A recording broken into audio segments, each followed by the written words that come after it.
As we sing our national anthems.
Makofi babibi na bwana, karibuni tukae. Let's take our seats.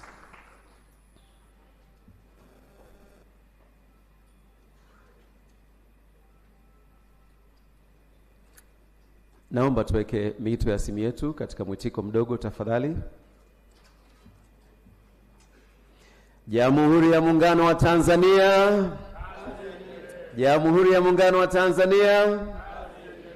Mheshimiwa mgeni rasmi, wageni wamejifunza angalau Kiswahili cha kuanzia. Kazi iendelee.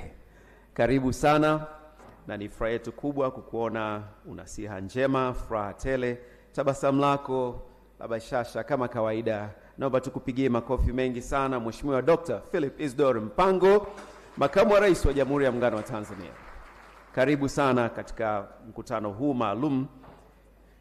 Mheshimiwa, mkutano huu umepewa jina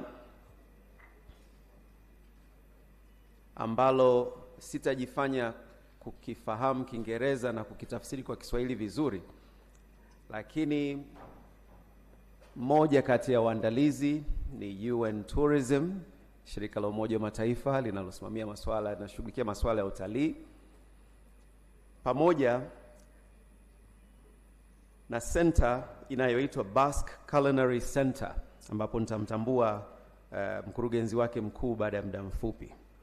Sasa kuna maneno mawili, Gastronomy na Culinary Arts. Labda nimwachie Dr. Abbas ambaye ni mtaalamu wa Kiswahili, lakini mimi nimeng'amua kwamba gastronomy ni gastronomia, culinary arts ni sanaa ya mapishi. hapa Arusha mjini siku ya jana. Wananchi wakazi waliopata bahati ya kuingia katikati ya jiji wamepata nafasi ya kuonja, kama wa kaskazini hawajawahi kuonja chakula cha kusini mwa Tanzania, nyanda za juu, basi jana walionja kidogo, pamoja na mziki na burudani, katika kuwafahamisha Watanzania kuhusiana na kikao hiki na umuhimu wa utalii wa gastronomia.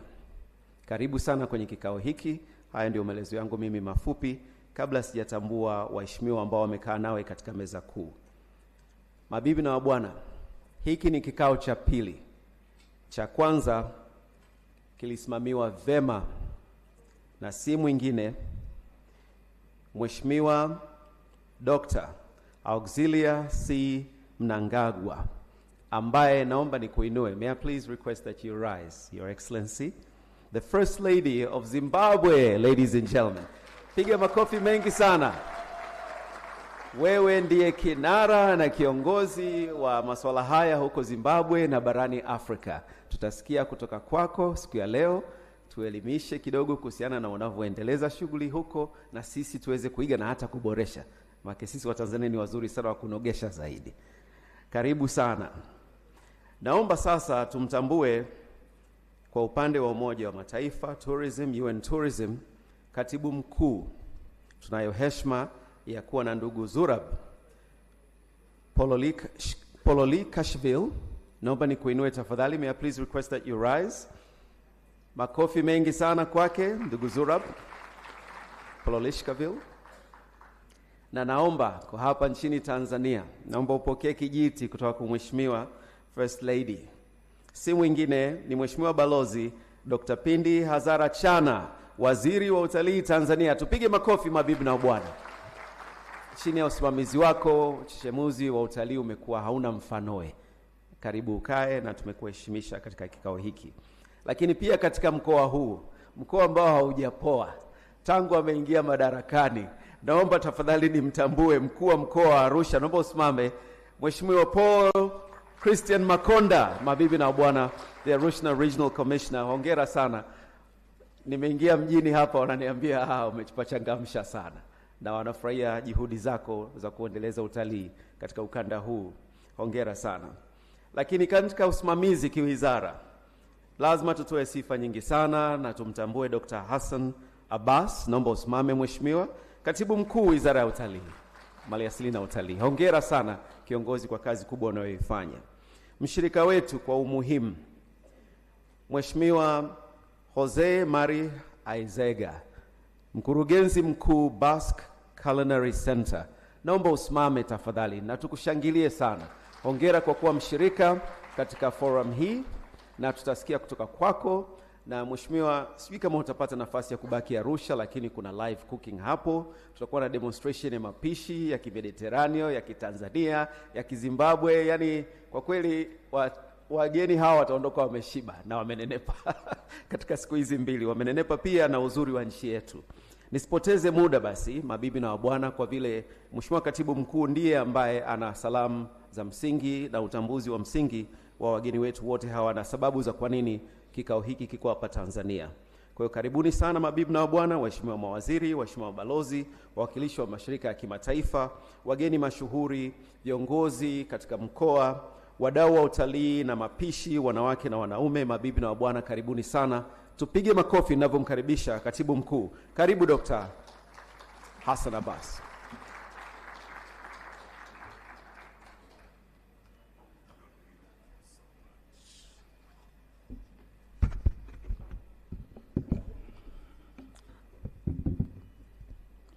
Your Excellency Dr. Philip Isdori Mpango, Vice President of the United Republic of Tanzania, Honorable Minister Pindi Chana, Minister of Tourism and Natural Resources, United Republic of Tanzania, Honorable Zurab, UN Tourism Secretary General. I recognize the presence of other ministers, deputy ministers, and our mother, Mama Mnangagwa from Zimbabwe. Welcome to Tanzania. Representatives of diplomatic corps, international organizations, tourism stakeholders, and my fellow invited guests. Habari za asubuhi. Habari za asubuhi. Bonjour. Masa ul khair. We don't have Arabic speakers. Your Excellency, Jamhuri ya Muungano wa Tanzania.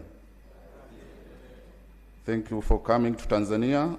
On behalf of the organizing committees from both UN Tourism and the United Republic of Tanzania, it's my singular honor and pleasure to welcome you all to iconic city of Arusha and to Tanzania in general. The esteemed forum, the second UN Tourism Regional Forum on Gastronomy Tourism for Africa, kickstarts today here in Tanzania.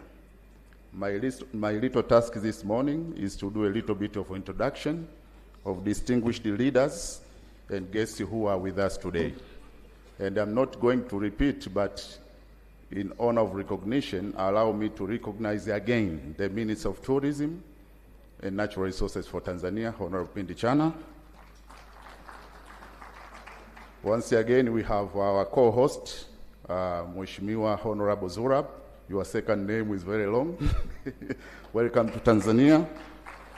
I also recognize the presence of Mr. Jokse Mari Alzega, Director of the Culinary Center. Once again, welcome. We also have our mama, once again, Her Excellency Dr. Auxilia Mhangagwa from Zimbabwe. And we also have the Regional Commissioner for Arusha, Mr. Paul Makonda. Asante sana for hosting us. From other countries in Africa, I'm also honored to introduce the presence of several ministers and deputy ministers as follows. We have Honorable Didier Mpambia Musanga, Minister of Tourism from DRC. Thank you. Honorable Bubara Rosi, Minister of Tourism and the Hospitality Industry, Republic of Zimbabwe. We also have today with us here Honorable Dunstan Luka Kitandula, my very own Deputy Minister from Tanzania. We also have Honorable Mahotso Magi Sotu, Deputy Minister of Tourism, Republic of South Africa. She's there. Your Excellency, we also have members of Parliament, led by my brother Timothy Omzava, Chairperson, Parliamentary Committee on Land, Natural Resources and Tourism. Can you stand again? You are my boss. Thank you. He is accompanied by Eunice Shirima, the Secretary to the committee. I think she's somewhere. We have two other members of Parliament, Emmanuel Makasaka, member of the committee, and my sister Asia Abdul Karim, member of the committee. Because of time, I think we have a number of other dignitaries. I'll just mention them in groups. We have PSCs and deputy PSCs. Can you just rise from, okay? Thank you. We also have ambassadors and representatives of international organizations, wherever you are. Can we clap for them? I also have in my list a number of tourism directors from African countries and beyond, tourism directors. Of course, led by you, Dr. Teresa, my very own tourism director. We also have tourism directors, but these are CEOs of tourism board from a number of African countries. Can you also rise? We also have a representative from Chama cha Mapinduzi, led by our very own, the chairperson for Arusha, Mzee Sabaya. We also have religious leaders from Arusha. I can see some of them. Asanteni sana for coming. Other leaders of political parties are also present. Allow me, Your Excellency, also to recognize the presence of our traditional chiefs. They are over there. Asanteni sana for coming. I also have the Director for Multilateral Cooperation at the Ministry of Foreign Affairs, my brother Kaganda. He should be somewhere. He's part of us in the Secretariat. From UN Tourism, I wish to recognize two other very important sisters of mine. The first one is Alessia, the UN Tourism Regional Director for Africa. She's from Seychelles. And another sister of mine is Natalia. She's from Colombia. Thank you for coming. She is the Executive Director of UN Tourism at UN Tourism Headquarters. I also recognize the presence of Board of Directors and chairpersons of boards of Tanzanian tourism institutions in Tanzania. I've seen a number of them. Thank you, Dr. Masanja. Another one was General Mabeo. I think he was sitting somewhere there.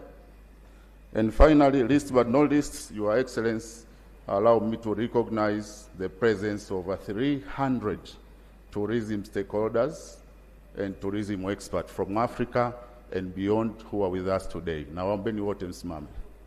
Can you all rise, tourism stakeholders from Tanzania and the rest of Africa? Asanteni sana for coming. Your Excellency, my name is Dr. Hassan Abbas. As introduced, I'm the Permanent Secretary, Minister of Natural Resources and Tourism, United Republic of Tanzania. Asanteni kwa kunisikiliza. Merci beaucoup. Mucho gracias. Muito obrigado. Assalamu alaikum. Asantum shukran.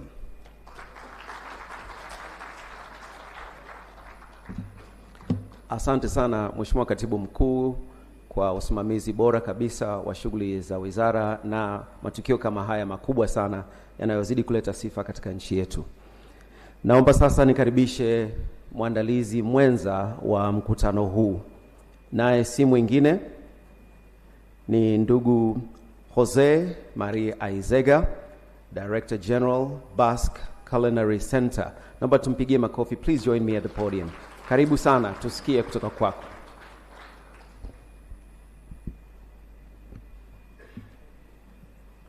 Thank you very much, Your Excellency Vice President of the United Republic of Tanzania, Your Excellency First Lady of the Republic of Zimbabwe, great to see you again. I remember very well our first Africa Forum. Thank you so much. Minister of Natural Resources and Tourism of the United Republic of Tanzania, Secretary General of UN Tourism, authorities, participants, good morning to all.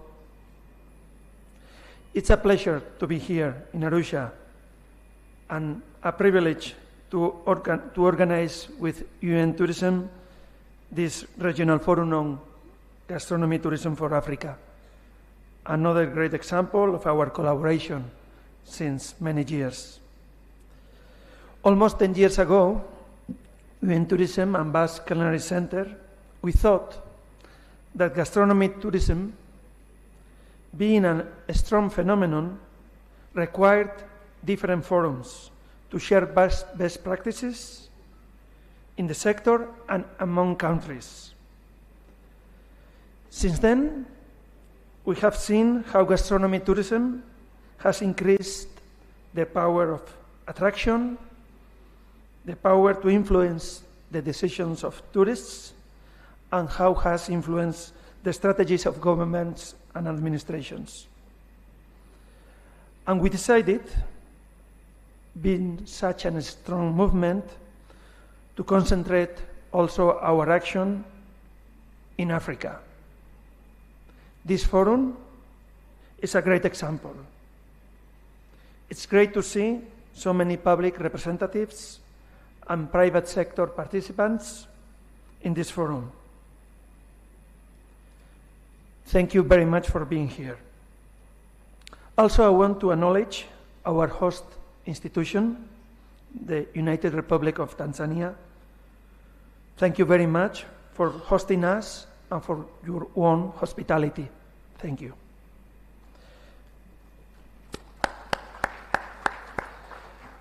One of the biggest transformations in gastronomy in the last years is the change of what we understand with this word, gastronomy, and its relevance in the world.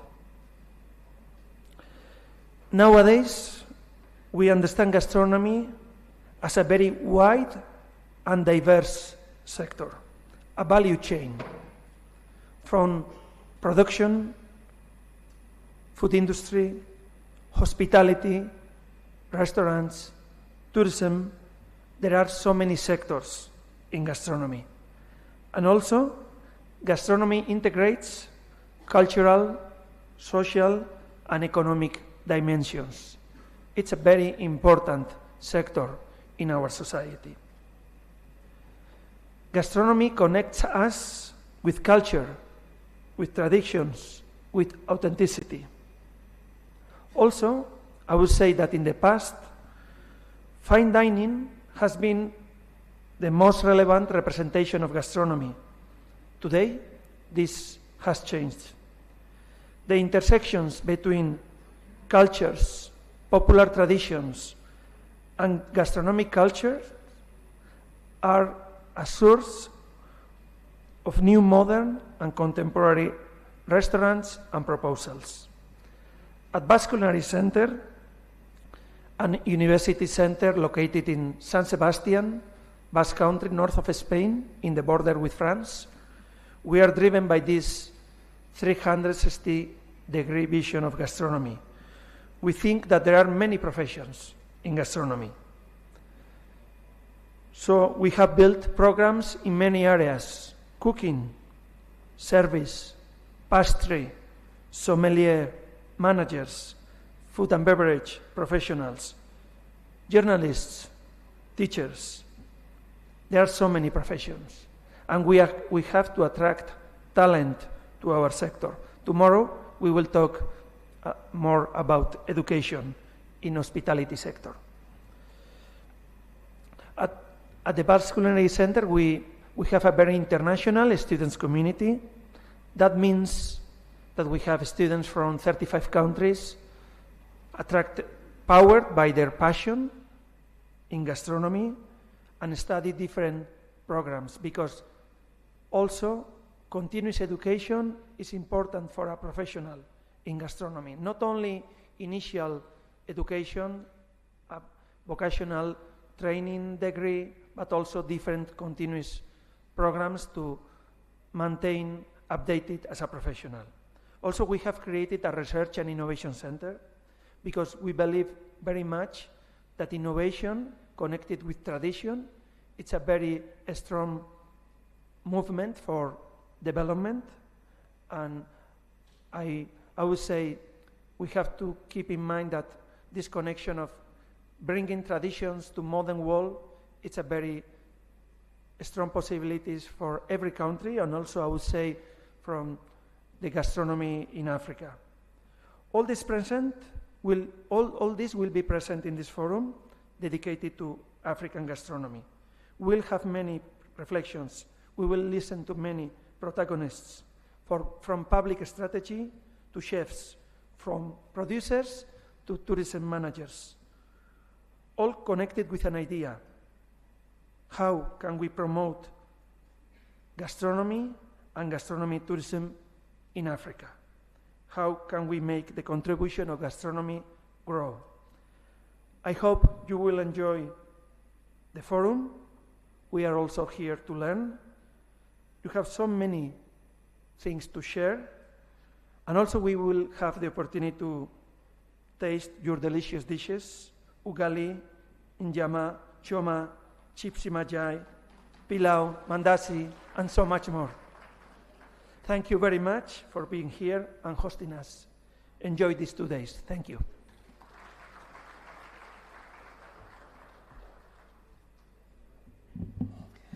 Na Watanzania wenzangu, hatimaye chips mayai inaenda kimataifa sasa. Tupige makofi jamani, eh? Kuna mengi ambayo tutafaidika nayo.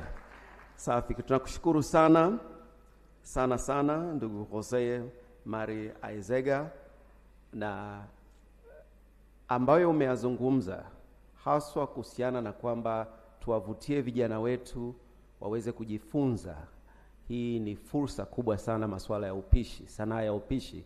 Haya yatadhihirika baada ya hotuba ya UN Tourism Secretary General ndugu Zurab Pololikashvili, ambaye nakukaribisha sasa uweze kuja kuzungumza nasi. Karibu sana na tukupigie makofi mengi sana. Nitaomba baada ya hotuba yako uweze kubaki jukwani. Naamini kwamba kuna vyeti vya udhamini wa masomo haya atakukabidhi Mheshimiwa Waziri.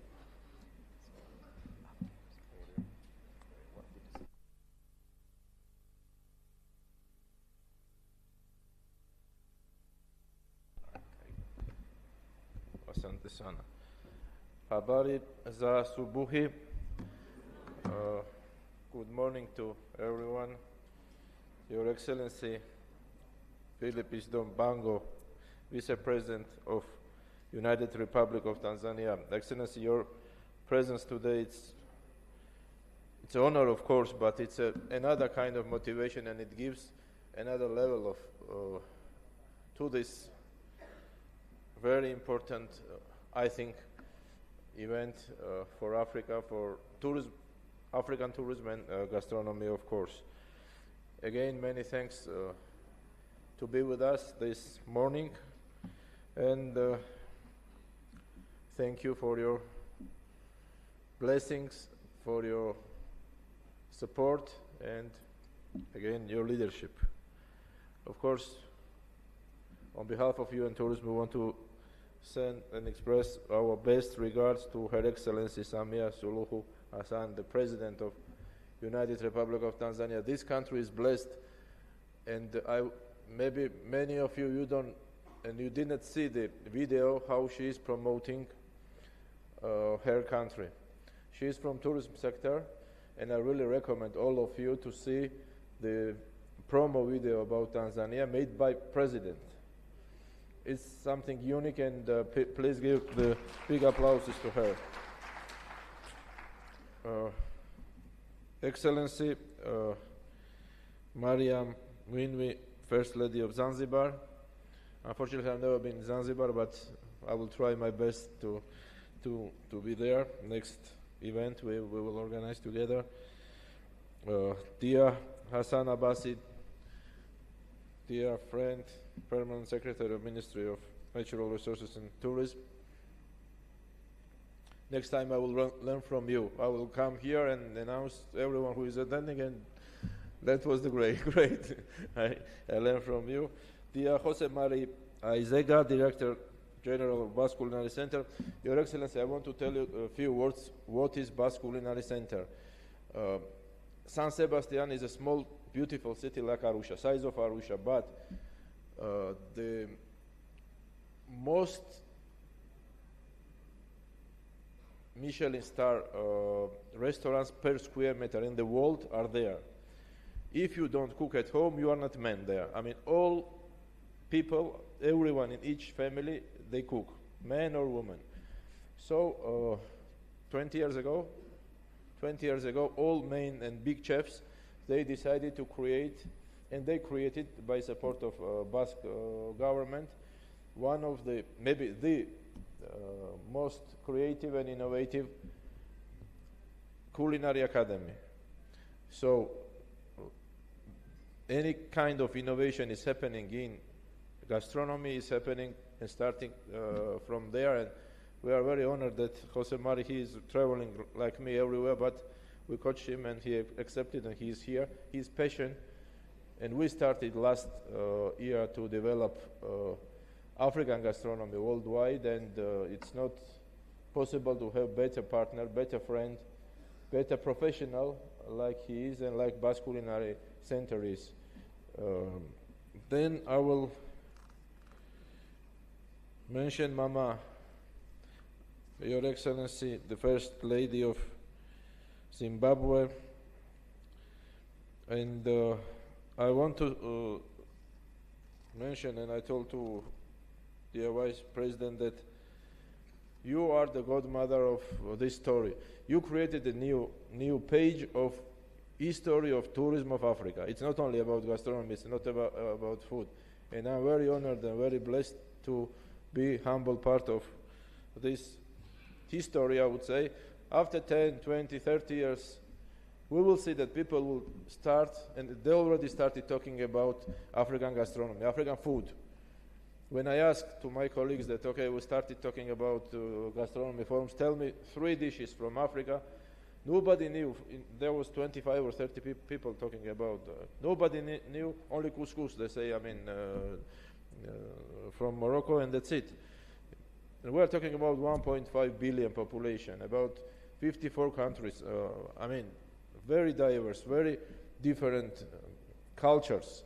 Gastronomy is a part of cultures, and we committed 7 years ago with African ministers to promote African culture as it deserves. Unfortunately, African culture is not as well presented outside of the continent, and we are committed, and we will continue this series of activities, and that's why this conference is important. That's why Vice President's attendance is important. First Lady is here. Dear Minister, thank you. Without you, it was impossible to bring everyone here in this hall.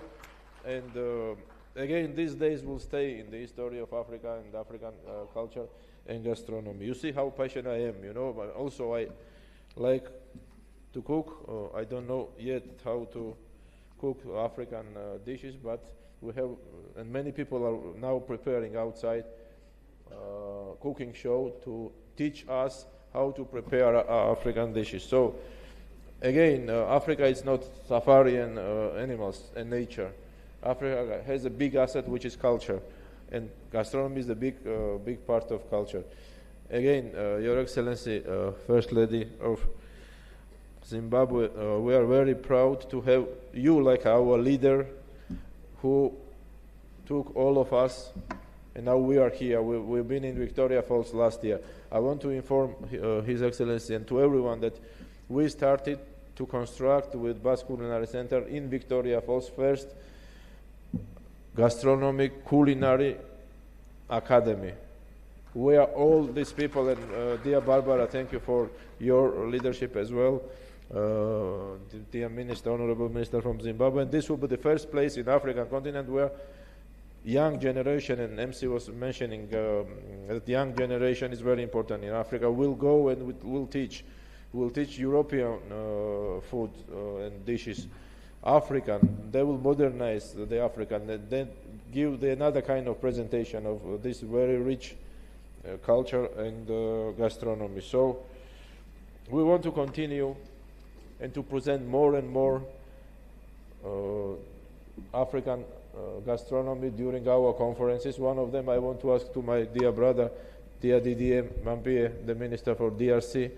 We are organizing, again, this is something, first music and tourism forum in Democratic Republic of Congo, and we will be there 3 days, and 3 days we have to offer to guests dishes. Now there we have to put, and everywhere we have to put African dishes, and that's how we will promote step by step this undiscovered, something new and great gastronomy of Africa. You see how patient I am, that's why I'm talking so much. I don't like to talk a lot. Asante sana to everyone. Please participate, be active, and I'm sure that we don't know when will third forum will be. I know more or less. One of our friend minister, he expressed his interest, but I think the last day we will announce the third forum, and I'm very happy that it's becoming very trendy and very interesting. Thanks to all of you. Thank you very much, and have a successful second Gastronomy Tourism Forum. Asante sana.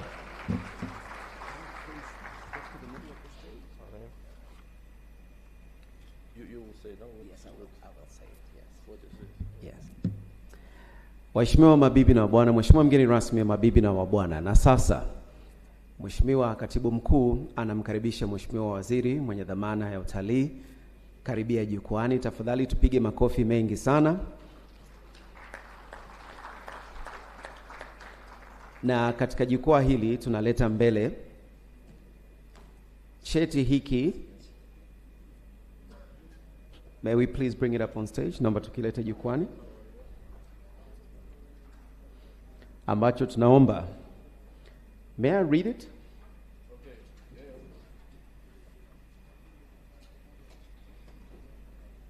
Cheti kinasema UN Tourism. United Nations Specialized Agency is honored to grant 100 UN Tourism Online Academy scholarships for the cause Culinary Arts and Gastronomy to the Ministry of Natural Resources and Tourism of the United Republic of Tanzania.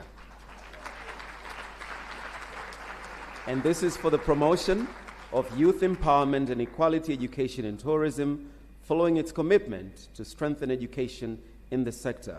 Presented by the Secretary General, UN Tourism, Zurab Pololikashvili. Mabibi na wabwana,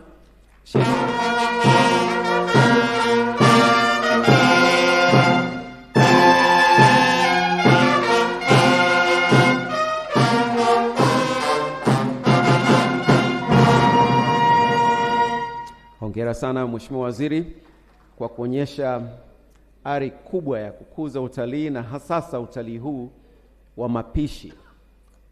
Hivyo ni vyeti kimoja lakini kinawakilisha 100 ambazo tutatoa fursa kwa vijana wetu kuweza kujifunza na kupata, yani ni fursa kubwa sana kama ambavyo amezungumza mwenzetu kutoka Basque. Asanteni sana na washukuru. Naomba niwakaribishe mrejee katika viti. Makofi mabibi na bwana kwa mara nyingine tena. Vijana wa Tanzania, fursa ipo kubwa sana katika eneo hili, na kama mnavyosikia UN Tourism itakuwa inaendesha shughuli hizi katika nchi mbalimbali barani Afrika. Mziki, mapishi, lakini tunahitaji kula vitu vilivyopikwa na nyinyi, na sisi tuendeleze basi mapishi yetu. Na sasa kinara wetu mabibi na wabwana tumemtambua kama First Lady wa Zimbabwe. Kazi gani anazifanya kule Zimbabwe? Hebu tuangalie basi kwenye video hii, kisha baada hapo tumkaribishe kwa shangwe tujifunze kutoka kwake pia. Ladies and gentlemen. In a bid to revive, popularize and preserve the rich diversity of the country's traditional cuisine, the First Lady, Dr. Xuelia Mnangagwa, who is also the country's health and childcare ambassador, rolled out the countrywide cooking competition dubbed a Maize Cookout Traditional Competition, targeting chiefs' wives, women from the church and other community members. Since time immemorial, a variety of traditional grains and wild plants have been consumed as food or medicine, and it is believed they possess properties that help boost the immune system. Prior to the competition, Dr. Mnangagwa distributed traditional seed packs to traditional chiefs' wives in rural communities to promote their production and consumption. The inaugural launch of a Maize Traditional Cookout competition was held at Chinhoyi University of Technology in 2021, with contestants from Mashonaland West Province showcasing their culinary skills at the first ever provincial competition. The program later cascaded to all provinces and was a resounding success. The first national cookout competition took place in Harare. After the 2021 national finals, Dr. Mnangagwa handed over the program to the Ministry of Tourism and Hospitality Industry, which is accelerating the First Lady's vision. The second edition was held in Victoria Falls, and the event attracted ministers of tourism from the SADC region, who expressed eagerness to emulate the program in their respective countries to ensure citizens benefit from the food's high nutritional value and medicinal properties. Fast forward to 2023, the innovative nature of indigenous dishes prepared by participants drawn from the country's 10 provinces amazed audience. However, some went a step further and emerged winners. The most amazing part is the 2023 edition featured male contestants, signifying popularity of traditional dishes. Most importantly, restaurants and hotels have taken heed of the First Lady's call by adding a variety of traditional dishes to their menu. The 2024 competitions were expanded to include students in tertiary institutions and professional chefs, so that the menus are included in hotels, restaurants, and shops. Nyanga district in Manicaland province hosted the 2024 edition of a Maize Traditional Cookout competition finals, where 62 contestants displayed their cooking prowess, much to the delight of onlookers. Chefs from Malawi and Botswana also took part in support of the program by showcasing their unique traditional cuisines. Amai Mnangagwa acknowledged how the local gastronomy initiatives she is spearheading have transcended borders. Dr. Mnangagwa has also introduced the farm-to-market concept, which is meant to promote from the farm to table practice, which encourages healthy eating by minimizing the distance between harvest and consumption, which promotes access to fresh, healthy foods. The First Lady, who has won international acclaim by pioneering gastronomy tourism, came up with a program with a special focus on empowering local farmers, bridging the gap between producers and consumers, as well as promoting sustainable food systems. Mouth-watering Zimbabwean dishes, famed for their high nutritional value and medicinal properties, were the toast of the Food Market Day during the 8th United Nations World Tourism Organization Forum on Gastronomy Tourism in San Sebastian, Spain, where people scrambled to taste food prepared by winners of the First Lady Dr. Mnangagwa's cookout competitions, who showcased their talents on the global stage. It was a first of its kind occurrence to see women drawn from different communities showcasing their culinary skills at the big UNWTO event, demonstrating how the First Lady is committed to empowering communities. In what left a lasting impression at the event, Zimbabwean women, who included chiefs' wives, expertly prepared the food using traditional utensils and indigenous ingredients, adding an African flavor to the display. Visitors to the Zimbabwean stand were treated to beef fillet, bream, biltong, dried vegetables served with rupiza, nopi, manuchu maize, and round nuts. Drinks served included maheu, mapfura or marula wine, and baobab juice. For dessert, people were treated to odzeko cheesecake and mauyu mousse. The dishes proved popular, with delegates from all over the world coming back for more. Traditional grains on display, which included sorghum, millet, and rapoko, which the First Lady is promoting, also attracted the attention of many who wanted to learn more about them. Zimbabwe scored a first by hosting the inaugural United Nations Tourism Regional Forum on Gastronomy for Africa, an event held in Victoria Falls. Hosted under the patronage of the First Lady Dr. Mnangagwa, the event, a brainchild of the UN Tourism, was held in honor of Dr. Mnangagwa for her contribution to the growth of culture and culinary tourism. The event, which was officially opened by His Excellency President Emmerson Mnangagwa, was attended by other First Ladies, including Serbian First Lady Mrs. Tamara Vučić, Angolan First Lady Dr. Ana Dias Lorenzo, and representatives of other African First Ladies. The event saw President Emmerson Mnangagwa and the First Lady Dr. Mnangagwa being honored by the UN Tourism for spearheading tourism development. Owing to Dr. Mnangagwa's sterling efforts in promoting tourism, she received a special invite from the United Nations Tourism Secretary General, Mr. Zurab Pololkashvili, and the Dominican Republic government to the inaugural UN Tourism Africa and Americas Summit held in Punta Cana, Dominican Republic in 2024. She was guest speaker at the event. The First Lady, who is also the country's agri-fishery patron, held a meeting with representatives from Suprit Food and Agriculture Organization FAO, who paid a courtesy call on her.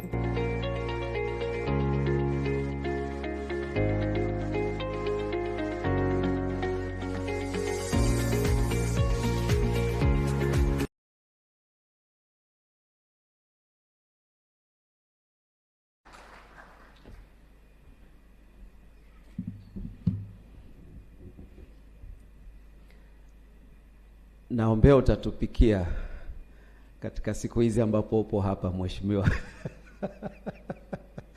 Mimi ningependa kujua kama unajua kupika sadza vizuri. Nakumbuka enzi za ngwerengwere. Miaka 80 hiyo niliishi Zimbabwe, kwa hiyo nilifurahia chakula cha kwenu. Na ni furaha yetu sasa kukukaribisha kwa makofi mengi sana mabibi na mabwana, First Lady wa Zimbabwe. Mheshimiwa Dr. Auxilia Mnangagwa, karibu sana sana sana katika jukwaa hili tuweze kupata uzoefu wako. Hongera kwa kazi kubwa unayoifanya kama balozi mkubwa wa masuala haya ya mapishi. Karibu sana. Kule Zimbabwe usishangai kwenye video unasikia wanamuita Amai, ndio mama. Karibu mama. Makofi tafadhali.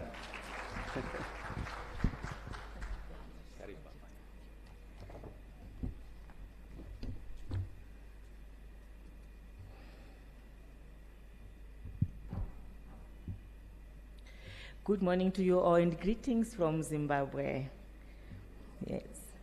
Your Excellency, the Vice President of the United Republic of Tanzania, Dr. Philip Isidore Mpango, Dr. Pindi Hazara Chana, Minister of Natural Resources and Tourism of the United Republic of Tanzania, and all other ministers of tourism here present. United Nations Tourism Secretary General Zurab Pololikashvili, Mr. Jose Marie Aizega, Director General of Basque Culinary Center, Dr. Hassan Abbas, Permanent Secretary in the Ministry of Natural Resources and Tourism of the United Republic of Tanzania, esteemed delegates, ladies and gentlemen. I would like to thank you very much for receiving us and all other delegates who have come to Tanzania to witness this gastronomy program. And also I extend this to the United Nations Tourism Secretary General for coming into Africa and also promoting our food, and also that it has to be known worldwide. Also giving some scholarships to our youth so that we promote our food. Thank you very much. I'm indeed humbled and honored to be given this opportunity to deliver my speech here in Tanzania, Arusha, at this second edition of United Nations Tourism Regional Forum on Gastronomy Tourism for Africa. I would like to start by expressing my heartfelt appreciation to UN Tourism for bringing this forum to Africa. This signifies the important role Africa plays in promoting gastronomy tourism. This forum also brings together diverse minds and experts to dialogue on matters of growing the gastronomy tourism sector, contributing to a positive impact on economic well-being of communities. As such, we are all being challenged to tap into benefits accruing from gastronomy tourism, a pillar for socio-economic development of nations. Globally, gastronomy tourism is recognized as a catalyst for economic development and community empowerment, as well as a pillar for poverty alleviation. It is characterized by job creation, income generation, and fostering strategic partnerships along the value chain, thereby building a robust economic ecosystem in our societies. In addition, gastronomy tourism is a vital cog for inclusive growth, presenting a unique opportunity to promote sustainable development, preserve cultural heritage, and empower local communities across the continents. Ladies and gentlemen, Tanzania is hosting the second edition of United Nations Tourism Regional Forum on Gastronomy Tourism for Africa today, after Zimbabwe successfully hosted the inaugural forum in 2024. I would like to congratulate Tanzania for taking over the relay stick and successfully organizing this important event. I know it requires a lot of effort and commitment to organize an event of this magnitude. We have done a great job. I thank you. I penned the concept of gastronomy tourism in Zimbabwe in 2019, following the growing realization that our culture and traditions were gradually being eroded due to cultural dilution. The shift from organic traditional foods to fast food consumption was not only contributing to a rise in diet-related ailments, but also threatening our rich culinary heritage. This legacy, passed down by our forefathers, is a vital part of our identity and must be preserved and celebrated for future generations. In view of this, I then rolled out traditional cookout competitions in all the country's 10 provinces in Zimbabwe. The competitions now started at district right through to provincial and national levels. When the program started, it was mainly female-dominated, but today, males, churches, chiefs' wives, students, universities, inmates, people with disability, hotels, and restaurant chefs have joined the race, demonstrating their ability to prepare amazing dishes. The program was then elevated to SADC Regional Gastronomy Tourism competitions in May 2023, and the event attracted a number of countries within the SADC region and beyond. Countries had the opportunity to showcase unique dishes common in their countries. The event was also attended by UN tourism representatives, and we were grateful for this goodwill gesture. In the spirit of inclusivity, the cookout competitions are now carried out in many categories, leaving no one and no place behind. The competitions present an opportunity for participants to share their knowledge and expertise in preparing traditional dishes, and yearly we witness improved, innovative ways of preparing nutritious dishes among our participants. Since its inception, the program has nurtured men, women, and youths who have gone regional and international, exporting their products. Some have formed businesses where they supply traditional foods to a number of companies and organizations in Zimbabwe. The demand for traditional dishes has grown significantly, attracting health enthusiasts, local, regional, and international communities. Most of our hotels and restaurants are now serving local cuisine, alongside the Western meals, providing a wide variety to customers. The communities are the main primary suppliers of traditional ingredients and have become a source of income generation to them. This contributes significantly to our national vision of attaining an upper middle income society by 2030. Zimbabwe has been invited to a number of regional and international fora to showcase local cuisine alongside many events, and this has contributed immensely to the exposure of the Zimbabwean food in source markets. This is inseparable from the demand for national fabric that I also introduced, with the significant designs defining our heritage and who we are as Zimbabweans. As such, we have increased the distribution of the national fabric locally and internationally through our embassies. Ladies and gentlemen, to ensure sustainability of the gastronomy tourism program in Zimbabwe, I have introduced a Greek for She program. The Greek for She is agriculture done by women and the girl child, where we are encouraging women and youth to grow traditional grains and venture into projects, thereby providing key ingredients for preparing Zimbabwean dishes. Additionally, I introduced from the Farm to Market program, where I have encouraged communities and farmers participate in showcasing a variety of products from their fields. The Cookout program is in line with our philosophy to promote heritage-based tourism, where we encourage our people to safeguard jealously our culture and traditions. In this regard, I introduced a program for boys and girls called Nanga Gota Ikliwa Forum.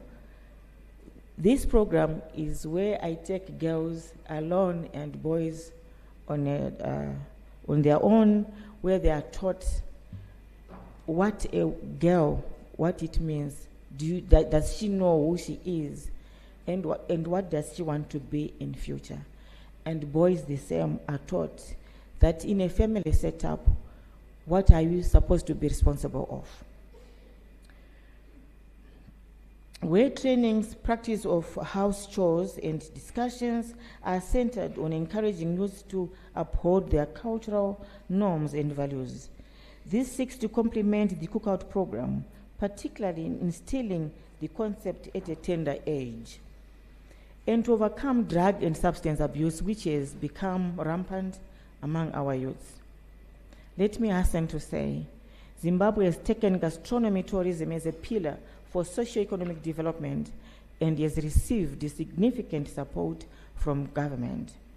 As a result, we have witnessed the growth of the tourism sector, contributing 12% to the gross domestic tourism product, GDP, in 2024. The first time it has surpassed the key economic sectors like agriculture and mining. Ladies and gentlemen, with Zimbabwe and Tanzania hosting the UN Tourism Regional Forum on Gastronomy Tourism for Africa, we are happy indeed that the forum is now on tourism calendar as an annual event hosted by African countries on a rotational basis. With the support that we are getting from UN Tourism, it is our hope that Africa will be a gastronomy tourism hub where we showcase the taste of Africa to the whole world. As I conclude, I would like to take this opportunity once again to thank the UN Tourism Secretary General, Mr. Zurab, and his team for the tremendous efforts you have done and made to ensure Africa remains on the map in promoting gastronomy tourism. I would also want to thank the government of Tanzania for the great hospitality and successfully hosting of the second edition of the UN Tourism Regional Forum Gastronomy Tourism for Africa.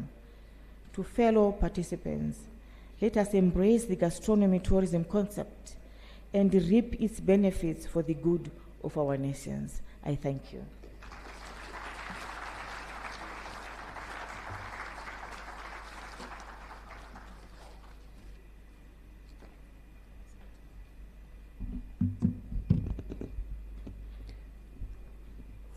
Naomba tumpigie Amai makofi mengi sana kwa hotuba yake. For her remarks, for her speech, which has been a great lesson to all of us, and I believe that we may wish to continue having champions like her, especially in our country. Honorable Minister should look at that. She's talking about value chain. When you hear about gastronomy, she has clearly elaborated on that. The participation of women speech that if you cultivate what you cook, you actually increase value and productivity. I have been delighted, Your Excellence. I hope that you have also heard that this has been 101. We have been given different boosts, and it even strengthens their family, because the young men will understand what the young women want. And you know that in order to get the man, it's through their stomach. And as we are saying that in Shona Zukenda, a big round of applause once again. So please let us celebrate what we have heard, and we know that all of these things go hand in hand with the culture, and that culture in Tanzania is all over, wherever you go, east, south, and north, and west. We have a cultural group from Makumila. A big round of applause to them as they come to entertain before I welcome you, Honorable Minister, to come and welcome the guest of honor. a big round of applause to the cultural group.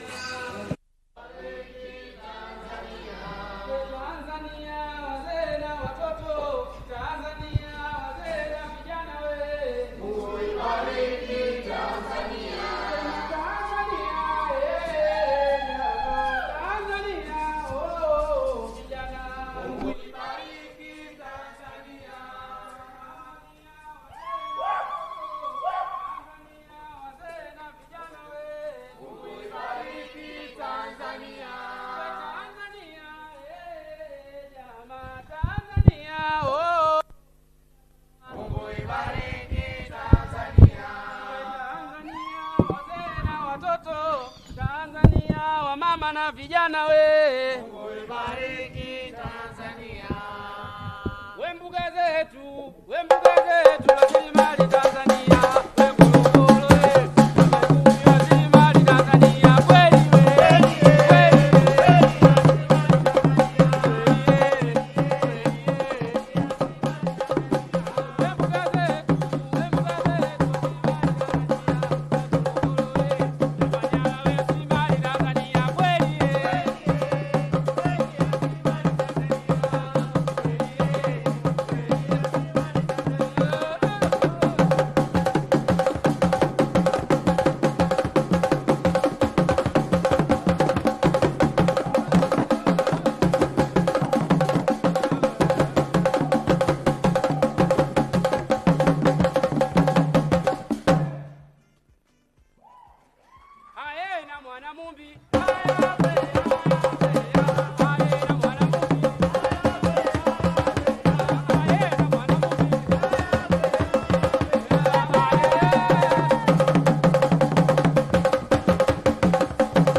Sadakta.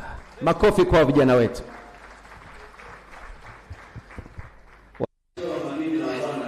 Honorable ladies and gentlemen, this is a wonderful picture that you can take, especially when you are in a forum like this, you know. It will show you how you participate. And so next time when we see and can bring you and you can have a wonderful photo, may you please relax and be happy because Tanzania has a wonderful culture, and be happy for the forum. A big round of applause to our guests, and we welcome them to Tanzania. And now I would like to welcome the Honorable Minister, and I know that our Minister has a lot of excitement. Organizing committees, are you there? And I know, may I bring her or not? Because I know women are good at celebrating. Where are you women? May you rise up in this hall. Because you have heard what the First Lady from Zimbabwe does. I understand that the interpretation was women. Please, may you not sit down. May we now bring the Honorable Ambassador,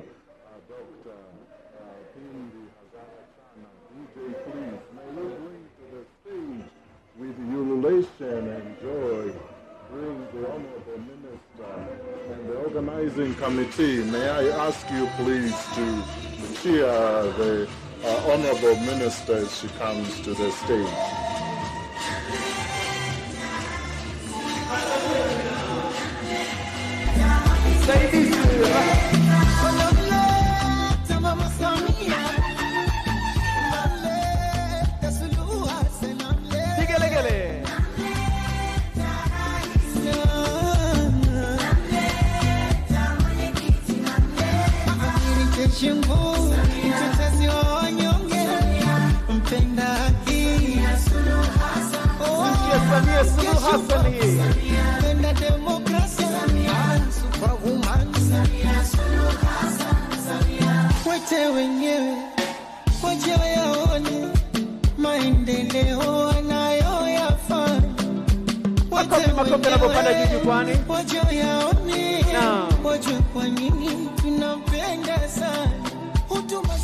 Asanteni sana akina mama, asanteni sana.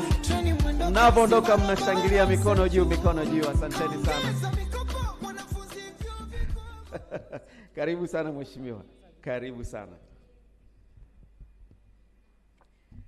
Dr. Samia Suluhu Hassan oye! Live long. Excellent guest of honor, Dr. Philip Isdor-Mpango. Live long. A big round of applause to the guest of honor. My brothers and sisters, tourism is joy. Before I proceed, may I recognize the presence of our regional commissioner, and may I welcome him to welcome us in his region. So I welcome you, our brother, Honorable Makonda.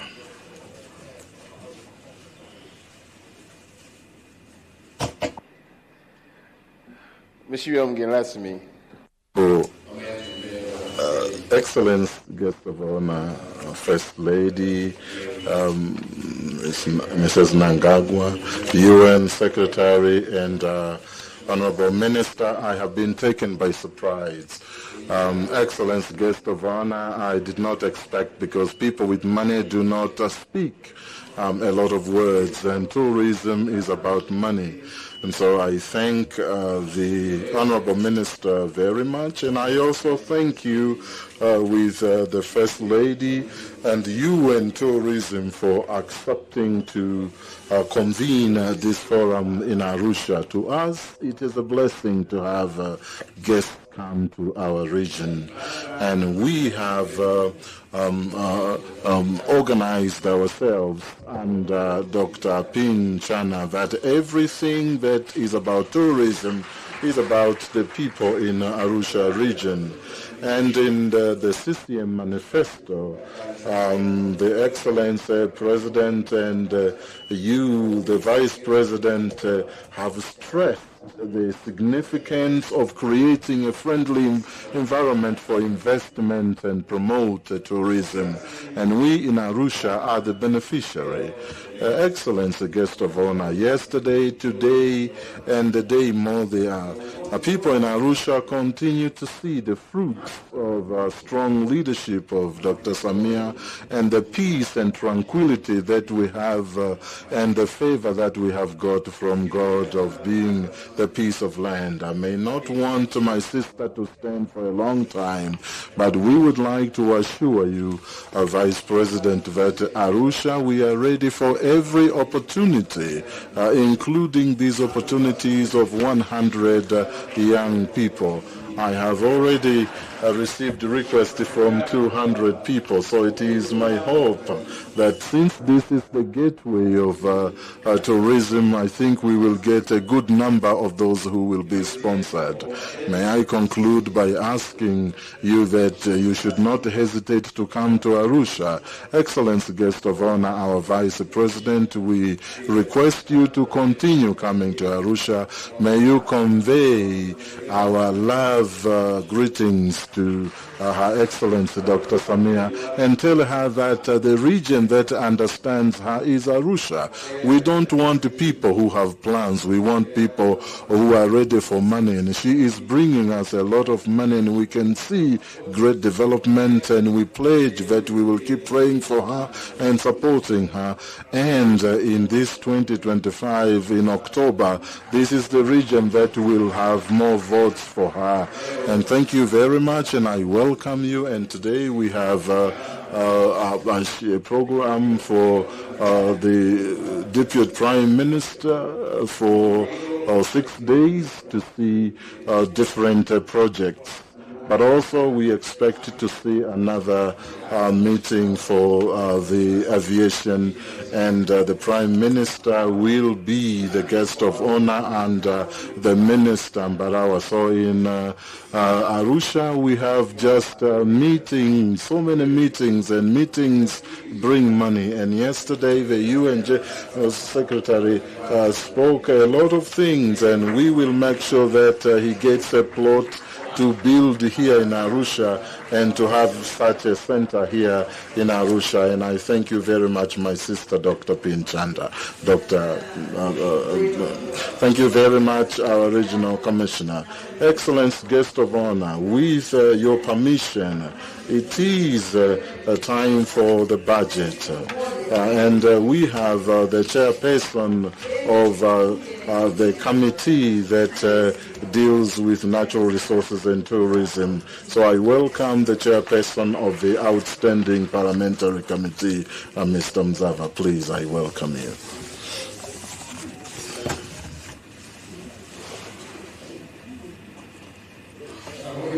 United Republic of Tanzania. Excellent Vice President, I am so thankful for getting this opportunity to stand before you. As the Regional Commissioner said, this is a big event. It is of people with money, and as the National Assembly, with the government, we are ready to provide whatever kind of support to enhance tourism. I thank you very much, Excellent Vice President.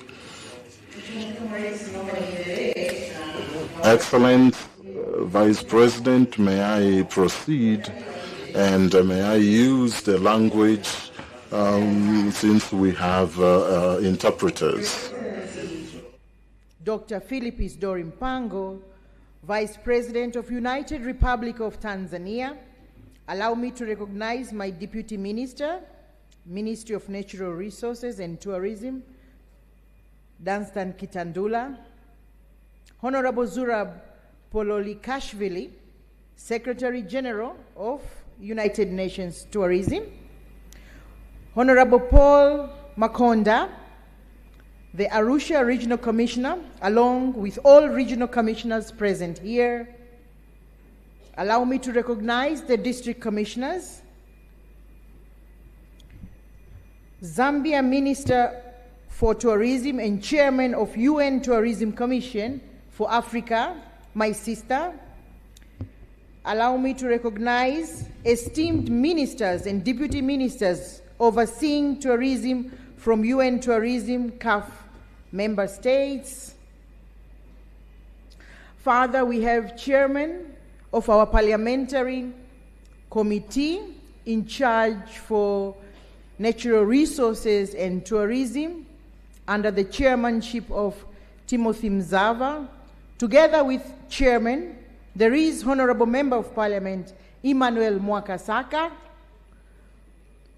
Honorable Asia Halamga,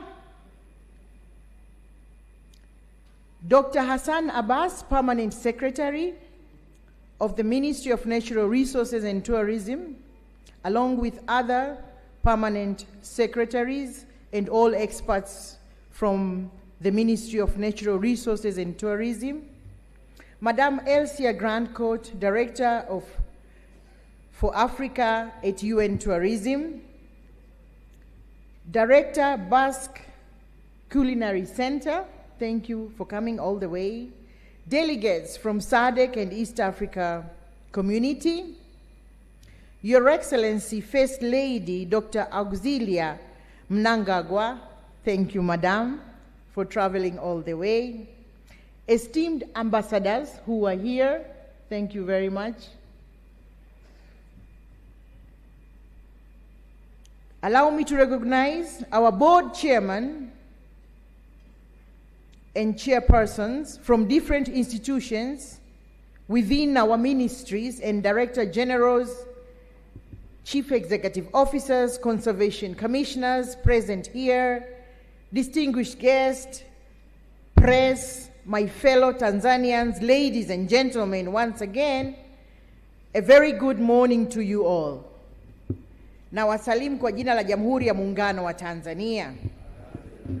I'm greatly honored and privileged to address you today at this esteemed Gastronomy Tourism Forum. This gathering serves to celebrate profound richness of our culinary heritage during the second UN Tourism Regional Forum in Gastronomy Tourism in Africa, which takes place in the beautiful city of Arusha, which is the land of Mount Kilimanjaro and the land of World Heritage known as Serengeti National Park and Ngorongoro Conservation Area. We will also explore the potential of gastronomy in fostering sustainable tourism and promoting economic growth. Your Excellency, Vice President, first and foremost, I wish to express my profound gratitude to Her Excellency, Dr. Samia Suluhu Hassan, President of United Republic of Tanzania, for her steadfast commitment to advancing tourism as a fundamental pillar of economic transformation.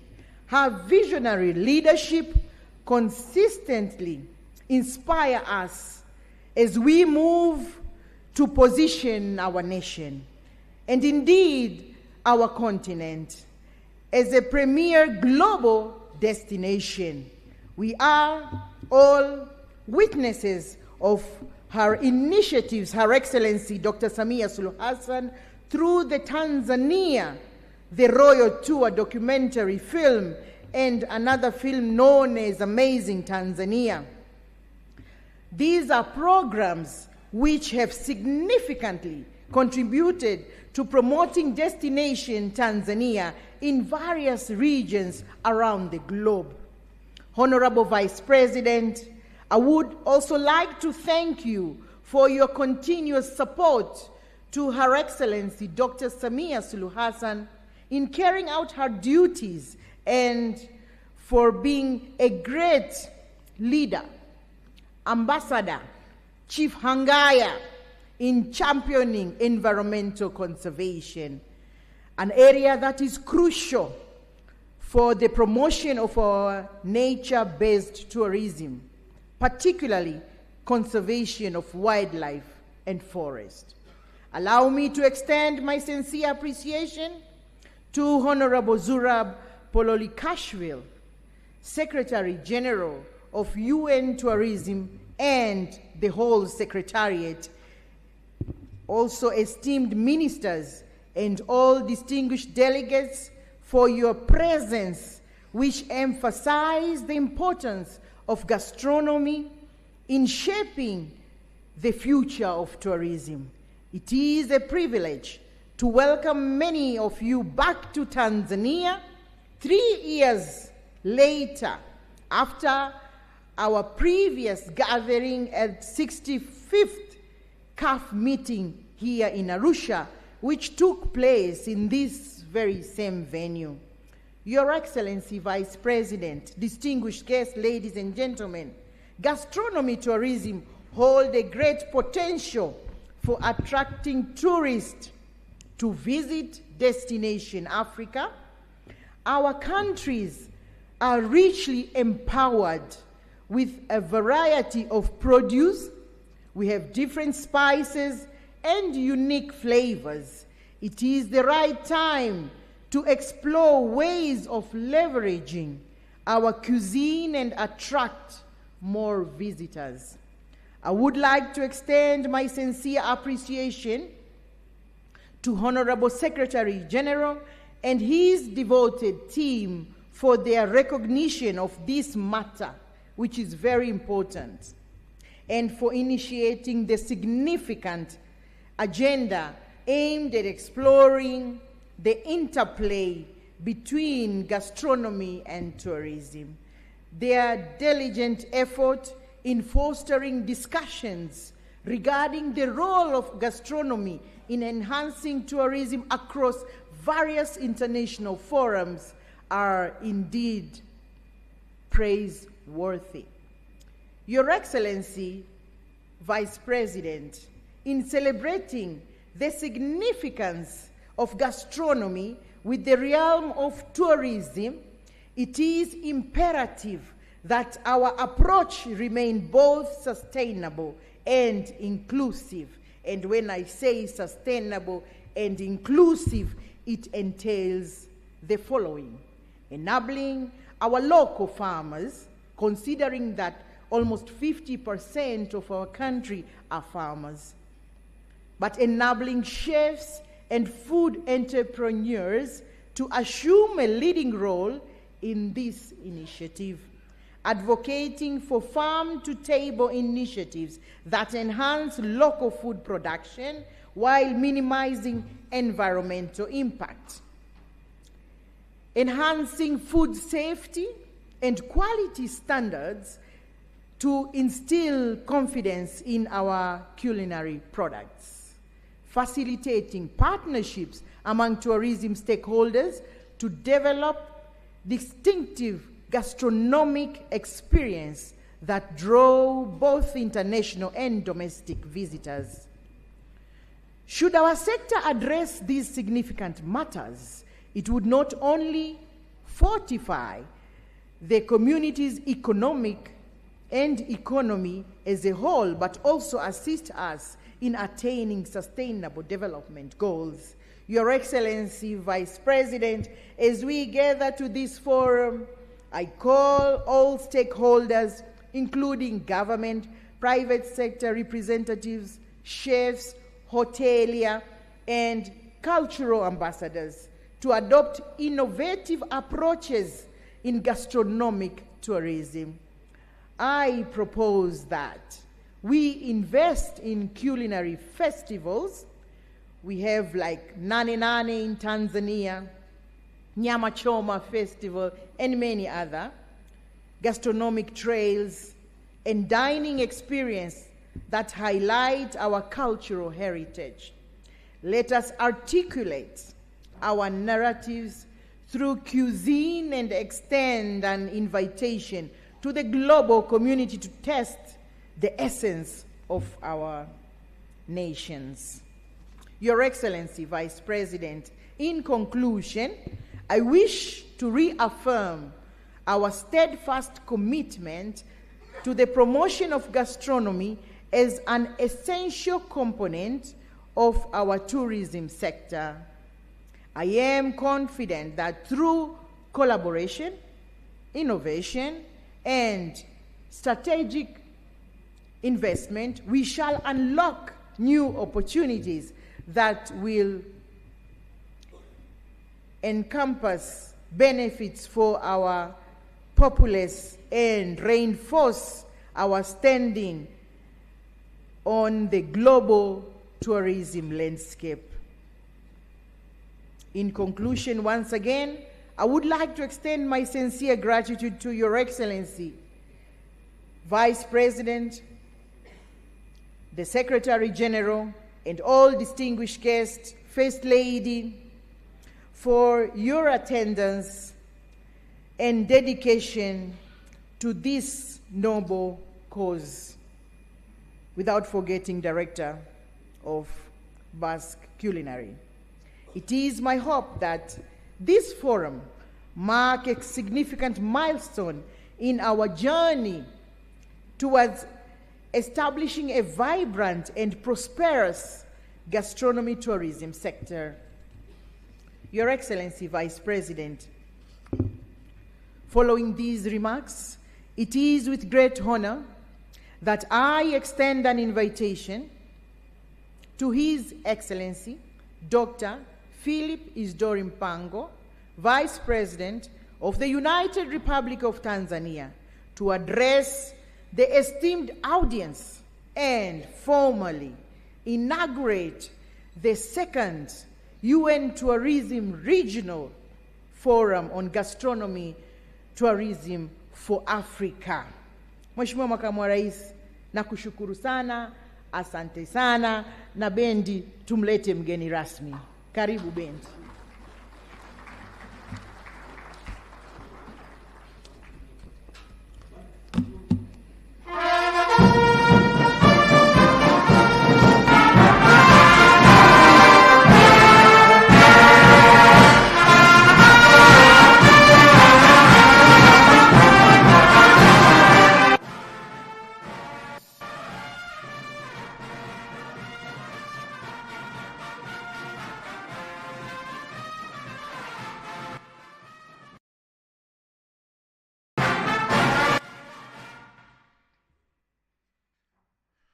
Be seated.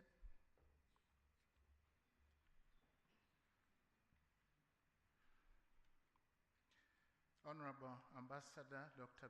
Pindi Chana, Member of Parliament, Minister of Natural Resources and Tourism, Honorable Zurab Pololikashvili, Secretary General of the UN Tourism, Honorable Ministers in charge of tourism, from the Democratic Republic of the Congo, Zimbabwe, and South Africa, Honorable Paul Makonda, the Regional Commissioner for Arusha, Comrade Thomas Ole Sabaya, the CCM Regional Chairman, Arusha, Dr. Hassan Abbas, Permanent Secretary, Minister of Natural Resources and Tourism, and other permanent secretaries present. Her Excellency Dr. Auxilia Mnangagwa, the First Lady of the Republic of Zimbabwe, Mr. Jose Marie Aizega, the Director General of the Basque Culling Center, Excellencies, Ambassadors, and representatives of the UN family, the African Union, SADC, and the East African Community, honorable members of Parliament, our religious leaders and traditional chiefs, forum speakers and moderators, esteemed guests, members of the media fraternity. Let me stand by the already established protocol. Good morning. On behalf of Her Excellency Dr. Samia Suluhu Hassan, President of the United Republic of Tanzania, I wish to extend a cordial welcome to all participants of the second UN Tourism Regional Forum on Gastronomy for Africa. I'm really happy and honored to also have among us the First Lady of the Republic of Zimbabwe, who is a champion of gastronomy in Africa. Mama, karibu sana. I have been told that the focus of this forum is to leverage our continent's diverse and rich practices surrounding food preparation, cooking techniques, and eating habits to increase tourism competitiveness. I commend the organizers for coming up with such a juicy theme and for choosing Tanzania to host this forum here in Arusha, which is the epicenter of traditional tourism activities in East Africa, alongside a wide range of must-try local dishes and culinary traditions, intertwined with lifestyles and cultures of the Maasai, the Meru, Chaga, and Swahili people. Distinguished delegates, gastronomy is emerging as a promising niche in the tourism sector. Gastronomy tourism has immense potential, notably to catalyze inclusive economic growth through diversification of tourism products and empowering local communities. Food tourism is also an important instrument for safeguarding our continent's rich cultural heritage. However, in order for gastronomy tourism to deliver the potential benefits, I think there are a number of issues and challenges that Africa needs to address. And I just want to mention 6 of them. First, I think, is zealous marketing of Africa's rich food culture. As it is at present, most tourists are not familiar with Africa's rich food culture. Even within our own countries, gastronomy is only thinly incorporated in national tourism development strategies. And as such, it is imperative that aggressive marketing of Africa's food culture is done in order for gastronomy tourism to grow and thrive. In this regard, Africa needs to address potential tourist phobia and hesitancy towards unfamiliar African dishes. For instance, there are a number of delicacies in different parts of the continent which really require courage to taste. These include worms which are in caterpillar stage of formation, which are a delicacy in Southern Africa region and in some parts of Tanzania. There is also a special type of grasshoppers called senene, which is prevalent and consumed in the northwestern part of Tanzania and Uganda. There are also certain types of termites. They are called kumbi in Kiswahili, and even ants. But we also have bush rats, snakes, and certain types of seafoods, such as octopus and eel. On this issue, I call upon gastronomic tourism stakeholders to invest more on writing African cuisine cookbooks and recipe collections. I think these resources will add up knowledge and gradually reduce tourist phobia on unfamiliar dishes. Second, promotion of gastronomic tourism in Africa also needs to take into account environmental sustainability in view of concerns that it exerts pressure on local ecosystems. For example, while game meat is tasty gastronomic tourism resource, it may encourage unregulated wildlife hunting and poaching.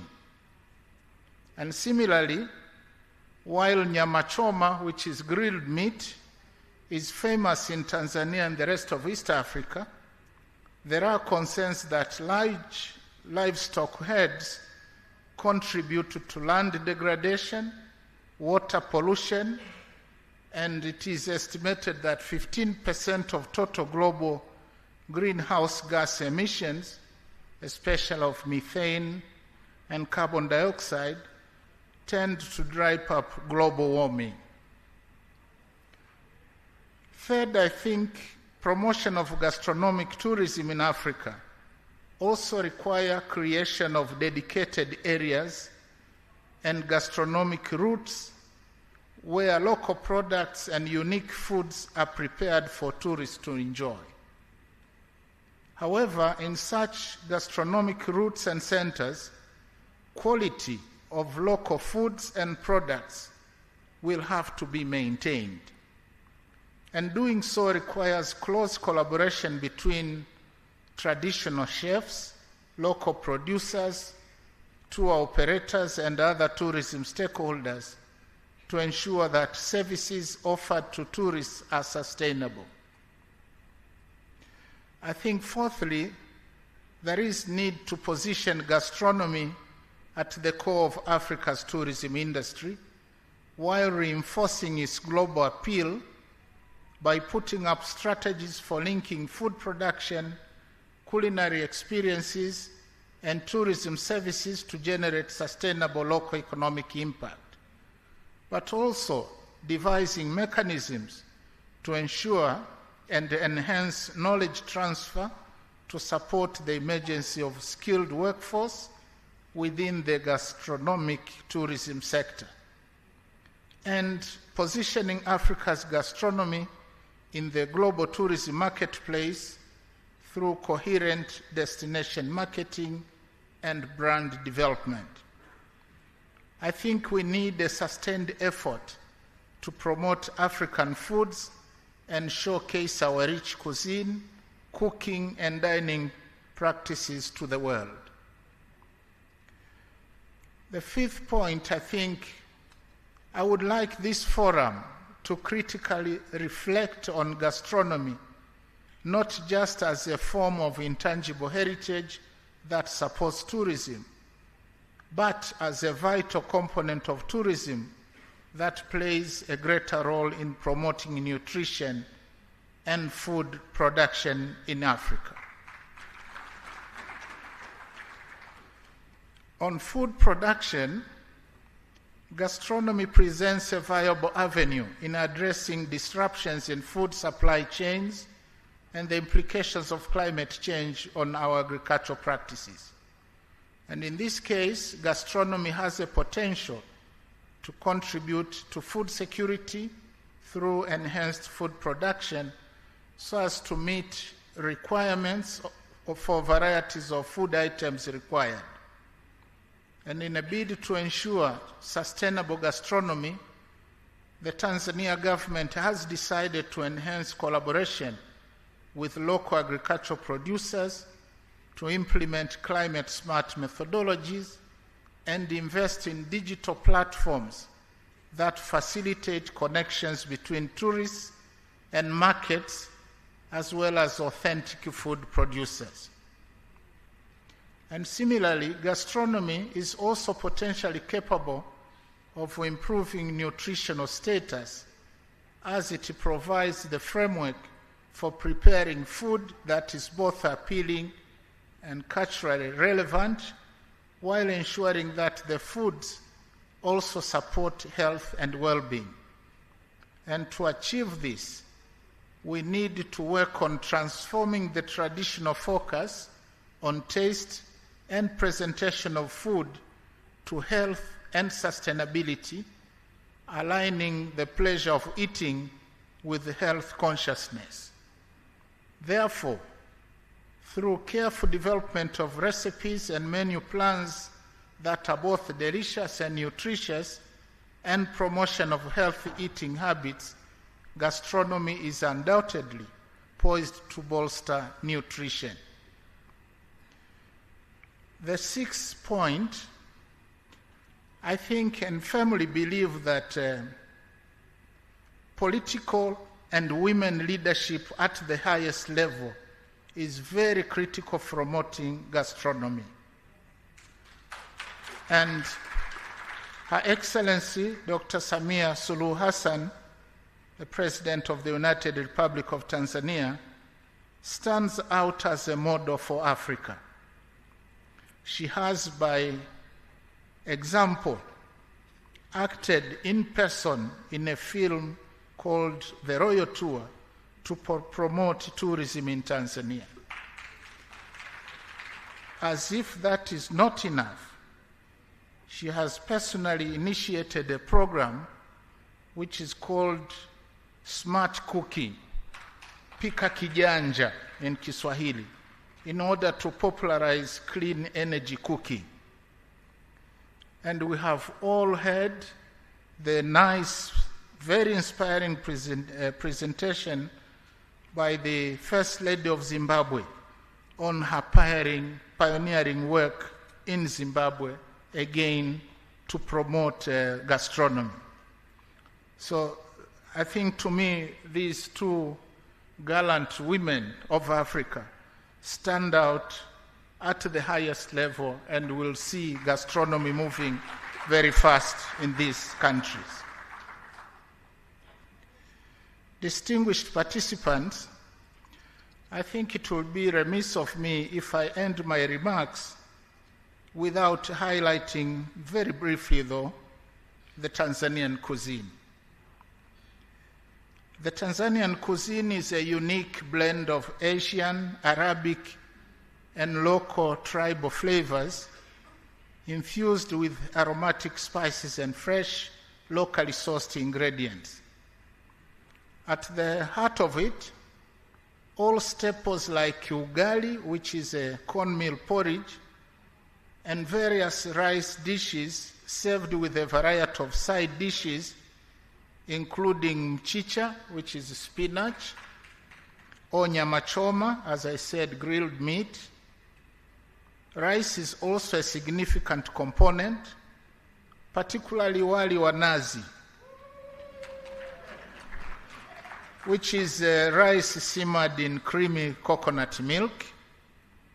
There is also pilau, which is another delightful variant of rice, a spiced rice dish infused with cardamom, cinnamon, and at times saffron, which makes it a choice for festivals and celebrations, as well as at social gatherings. Nyama choma, which, as I said, is grilled meat, for some of us who are meat enthusiasts, whether it is goat, beef, or chicken, marinated with a simple mix of salt and sometimes a hint of lemon. And this is enjoyed with a side of kachumbari, which is a fresh tomato and onion salad. And for vegetarians, there is mchicha, which is a tasty spinach in peanut sauce, often served alongside rice or ugali, and an array of plant-based eating options such as maharage, which is beans, kunde, peas, and mbaazi, pigeon peas. So I encourage all participants to use your evenings hours here in Arusha to sample all these, and I can assure you that this experience will be unforgettable. I also urge forum participants to spare some of your time after this forum to explore the beauty of Tanzania including the breathtaking landscapes, the Serengeti, the Ngorongoro crater, Mount Kilimanjaro, the rooftop of Africa, as well as the vibrant Meru, Maasai, Kuria, Luo, as well as Zanzibari culture, and rich culinary heritage, and the pristine beaches of Zanzibar, the spicy island of Unguja and Pemba. Distinguished delegates, as I wind up, I want to highly commend the efforts by the UN Tourism, the Basque Culinary Center, and all other partners who have contributed to the realization of this forum. Your commitment to fostering sustainable development aligns seamlessly with our shared vision for a prosperous and resilient Africa. The government of the United Republic of Tanzania appreciates the commitment made by the Secretary General of UN Tourism to offer 100 scholarships to the United Republic of Tanzania in gastronomy and working with us in attracting investment to Tanzania. It is my wish that the proceedings of this forum will be published and shared widely in the continent. With these remarks, it is now my singular honor and privilege to declare the second UN Tourism Regional Forum on Gastronomy Tourism in Africa officially opened. I thank you. Asanteni sana.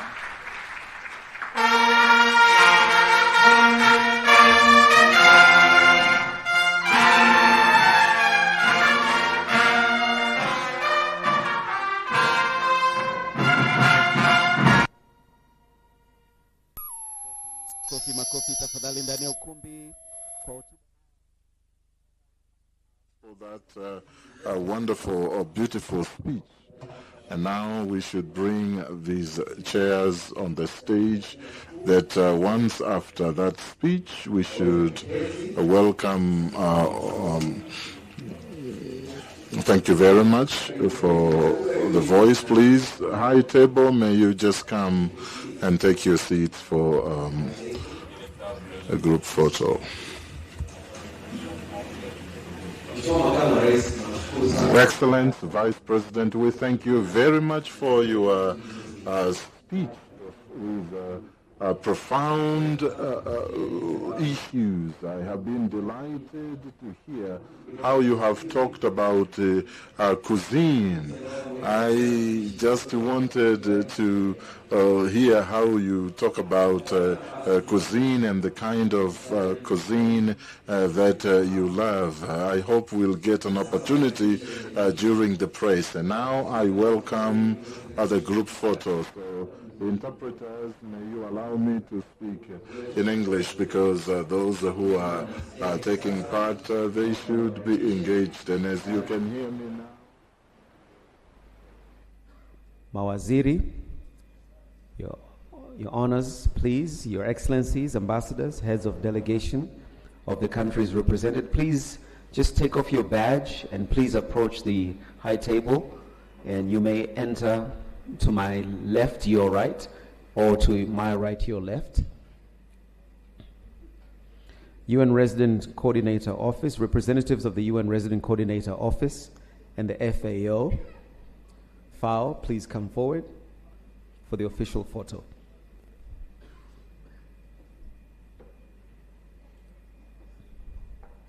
I don't want anybody to miss out on this one.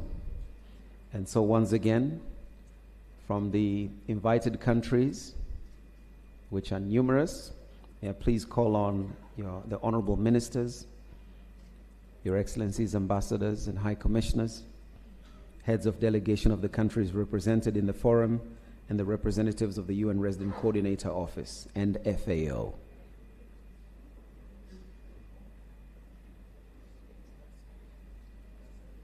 We have some space on my end.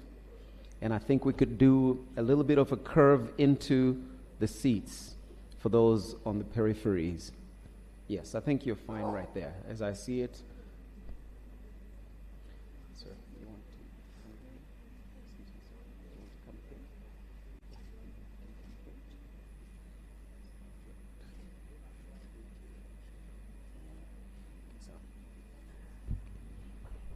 Your Excellencies, may I request after this photo, please exit towards my end, please. All right, thank you very much. Much appreciated. Let's put our hands together to the heads of delegations, our ministers and excellencies, ambassadors and high commissioners.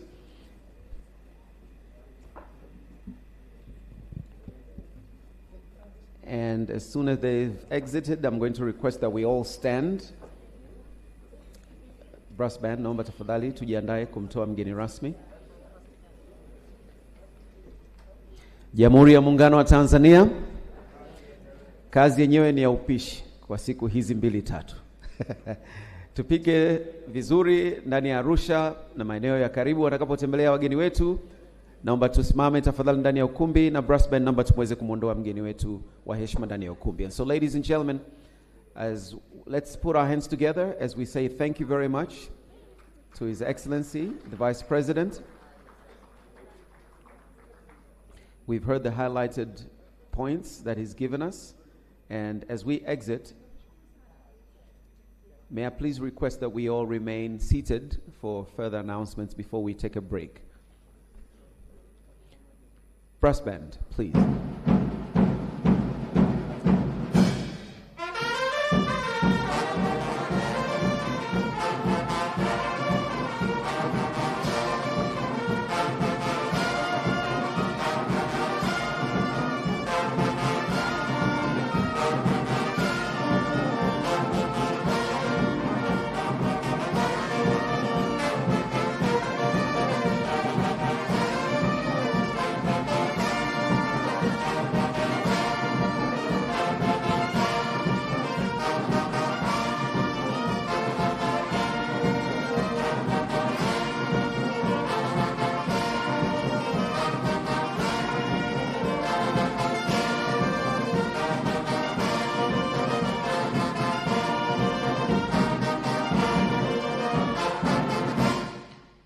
Thank you very much. Appreciate it. Thank you for being a fantastic audience. I hope you truly enjoyed the inauguration of our forum. And I have a couple of announcements to make very quickly. We are headed towards a quick break. We're a bit behind time, and so I think maybe the forum organizers would be looking at perhaps 30 minutes quick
My name is Rajan Datar, and I've been a BBC travel presenter for the past 20 years, as well as a conference moderator. I've travelled quite a bit across Africa in my career, and time again, I've been blown away by the sheer diversity of this continent, because, of course, Africa comprises a whole panoply, a smorgasbord, to use an appropriate food metaphor, of cultures and experiences, very much including cuisine. Now, many of you have just had a coffee, so I think you should be a bit more alert. But have you seen those MCs who tell the audience they've got to jump up and down and shout and hug their neighbour? Have you seen those MCs? Do you like those? I'm not going to do that to you because this is the United Nations, okay? But I do want to say I love the way that everyone here puts their hand on their heart as a welcome thing. So could you all put your hand on your heart and spread appreciation and energy for the rest of the day? Thank you so much, sir. Thank you. Because basically, gastronomy, you're onto a good thing. This sector is ideal for Africa once the important groundwork has been laid by people like you. We've already heard about some of the challenges, like marketing, like climate change, inclusivity, and food security. But I've got to say, from my own perspective, as a travel broadcaster and documentary maker, I can see how tourists are so drawn to gastronomy because it involves real local experiences, real cultural authenticity, especially with the rising focus on sustainability and small food producers. So we have an exciting deep dive today and tomorrow with experts, entrepreneurs, and culinary practitioners, all here to inform and inspire us with some real live cooking demonstrations too. So basically, we all know what we want to achieve. We all know why we want to achieve it. Let's talk about how we're going to do it. And in fact, we're doing it already. Let's get to the nitty-gritty then of how we make gastronomy tourism to be of benefit for all. And it is my great pleasure now to hear or to introduce on stage Ms. Natalia Bayona, the Executive Director of UN Tourism, who will talk on the critical role of innovation, education, and investment in empowering Africa's gastronomy tourism. So please join me in welcoming Ms. Bayona.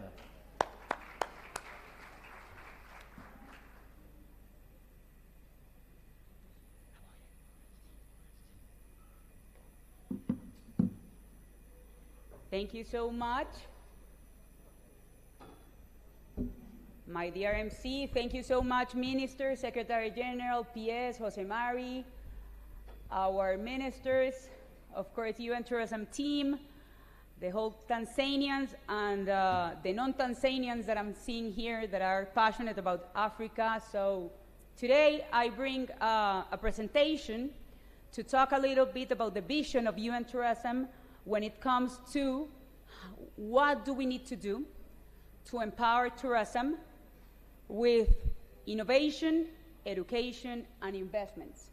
So if you don't mind, Aldo and the team, if you can help me with the presentation, I will really appreciate it, so we can start promoting what we have the messages that we have for today. So,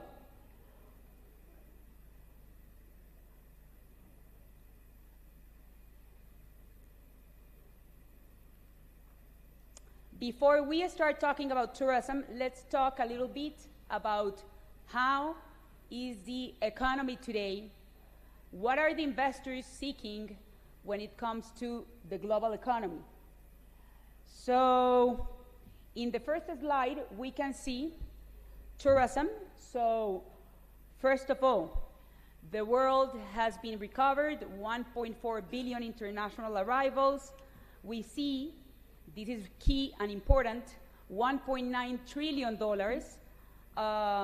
in exports. Tourism is the main service that is exported today in the world, and of course $1.6 trillion in receipts. So when we see as well the concentration of people, where are people going? 51% of tourists goes to Europe, 21% to Asia Pacific, 14% to the Americas, 6% Middle East, and 5%, 73 million people, goes to Africa. So this is the first message. We need to communicate and to promote and to create different scenarios and opportunities to promote Africa as a destination. Today, and then you will see it in the numbers, I'm a truly believer that in moments where over-tourism and different challenges are going on in tourism, this is the moment for emerging markets to grow. So this is a strong opportunity. So the first goal that we together, UN Tourism and Ministries of Tourism in Africa, we are working together so to move that 5% into a better percentage, so to grow into the pipeline of international tourism. Then, if you can help me on the back, on the next slide, we can see what I was mentioning before. The projections of tourism is that we are going to grow as a sector. Prices are still growing between 3 to 5%, and at the end of the day, all the regions are recovering correctly. Middle East 132%, Africa 107%, Europe 101%. So at the end, the destinations are going well. And if we see in the next slide, who are the best performing destinations? So a big applause for you, because Tanzania is the top performing destination with 41% of growth. Ethiopia, 40% of growth. Morocco, 35% of growth. Kenya, 11%, and Tunisia, 9%. Why this is important? Again, we really believe that this is the moment for emerging destinations to grow. And we can see this in the next slide. I'm going to talk about the economy and how to connect what is happening in the economy in the world and how this is connected to tourism and, of course, to gastronomy. So when it comes to investments, I always say this: investors move their investments thanks to confidence and trust. If they don't feel those values, they don't invest. So that's why when we see the trends of investments, there's always a roller coaster, because depending on the geopolitics, investors move their investments or not. So after COVID, of course, investment dropped, but of course investments in technology grew. But then the war of Ukraine came, so again investments fell down. But today what we are seeing is that investment in general is recovering. So the last year, the world received $1.4 trillion in investments. In the next slide, we are going to see where is Africa. So how is the roller coaster in Africa? The positive news is that after COVID, Africa has been growing and growing and growing the foreign direct investment as a region. So $94 billion came to the African economy in 2023, for example. And when we see or where we analyze to where those investors are going, basically is to the energy and infrastructure sector. So that's another message.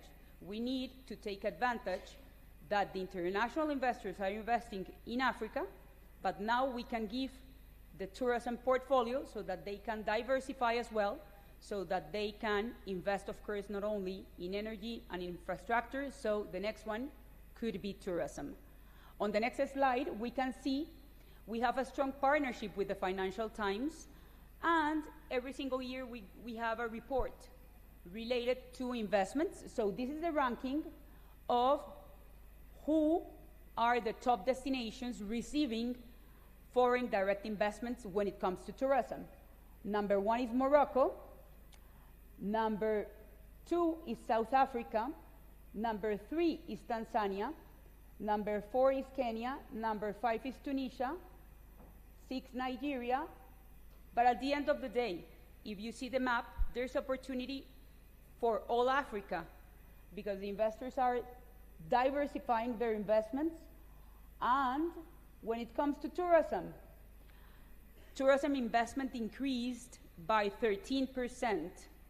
So that's another good number, and it's a very strong number, because again, it is showing that investors see here confidence and trust, and that of course that the tourism sector is going well. In the next slide, so how these macroeconomic analysis goes into UN tourism and how we are working together. So what we can do on innovation. So on innovation, when we talk, of course, about investments, when we talk about economic growth, innovation has to be a key area, because innovation is about empowering people, normally young people or young enterprises like SMEs, to create jobs. So where is Africa? Africa is the youngest region in the world. It concentrates the more number of young people in the world, and basically Africa contributes 17% to the UN tourism innovation ecosystem. So from every single competition of innovation that we launch, 17% of the applications comes from Africa. And that's good, because at the end it says that Africa has talent, and that the African startups or that the African entrepreneurs are seeking for showcasing their solutions through international platforms. The top countries that apply: Kenya, South Africa, Angola, Morocco, Nigeria, and Tanzania. If we see the records, the African startups have raised $3 billion in 2024 just for technology. And that's a very good message at the end of the day, because investments is not only, again, about investment in infrastructure, but also investing in technology, investing in startups, investing in the SMEs. So fintech, basically, digital payments, is the sector which the investors are paying more attention. And of course, when we talk about digital payments, everything is related to tourism, because digital payments is everything when you are a tour operator or a hotel or a touristic guide. In the next slide, we can see, of course, what Africa is doing in terms of gastronomy and innovation. So Africa here, I don't know if you know, but Africa has a Food Africa Accelerator. That is an accelerator based in Kenya that supports startups from Africa to give them seed capital to make them their solutions scale. Then you have another that is called ThriveX Global Accelerator, that is an agri-food accelerator that helps African startups working in agriculture, so that technology goes there and create a more efficient sector. And last but not least, there's an startup academy as well here in Africa that provides support and resources and mentorship to entrepreneurs. So in the next slide, we can see, of course, where we came from, no? Because at the end, with Basque Culinary Center, every single year, we launch together a global startup competition based on innovation. So Jose Mari is here, the Secretary General is here. So normally speaking, after this forum, we launch a gastronomy startup competition where all the innovators from Africa, in this case, are invited to apply, and those that wins the opportunity to go to San Sebastian, to Spain, to get accelerated, to get mentored, and of course, to help them to create a better business at the end of the day. So Here are two examples of what I was mentioning before. Look at this number. I told you that from the whole tourism sector, 14% of the applications come from Africa. From this startup competition focused on gastronomy, 40% of the applicants comes from Africa. So the innovators, this is another key message, African innovators want to develop the gastronomy tourism in Africa.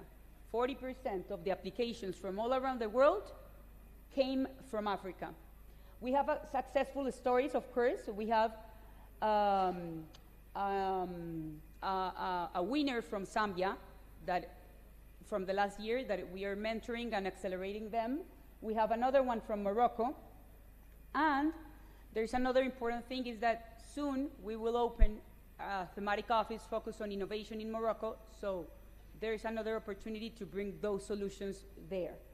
On the next slide, what I was mentioning, the Secretary General signed an agreement with the Kingdom of Morocco. So starting June the 1st, the Office on Innovation and Technology for Africa will be open. So all the innovators, all the entrepreneurs that are interested in developing gastronomy tourism or other type of products to bring solutions are invited to work with us on innovation.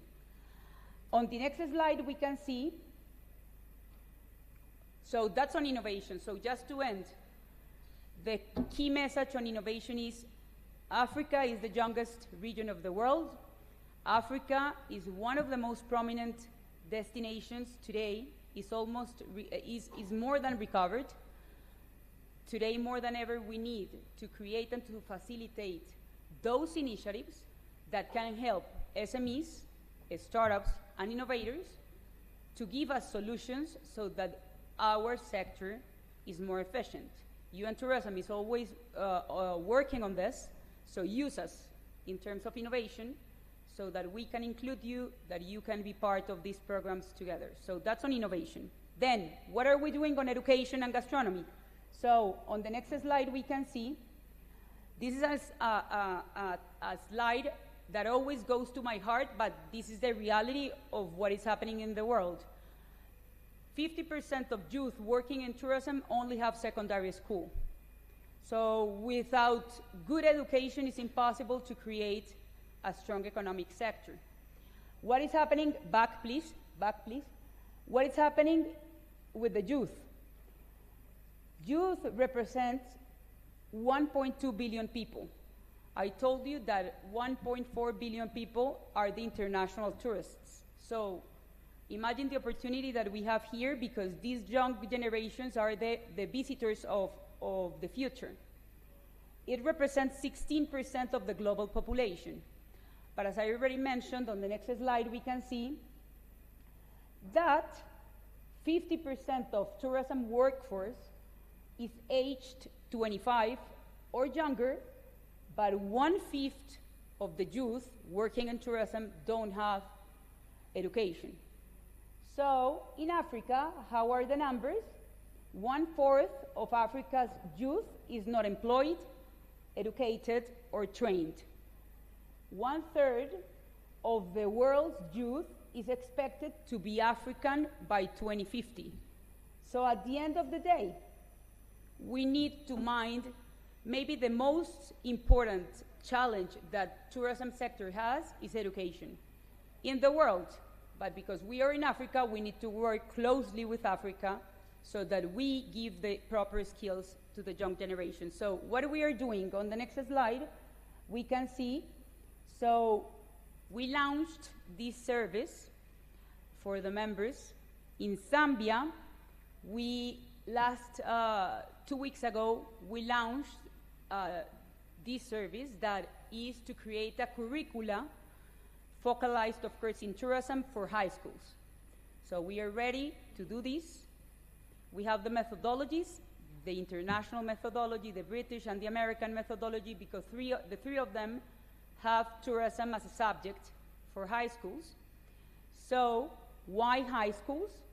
Because as I mentioned before, if we don't empower the young generations and if they don't understand that tourism is a strong economic sector, it will be impossible to create a sustainable growth for the people that is working in the sector. Second point of all, the online academy. Today you saw that the Secretary General gave scholarships to the Vice President and the Minister, because the online academy is an online platform that we have with the best universities all around the globe, and we have courses in 5 languages, and of course there are courses on gastronomy. So as of today, or beginning today, you will have 100 scholarships. So again, we need to see with the minister how we allocate them, but there is an opportunity to upskill or re-skill the people, because you get a certificate of UN tourism plus the government that is behind. So we have given, just to give you an example, more than 3,300 scholarships in Africa. And on the next slide, we can see that, of course, we are working in Africa to create training opportunities, of course, on the ground. So we are in Tunisia today to work on resilience for tourism enterprises. We are doing innovation and digitalization courses in Morocco. On the next slide, we can see vocational education that maybe is key, and this is a new service that we launched a couple of weeks ago in UN Tourism, that is courses through WhatsApp, so people that are 24/7 working in tourism, like taxi drivers, tourism guides, migration people, at the end of the day, they don't have neither a computer nor time to study. So we have courses that only needs 10 minutes per day, where people can, through WhatsApp, study, get videos, get quizzes that are 2 or 3 quizzes per day, and after they get all the modules, they get a certificate of UN Tourism plus the ministry. So this is really important, because we are doing this in Latin America for the rural areas, or for the taxi drivers, or in Spain for hospitality. So this is something that we feel that this can impact the way we can help people that are working in tourism to get more skills, with, of course, innovation. On the next slide, we can see that, of course, in Africa, we are advancing on the ground as well. So with Zimbabwe, with the minister, we are working on the creation of an international academy based, of course, on culinary arts. This was a result of the forum from the last year. And with Zambia as well, we are working to create an academy focused on vocational training and to bring technical skills in tourism for people. So on the next slide, we can see how, so I just spoke about innovation, about education, so now at the end of the day, money and investment, so how we connect investments as a third pillar into all this roadmap. So on the next slide, we can see, Minister, you were the first one who did this. So we are helping governments and ministries to create this. The first one that we created in Africa was 2 years ago with Tanzania. So it's an investment guideline. Why? As I mentioned, we need to promote tourism as a sector. So why the investors need to invest in a country? So we are working with more than 25 countries to help them to create their own guideline. What are the projects? What are the incentives? What are the benefits of investing? What are the type of projects, so that we open opportunities to the countries? With Tanzania, we are updating the guideline, because of course we did it 2 years ago, so we need to update it. But we have these as part of the work that we do in the country. And here we have done it in Zambia, in Mozambique, in Mauritius, and as I mentioned before, we have a plan to have at least 10 more for this year in Africa. And of course, this is connected with the key markets of the country. So Peru and Ecuador, we have it in English and in Spanish because for them, in this case, the British market is crucial, but for Uzbekistan and Zambia, China is very important, so we translate the guidelines into Chinese, just to give you examples.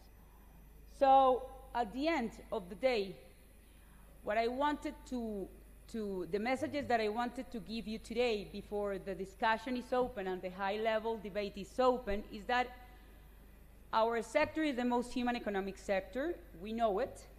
All of us, we are passionate about tourism, but we need really to focalize our efforts in innovation to give and to empower the SMEs, to empower the young generations, to add value to this economy. We already have these, and we are working on gastronomy with Basque Culinary Center to create innovation through tourism using their accelerator. On education, we already have services, courses of bartend or how to become a bartender, on hospitality, on culinary arts, how to be a chef, how to be an ambassador in tourism, etc. On investments as well, from the national government, we are working to promote more incentives so that Tanzania is always there in the top 3 of the investment map. But that's why we need all of you.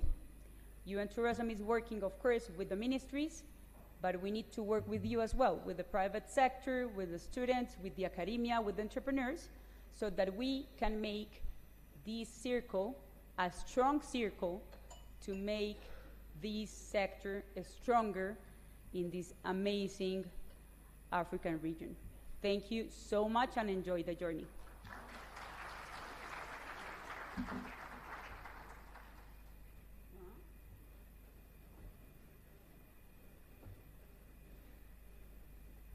Thank you, Natalia. I've got to say, from my perspective, what really came through there is it's education, it's youth. 1/3 of the world's youth will be African within a few decades. And we have the UN Tourism Online Academy as a resource that can be used. You can use it via WhatsApp as well for those who want to improve their skills in tourism. The plus side, I heard just there, Tanzania, fastest growing destination in Africa. Oh, and the 3rd highest receiver of foreign investment in the tourism sector. And the continent as a whole is 13% up on foreign investment. But there was one message there: investors care about the progress of digitalization. That is something that we have to focus on. So, as was mentioned by Natalia, we now have a very important session, the high-level panel on policy frameworks for gastronomy tourism. Our speakers will discuss the key policies needed to develop and promote that kind of tourism, ensuring it brings lasting benefits to destinations and, crucially, to local communities across Africa. And to set the scene for this discussion, I am pleased to invite on stage Director of Market Intelligence Policies and Competitiveness at UN Tourism, Sandra Caval.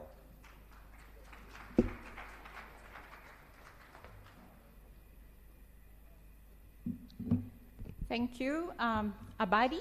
I know that lunch is between you and us at this point, and as Rajan said, it's smelling quite well. So we are all thrilled to go and discover more. So I'll be very quick because really the important thing is that we hear from the stakeholders and our leaders. But before we do that, I really wanted to highlight the work that we've been doing in terms of gastronomy tourism to guide countries in terms of creating that ecosystem that this morning was mentioned. And just to keep 2 numbers in mind, there's a lot of data in the slide, but 81% of travelers say that trying local food is part of the thing they look most when they travel. And if you go even down in more detail, 37% plan a trip. So imagine, they sit down, plan their own travel around visiting and experience a specific restaurant.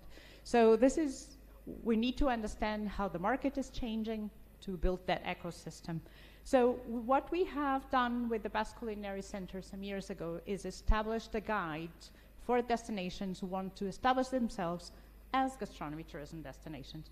And what I'm going to go through very quickly here is the fundamentals of that guide. The first one, governance. So we need leadership, and we see that. We need the ministries of tourism to take a strategic approach to create national plans for gastronomy tourism. We need leadership and cooperation. We also need that the cultural heritage, as it was very well mentioned by the Vice President this morning, is recognized, it's mapped, and it is transferred from generation to generation and safeguarded. We need to invest in product development. We need to create authentic, engaging, and innovative experiences. And this is part of the strategic component of that guidebook that you have to go through.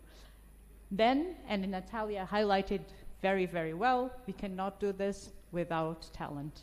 At the end of the day, we are face-to-face sector, and this is the most important, despite all the digital advances. So training and collaborating among academia, the private sector, the entrepreneurs, the agriculture ministries, and the ministries of tourism.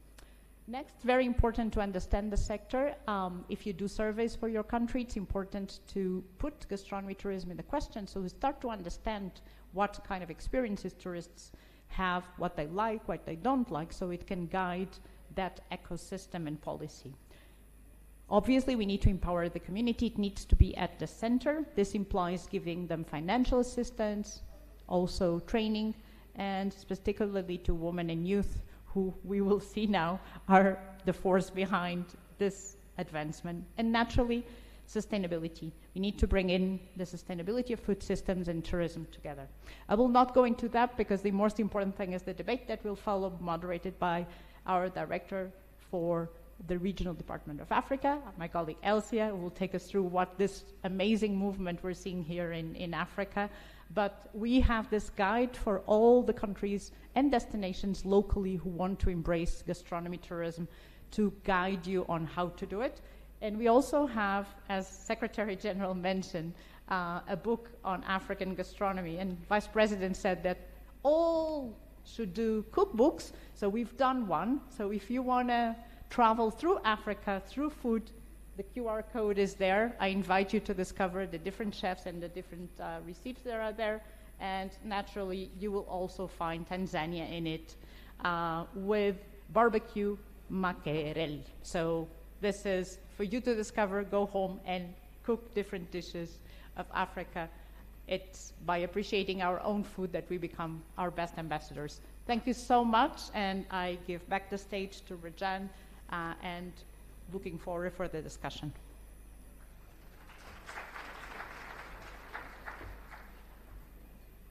Thank you, Sandra. I want one of those cookbooks, please. Thank you. 81% of tourists say that cuisine is a major attraction for them.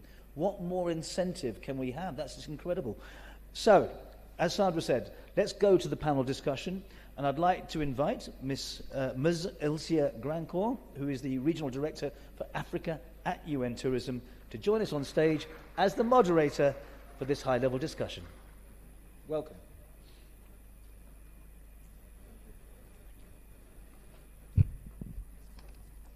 Thank you to our moderator. Very good afternoon to you all. I hope we're all very much still alert. As Sandra said, I know it's this panel keeping you from your lunch, but given the level of panelists that we have, I'm sure the conversation will be exciting for you all to continue listening in.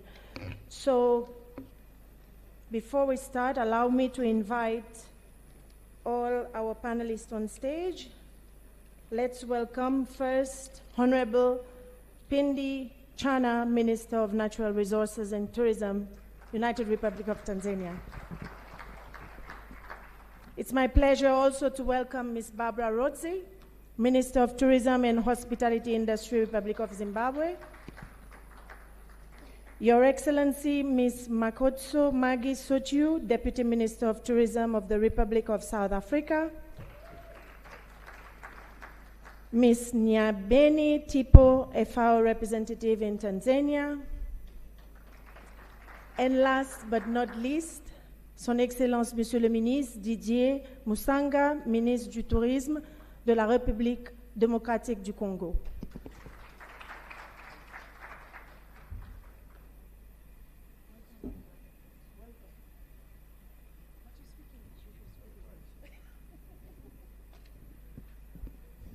Thank you. So, we all came here to witness the second edition of this very important edition of the Gastronomy Forum. And the tone has been set by the former speakers. I think now it's for us to give a chance to our panelists to tell us more, a little bit, what they are doing in their respective countries. I know for those of you that were here yesterday, thank you, Excellency. You beautifully showcased the food of Tanzania from all the regions, and even Sierra Leone. I didn't realize Sierra Leone was part of Tanzania, but you did have a stand there. So thank you for making the effort to come and join this celebration.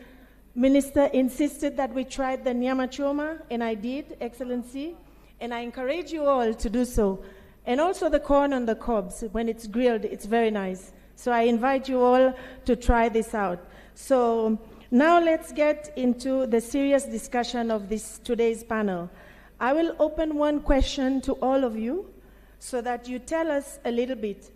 In your view, what is the importance of gastronomy in your tourism policy and strategy, and how are you coordinating with other sectors such as agriculture, the rural development, and the cultural aspect of your respective countries? So let's start with you, Honorable Minister Chana. Thank you.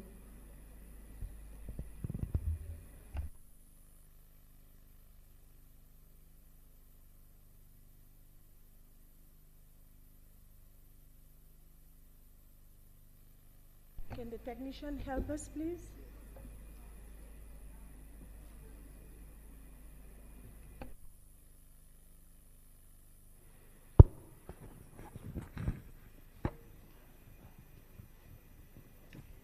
Yes, thank you very much, Elsie, for this very important panel, high level of ministers, and allow me to take this opportunity to appreciate all honorable ministers to come all the way to Arusha. Thank you very much. So, in our country, under the leadership of Her Excellency, Dr. Samia Suluhu Hassan, number one, as we move forward, gastronomy is among the priorities. So what we have done, we have said in our policy that we need to come up with new tourism products. We have all our traditional products of tourism, wildlife, safari, and whatnot. But now, as we move forward, we are now planning to have Vision 2050. We have our Millennium Goals. We said we need to come up with new products of tourism, which will enable tourists to come in our country and maybe stay much longer. So among the new products, I can say gastronomy is one of the products. And in Tanzania, we are starting not only on the cooking, but we are starting from agriculture. The government subsidizes agriculture. It subsidizes fertilizer. Tanzania is among very few countries with our food balance sheet exceeding the demand. We are around 124% of our food balance sheet. And we do export in most of East Africa community and sometimes SADC as well. We export maize, timber, potatoes, sunflower, and so many things. So after subsidizing in agriculture, we get the products, cashew nuts, avocado. Now we have to think, like, what are we going to do with all the surplus? We do export, but also we come up with gastronomy. And regarding gastronomy, we invite our tourists in the country to come and taste our food, but also we have these festivals, like in Tanzania. In July, we have the so-called Saba Saba festival, but we have a special festival on 8th of August, which is specific for agriculture and food products. So all these preserve our culture. It is socio-economic well-being of our community, especially women in rural areas. They cook our traditional food. We call them in our local language, mama lishe. We have chips and eggs on the street, very cheap. It's only $1. You can taste chips and eggs. You see, our local food. So these are the things so we have political will. These things are even budgeted. And as we move on, under Her Excellency Dr. Samia, in every district council, we set 10% to empower youth, to empower women and people with disability. Now, this 10% in every district council, in every town council, assist microeconomic activities by our local communities. So you can see that we do have political will, we empower them, and most of these microeconomic, these local communities, they produce food products. We understand in one day, a person minimum need to eat 3 times. One person. The population is 64 million. Now, 64 million, 3 times a day, you can imagine if every person takes breakfast, lunch, and dinner. So this is the area, really, we need to discuss. We need to invest so that we can take our tourism, especially in Africa, much, much higher level. Thank you for now. Thank you, Your Excellency. It's always good when we hear what are the positive things that are going on in the country, but also I think it's a time to learn from the different countries on what policies or strategies that you are implementing that works. So allow me to move to Her Excellency Minister of Zimbabwe, because this morning we saw how passionate the First Lady shared with us also her vision and how she's really pushing the gastronomy not only at a national level but on the SADC region and continental-wide.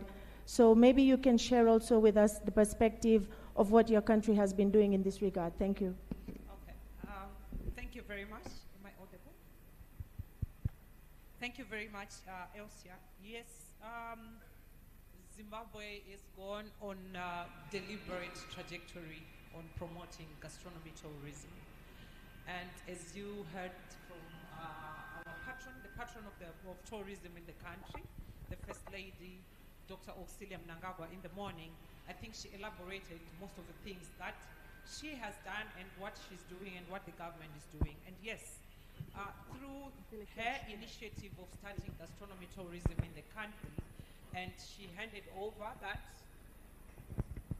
to our ministry in 2022, after she started the program in 2019, we had a deliberate move of having a policy around this. Like what my colleague minister has just said, we start from the agriculture. What it does, the importance of gastronomy tourism in our country, or in Africa, actually in the world, is about the socio-economic development. What it does to the ordinary person, all the way to cut across demographics, to cut across different persons of the society, to the table and to the gastro itself. It's amazing how it has improved livelihoods in our country with what the First Lady has started. She started with the chief's wives, going into the rural areas, all the way to the production of these raw materials and into the kitchens of different institutions, hotels, restaurants, and even in the homes. And with the focus of both promoting tourism and improving livelihoods through the health aspects that comes with gastronomy. But as government, we have also now deliberately come up with a whole of government approach with the ministries, Ministry of Agriculture, the Ministry of Women Affairs and Community, the Ministry of Higher and Tertiary Education, as well as us, the Ministry of Tourism.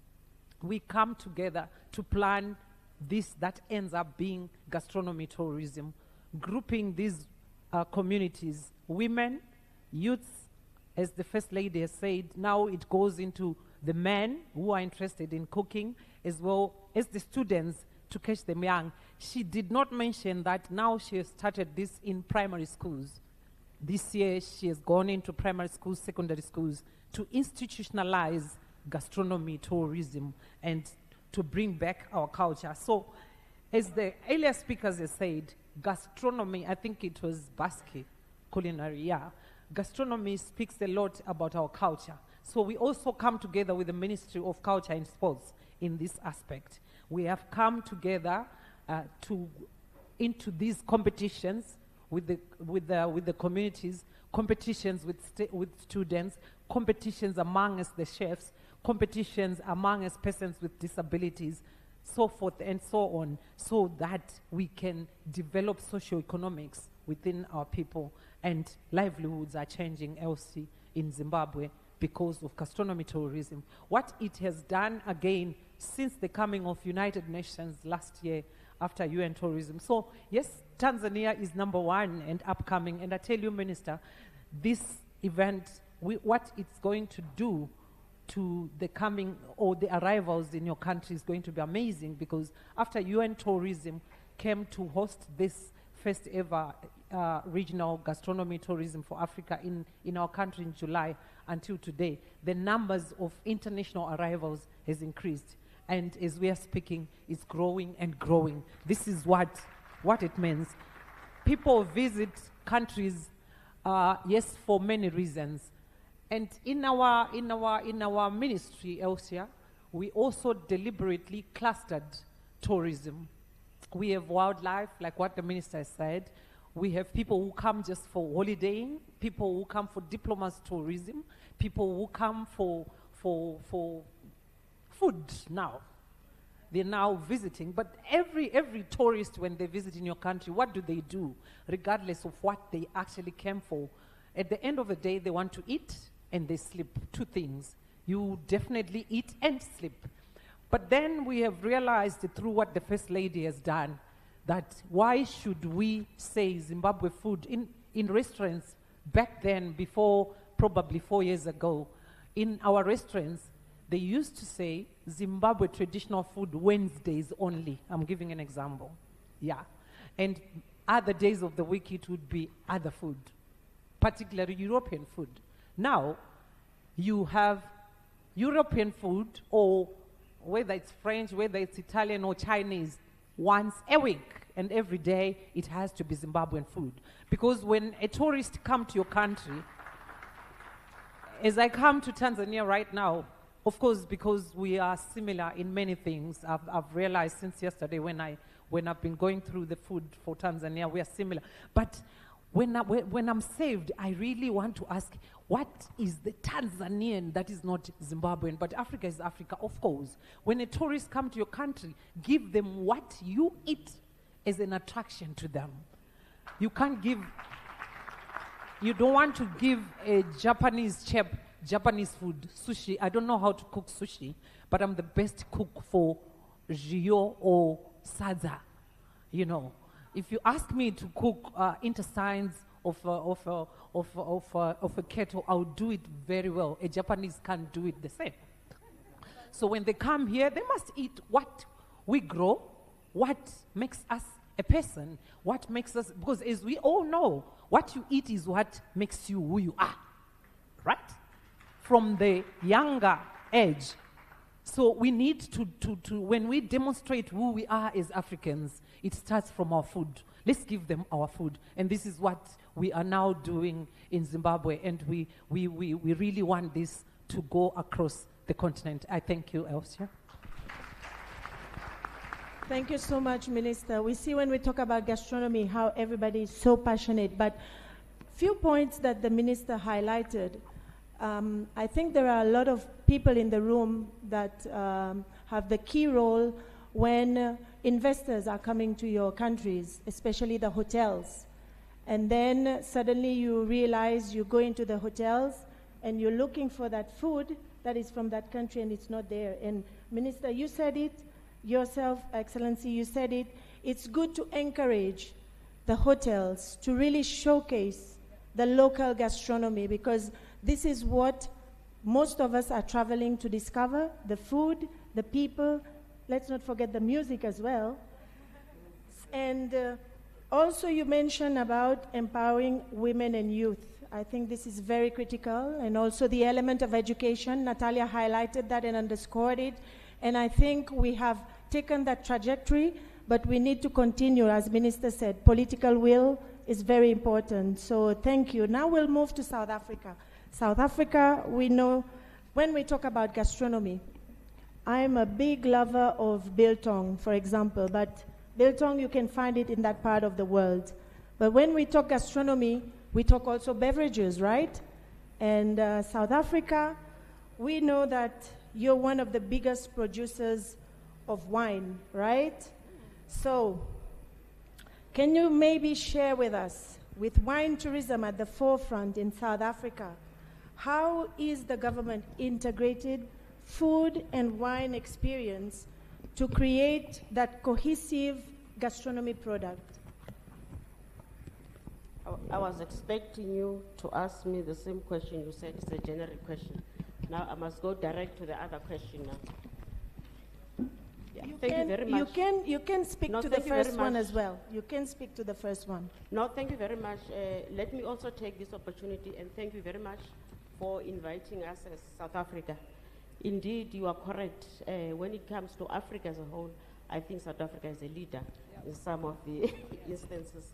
I want to go to your direct question with regard to us being at the forefront as South Africa when it comes to wine and also the integration of wine with food.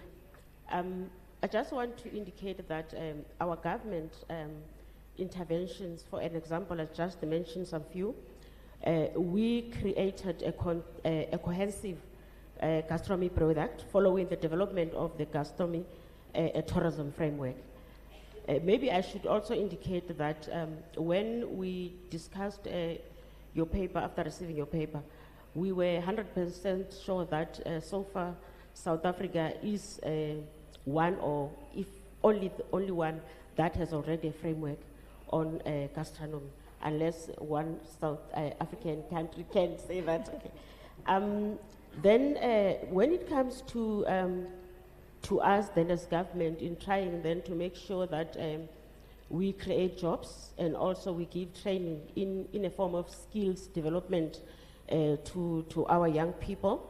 The department has launched a culinary training program for the 18 to 35 youth, because the 15-year, we have a problem with 15 years. I know that is a term that is being used, but according to our constitution in South Africa, a 15-year is supposed to be at school. If a 15-year is used for something else rather than be a school, then it's an exploitation. It's a criminal charge in South Africa.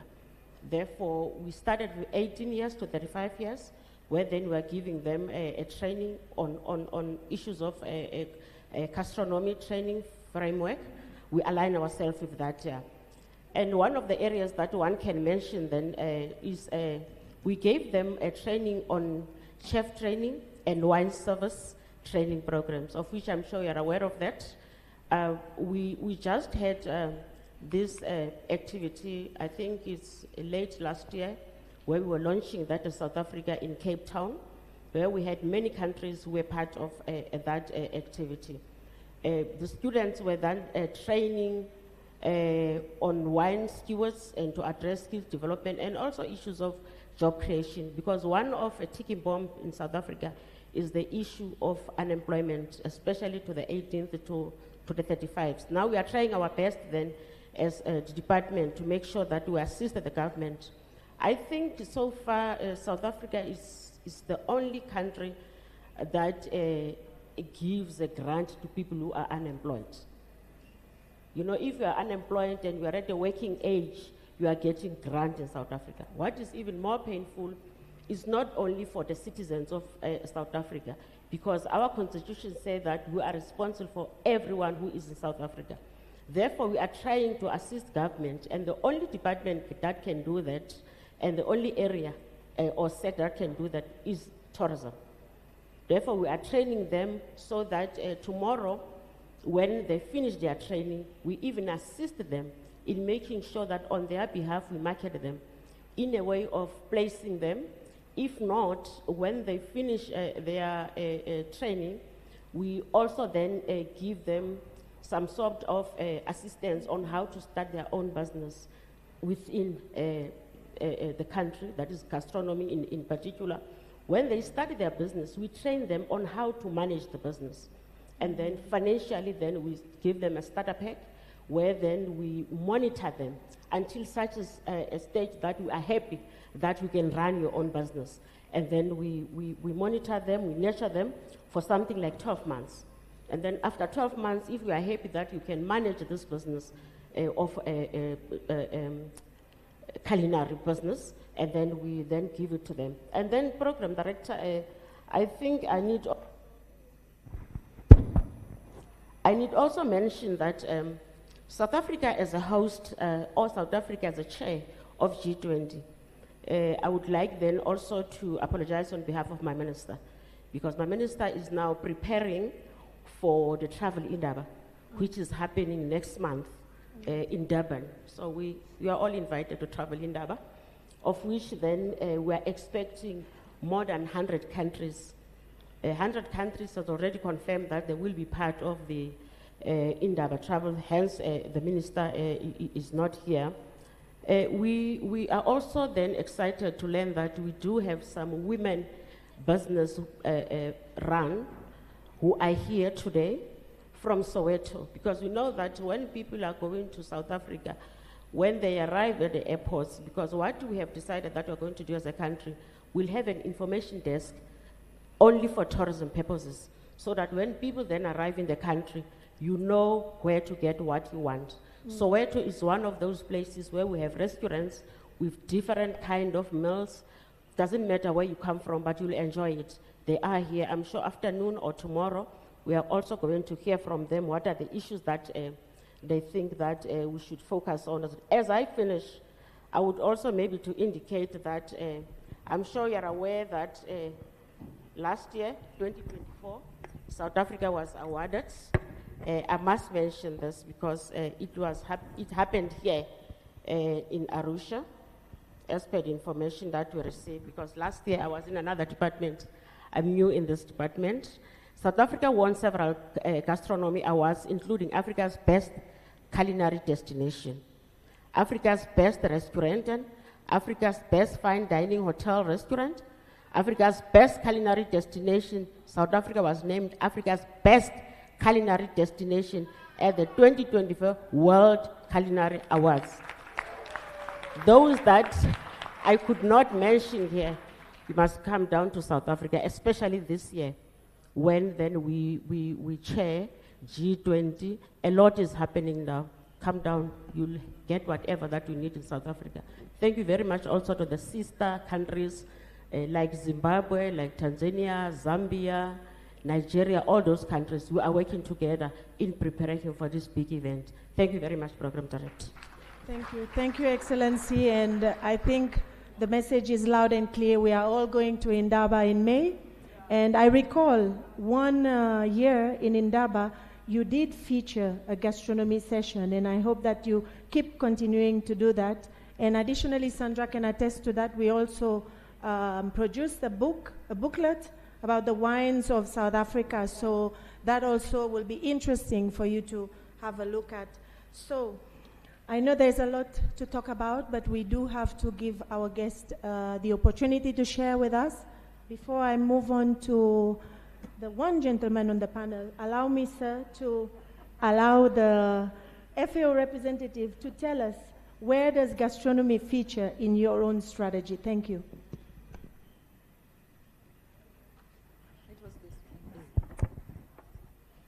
Thank you, Alicia, and thank you for all these wonderful honorable ministers who have just spoken before me and the speakers in the morning. And you might have all noticed that agriculture features in every speech.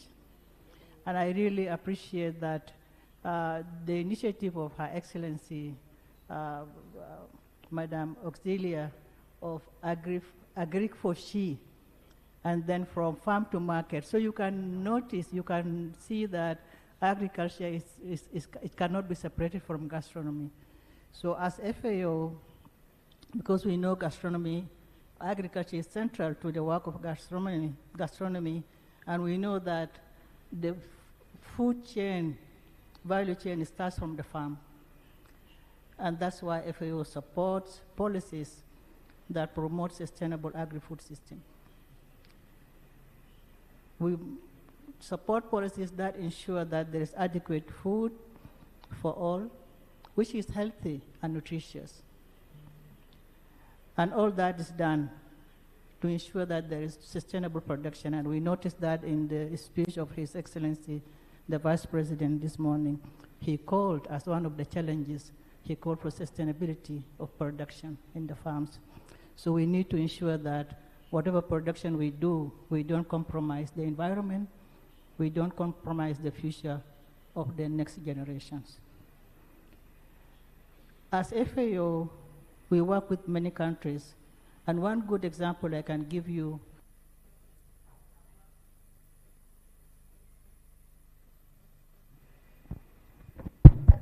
Okay, thank you. We have worked with more than 100 countries to develop something we call food-based dietary guidelines. And these are guidelines which are based on scientific research. They are based on locally produced food, local ingredients, and recipes that are nutritious and healthy for all.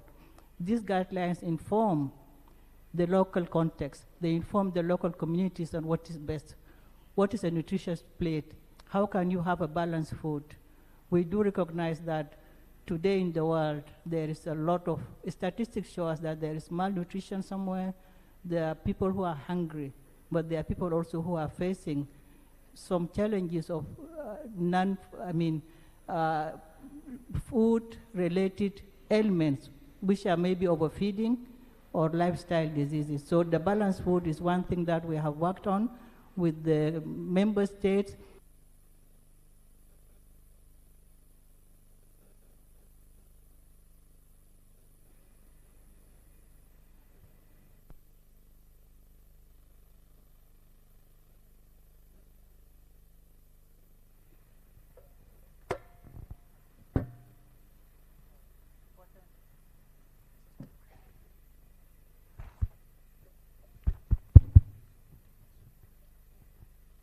In Tanzania, they were launched in 2022, and in the mainland and in Zanzibar. And these food-based dietary guidelines were translated into Swahili. But out of that, we had a lot of nutrition campaigns. And I remember we had cooking shows which were aired on the national television. And the First Lady of Zanzibar was one of the guests or the celebrities that we really showcased, and she did a cooking show on the TV in Tanzania, in Zanzibar. So these are some of the initiatives that we have done in Tanzania. The food-based dietary guidelines, one of them, but also we did campaigns using the local transport on nutritious food, promoting nutritious and balanced diet, and we're using Dala Dala, which is called local transport here. It's called Dala Dala. We had partnered with the Ministry of Health, Ministry of Agriculture, and the Tanzania Food Committee to make sure that we have facilitators in those transport who can preach the message of nutritious food. So we do believe that it's not just about gastronomy, but it's about the food that you give out there. FAO supports guidelines globally. We set standards together with member states to ensure that the food is safe, the food is healthy, and this food is nutritious to the people. So if you go to the sustainability of production, we have voluntary guidelines for sustainable management of land, tenure, forests, and fisheries. We have guidelines for small-scale fisheries. We have guidelines for aquaculture. So all these guidelines come to inform good policies, standard policies in the member states. So these are some of the examples that I just want to share with you. But I also appreciate what was mentioned by Honorable Minister earlier in the morning about using the existing platforms like the Nani Nani. She already mentioned that, and I had them in mind because we have other events in the country. The Nani Nani is one, the World Food Day is one, the Village Health Day is one. We can blend these activities of gastronomy within the existing activities, within the existing events. Nani Nani can be used to appreciate local cooking, bring on board the context of Tanzania, the dishes of Tanzania, and then we also award them because during Nani Nani they do awards. Can we include the chefs to come and cook and also recognize them at that time? The same on World Food Day. So I think these are just some of the examples I wanted to share with you. Thank you. Thank you. Thank you. I think you mentioned rightly so food security, food safety, and I'm sure at the national level, countries are working very closely with you. I understand from my colleague Sandra that we have collaboration with you with other regions, but maybe going forward we can strengthen that collaboration, especially through the ministries of tourism with the FAO. So now we go to our one gentleman on the panel, the Minister from Democratic Republic of Congo. We cannot talk about gastronomy when we go to DRC and not talk about music. You heard this morning, the Secretary General said in July, we will be going there in great numbers for the first festival, music and tourism, and also, of course, gastronomy will be present. So, Excellency, please tell us a little bit more what your country is doing and what to expect when we come in July in DRC. Thank you. Thank you, Elsa. Thank you to Tanzanian for the warm welcome. I tried to overcome the language barrier. You know that I'm coming from a French-speaking country. But this festival is not only about music. In DRC, music go with food and beer and ambiance and also sap, the dressing. You know that Congolese like to dress. But we have to overcome all these stereotypes. I think it will be a big occasion for peace also. You know that in the northeast of my country, there is some groups try to make destabilization of the country. In this region also, we have one of the most best park of the world is the Virunga Park. This year we are celebrating the 100th anniversary, and I think this festival will be a way for you to contribute to peace. Last year, the message was tourism and peace. And I think like tourism can be tools for peace, and this festival is show the resilience and also to say that African country must be the same together. So for the theme of this conference, I think in DRC we have like I can call it an approach with three big holistic approach with three big points. The first one is regulation, because we try with the Ministry of Health to improve the way the restaurant are taking care of the people coming in the place.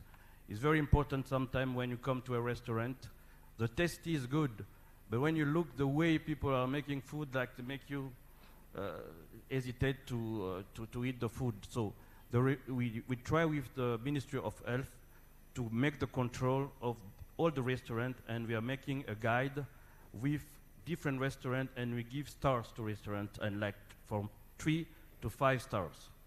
And also, what is important for me is the local content. As you know, food is also an affirmation of our culture, a cultural affirmation. So when you go to Congo, there is diversity.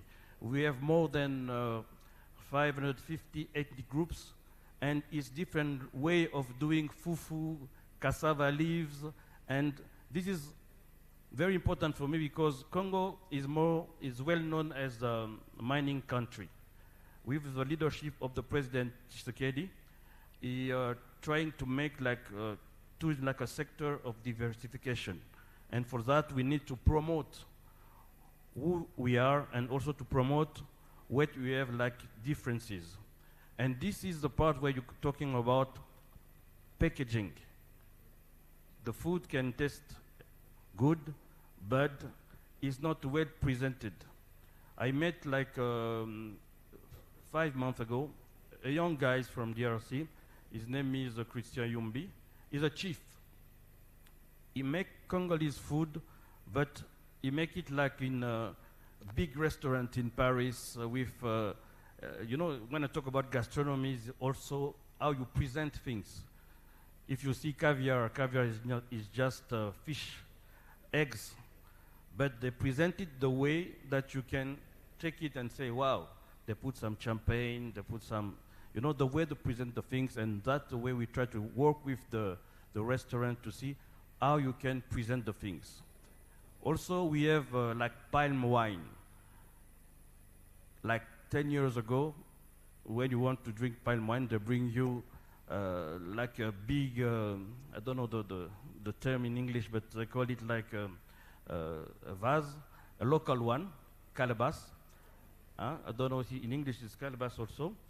And when you look at it, you will not want to take it. But now young guys present the same things in a nice bottle with big, nice etiquette, and is more for strangers coming in the DRC. They can be able to taste the product. And in marketing also, we try to select specific region, because DRC is a continent. I don't know if you have been there before. Is 1,300 to 2 million kilometers. It's very big. So you have to have like what I can call unique sales proposal for each region. So like this region is more for fish. This is more for snake. We eat snake. For crocodile or for turtle. And I think that the promotion of who we are is very important. We don't have to be ashamed that you eat this kind of stuff, even if it's protected by the law. We have a lot of protected species like okapis, bonobos, gorillas, and these species you cannot eat it. But in other way, if there is possibility to taste the local food, we have to be able to sell it differently. I think this is very important for me, and this is the work I'm doing, and try to have this guide. And when Natalia is speaking, he's talking about how to have digitalize everything. And I think it's very important also for this food gastronomy. We also have like 5 festivals for food. But I invite you in July, from July 16 to 18, to come to Kinshasa to discover the music, the rumba, the best music in the world. And also to taste the Congolese food. You can bring musicians from your country, you can bring some touristic destination to sell to Congolese, because I think it's very important also for Africans to travel in their country to know each other. And I think this is the things to see, and you come to meet Fali Pupa, Ferregola, Zaiko Langalanga, and Congolese culture. Thank you very much. Merci beaucoup, Excellence. I think we all heard, and we can attest that most of the countries at the national level, you have a policy framework in place. And of course, Madame from FAO also told us what they are doing. But I think also what is important, we've seen recently, we have the couscous, for example, and the chebuchen that's been inscribed as an intangible heritage. Couscous is ours, it's African, North Africa, and we have Chebuchen from Senegal. I know the minister, former minister of Nigeria is here. Why not the Jollof as well? But then we will have conflicting. Yes, now I see you already in the room. But it's just to say that to give more value to our own products, and this is why we started this journey, and I think we will continue to give that support. I am being pressured on the time. I really want you to tell us more, but the ministers are here. It's the opportunity for you to engage with them. But maybe just before we wrap up, ministers, tell us in just a few short words, what do you want the delegates here to leave here with when it comes to the gastronomy of your country? We'll start with you, Excellency.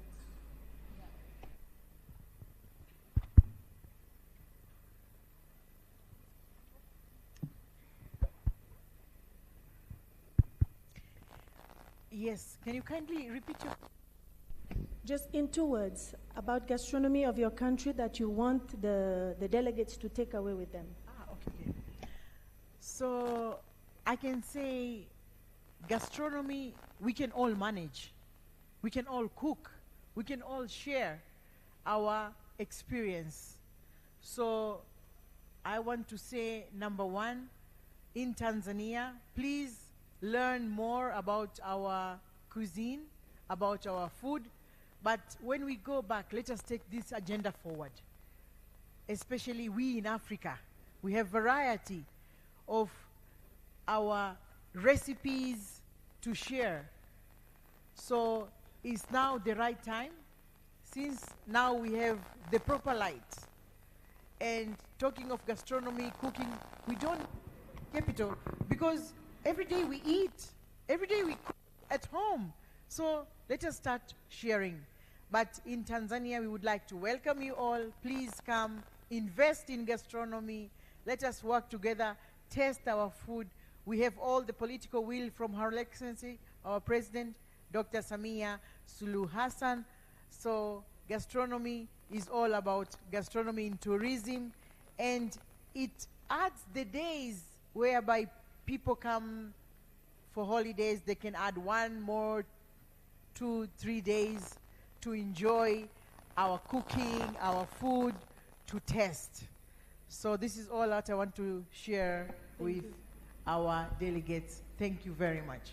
Thank you, Excellency. Excellency, Minister of Zimbabwe.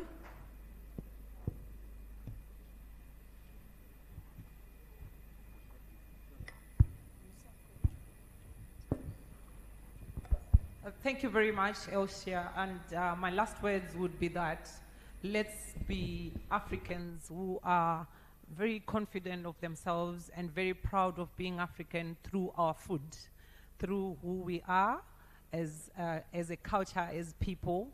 We have beautiful animals where they are not found across the world. That's our heritage. We have this vegetation, it's us. And we have Africans who have the most beautiful smile, warm and everything. So our food is key. I thank you. Thank you very much. I would like to say on behalf of my country, so that people don't forget South Africa was here, gastronomy is the future, and our diverse country is a must-visit destination to enjoy yourselves and your families. To Africa and the African states, let's unite. And all of us, we need to enjoy each other's foods. Thank you very much. Thank you. I think we have to work in partnership, and FAO is ready to work in partnership with all the governments in Africa and beyond to work towards sustainable production, but also sustainable consumption. We must be aware that 1/3 of the food we produce is wasted or lost. So as we advocate for gastronomy, linking it with agriculture, we also have to be mindful that we can carry along the message of reducing the waste along the food value chain. 1.3 billion ton is wasted every year from the food we produce. Do we think about that? So please, let's use this message alongside the gastronomy, alongside the tourism, that we have to really produce and consume responsibly and sustainably. Thank you. So I will say, Karibu to Kinshasa. Welcome to Kinshasa. Bienvenida. Bienvenue.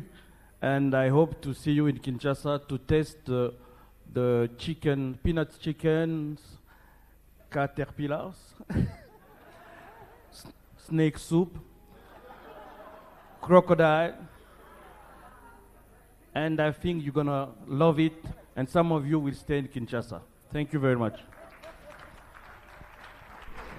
Thank you. Please let us give us a warm round of applause to our panelists. And you are now free to go for lunch, I suppose. Thank you. Excuse me, Excellency, they want to have a picture before you go.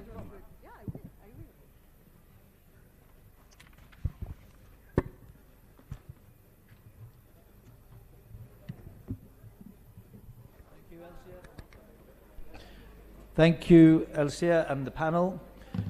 Some really interesting insights for me. Number one, gastronomy tourism can be a key driver of sustainable development across Africa. The other messages I got from that, we need new tourism products to get people to stay longer, and gastronomy is a very strong candidate for that. And that means going all along the food chain, from agriculture to processing, and using all forms of marketing, including TV cooking shows. As the minister from Zimbabwe said, we need every day to be traditional African food day, to give tourists what we eat, to be proud of homegrown foods. Hotels need to showcase African food. They need to regard it as fine dining. As the minister from DRC said, gastronomy is an affirmation of a nation's culture, and the presentation of food and wine is crucial. And just one last point, a music tourism festival in DRC, I'll be there. Music tourism is the next big thing, I hope, with rumba, of course, and that works with gastronomy. And maybe there'll be a whole series of new forums about music tourism. I hope so. So, one of the points raised in the last few sessions is the importance of collaboration between governments, international organizations, the private sector, and local communities. And only through joint efforts can we truly unlock the potential of Africa's rich culinary heritage. And that spirit of collaboration brings us perfectly to our next moment, which is the signing of a Memorandum of Understanding between UN Tourism and chefs in Africa. So I'd like now, please, to invite the UN Tourism Secretary General, Mr. Zurab Pololi-Kashvili, and Mr. Juve Malonga, founder of Chefs in Africa, to take their seats at the table for this important moment.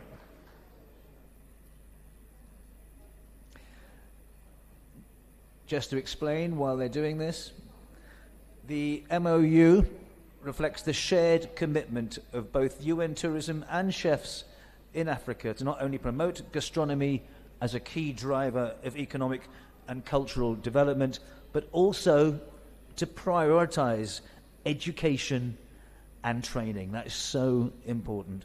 And through joint activities, knowledge sharing, and capacity building efforts, this partnership will contribute to a more dynamic and competitive gastronomy tourism landscape in Africa. So we look forward to seeing how this MOU, this collaboration, will generate not only for the tourism sector, but also for communities, producers, chefs, and future generations, benefits across the continent.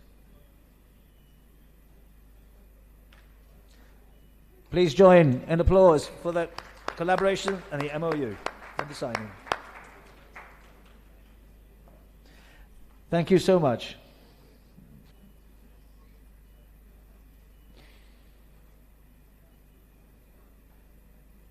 Okay, now, as people keep saying, we're well aware of the irony of having a gastronomy conference while we're waiting and delaying lunch, and we can smell the food. But hang on, just be patient. We'll get there, because the next talk, which is really good and will get your saliva going for lunch, is about being inspired. So it's our pleasure now to welcome our next speaker, an internationally renowned celebrity chef, entrepreneur, and media personality. She's known for her creative approach to African cuisine, blending tradition with a contemporary flair. She is Chef Nti, and she's captivated global audiences through TV appearances, including street food in Africa on the Food Network. In 2018, she launched her own line of South African sauces and spices, and later opened Taste Kitchen in Johannesburg, which was named Africa Restaurant of the Year in 2020. And she's now expanded her operation to Nigeria with Taste Abuja. I can see her over there. Please welcome on stage Chef Nti for what promises to be an inspiring session.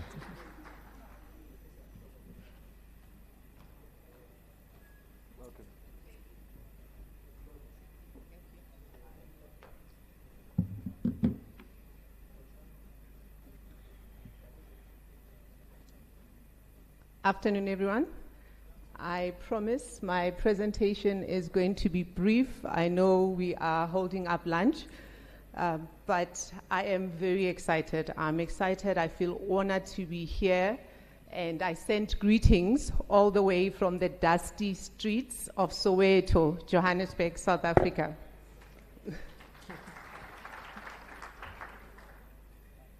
I'd like to observe all protocol and recognize everyone that's in the room.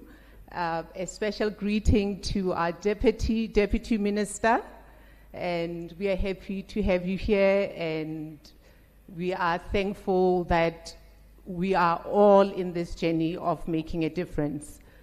My topic today, if we move to the next slide, I'm going to speak to you about Africa, the cradle of flavor. So Africa as a continent, we are not only the cradle of humankind, we are one of the birthplaces of agriculture, by extension, flavor.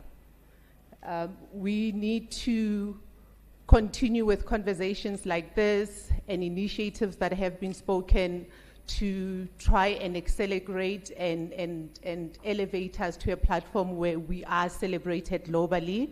Why? Because we've got Asian grains that have been cultivated for thousands of years, like sorghum, we've got teff, we've got millet, we have spices that are celebrated. And these spices have originated long before your colonial trade routes. We had rich spice routes that are looking at preservation, that were looking at healing, as well as flavor layering. And when you look at techniques, globally, when you look at fine dining, our techniques have migrated. We've got techniques such as curing and drying. I mean, we talked about nyama choma. From the South African context, we've got ichisa nyama. We've got pounding and grinding as a technique.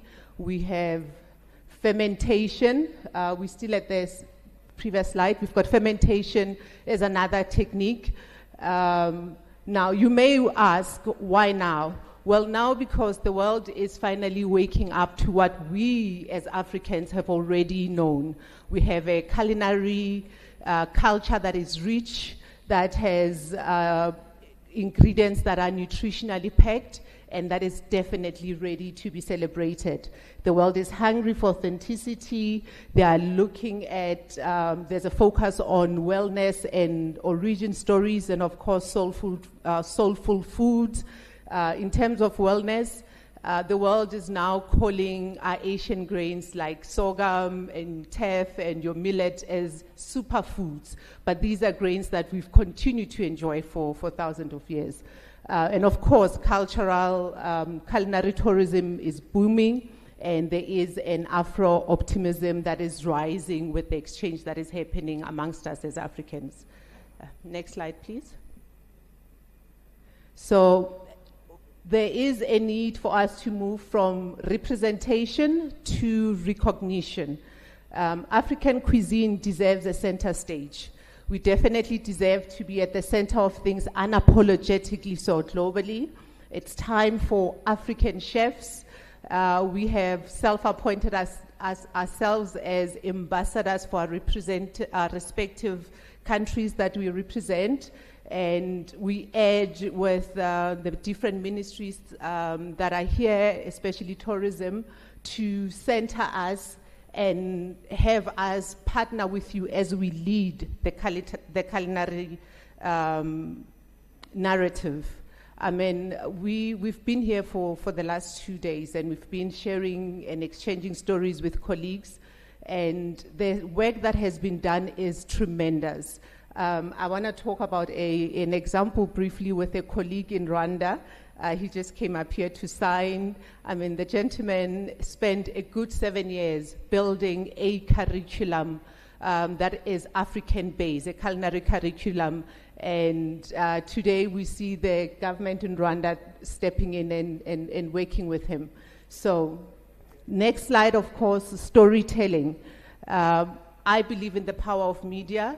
As Africans, historically, we never archived. Our stories moved from our grandmothers and our mothers by word of mouth. So we need to be very intentional as we set out goals and what to do by archiving and using mainstream media as a platform. I was fortunate enough to be able to have an opportunity to work with Food Network. They approached me in 2020. It's a production company that shows in 146 countries in the world.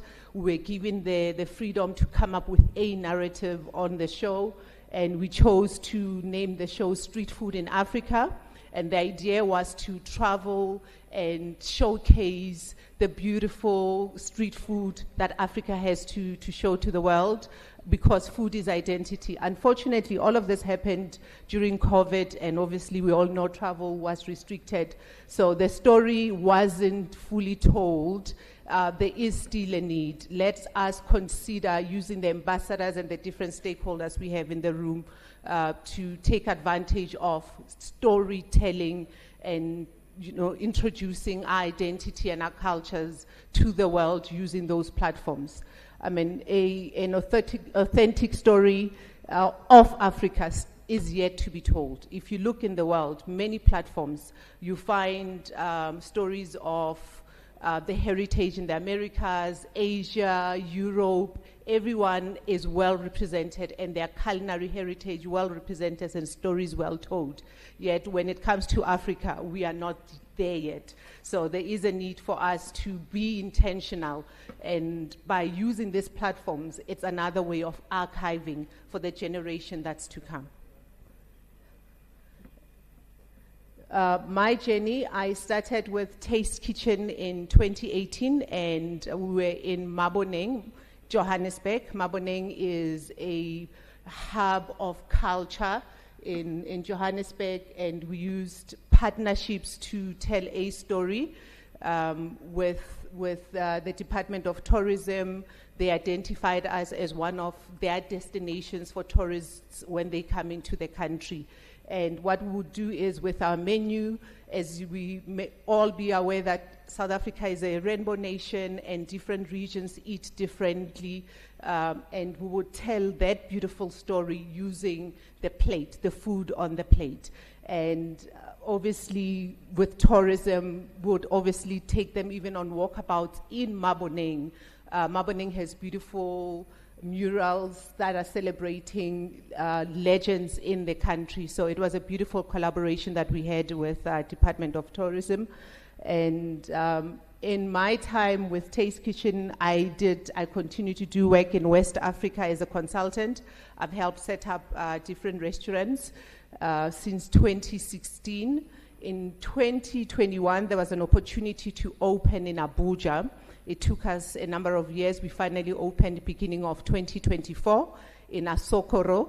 And there again, we are continuing with the journey of introducing South Africa to the community. We've partnered with our embassy in Nigeria. When we had our opening week, we had our ambassador fly in with different dignitaries, and we used the platform to tell a story about South Africa. And that is what, as a team, we like to refer to as scaling without losing soul, and growing and making sure that we are not duplicating, we are just deepening our impact.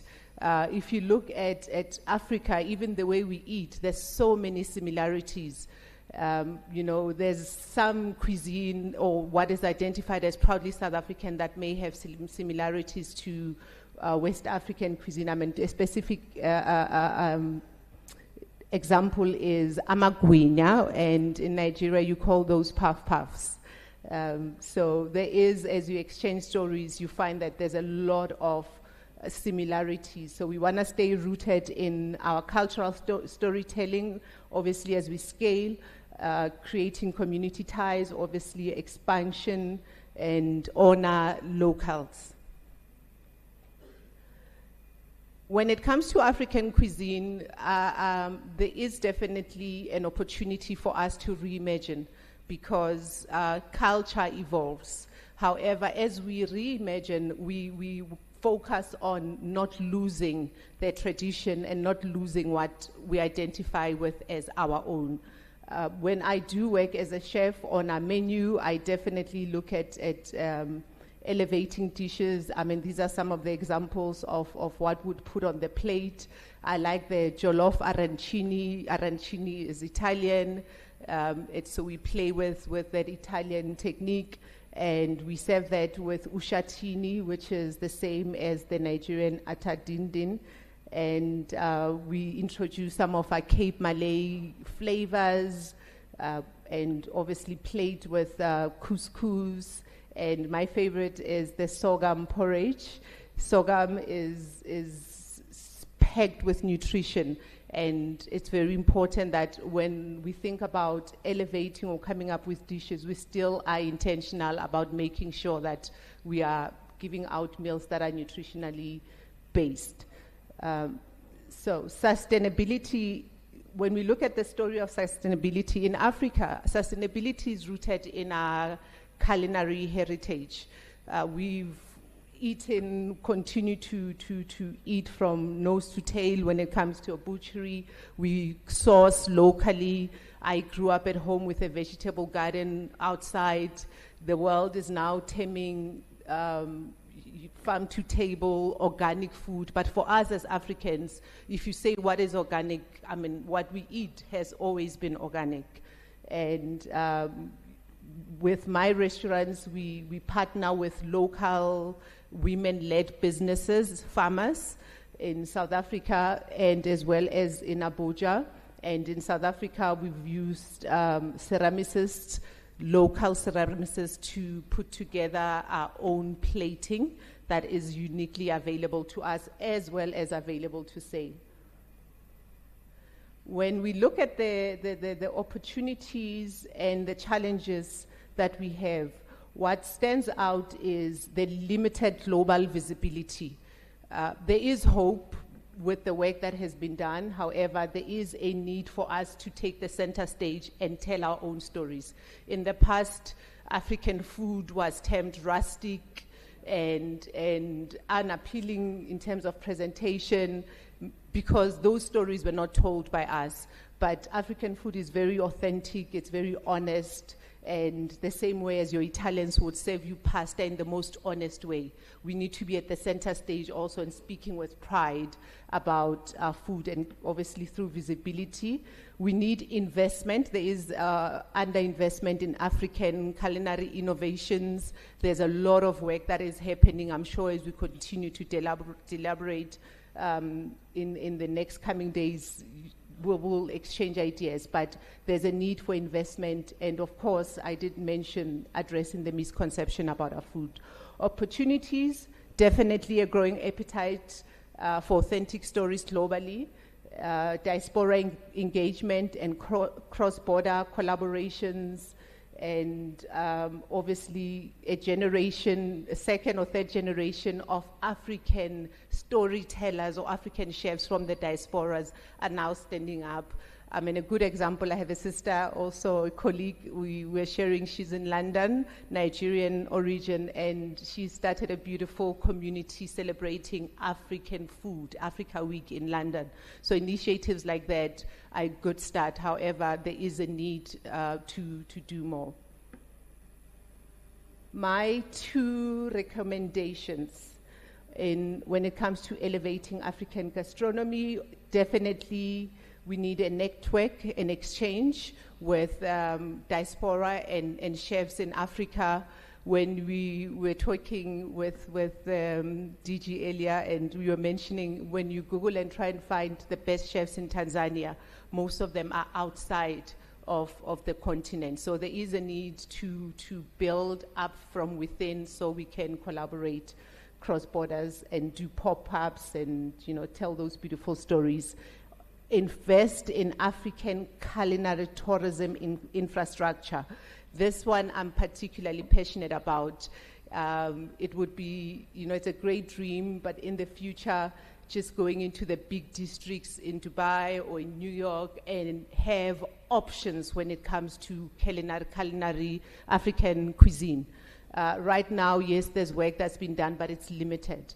So we definitely need to strengthen those infrastructures. Next slide.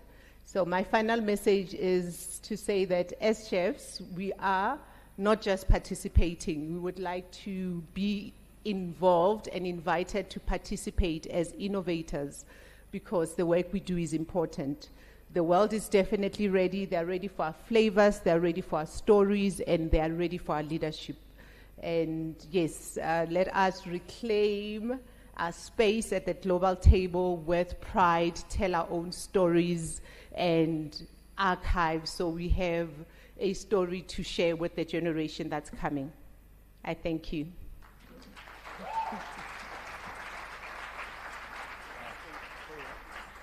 Fantastic session. Just some more applause, please, for the chef. Scaling with soul, investing in infrastructure, and yes, storytelling. Absolutely crucial in every tourism sector.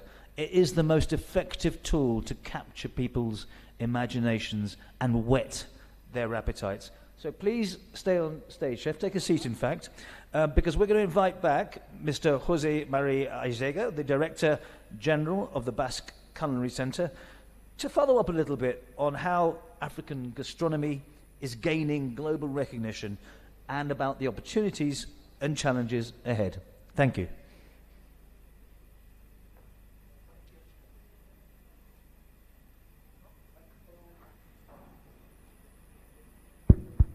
I'm good.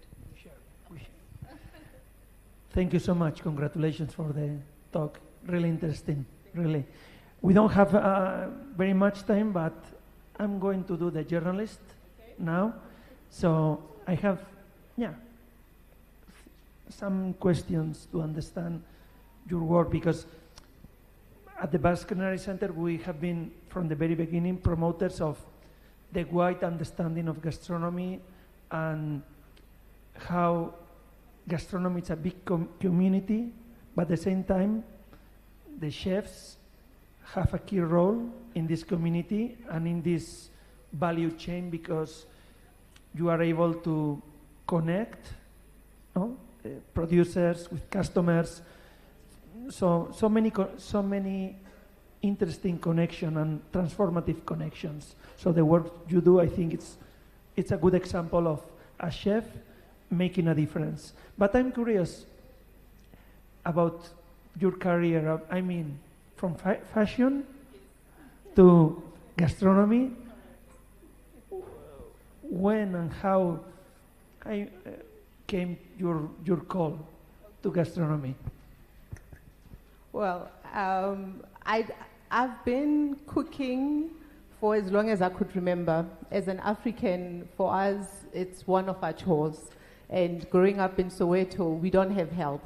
So cooking is one of those chores that everyone knew at home. You leave it to Nti, because when she handles the pot, trust me, everyone's gonna be happy. So cooking I've always done. And fashion is a passion of mine. I've started the journey in my professional career in fashion. I actually lived in Italy. You'll see with my cuisine, I'm inspired by Mediterranean cuisine as well in how I translate my dishes. I lived there for 2 years, and from there I then collaborated with fashion houses and took the business to South Africa. And as business does, that line of business didn't work out.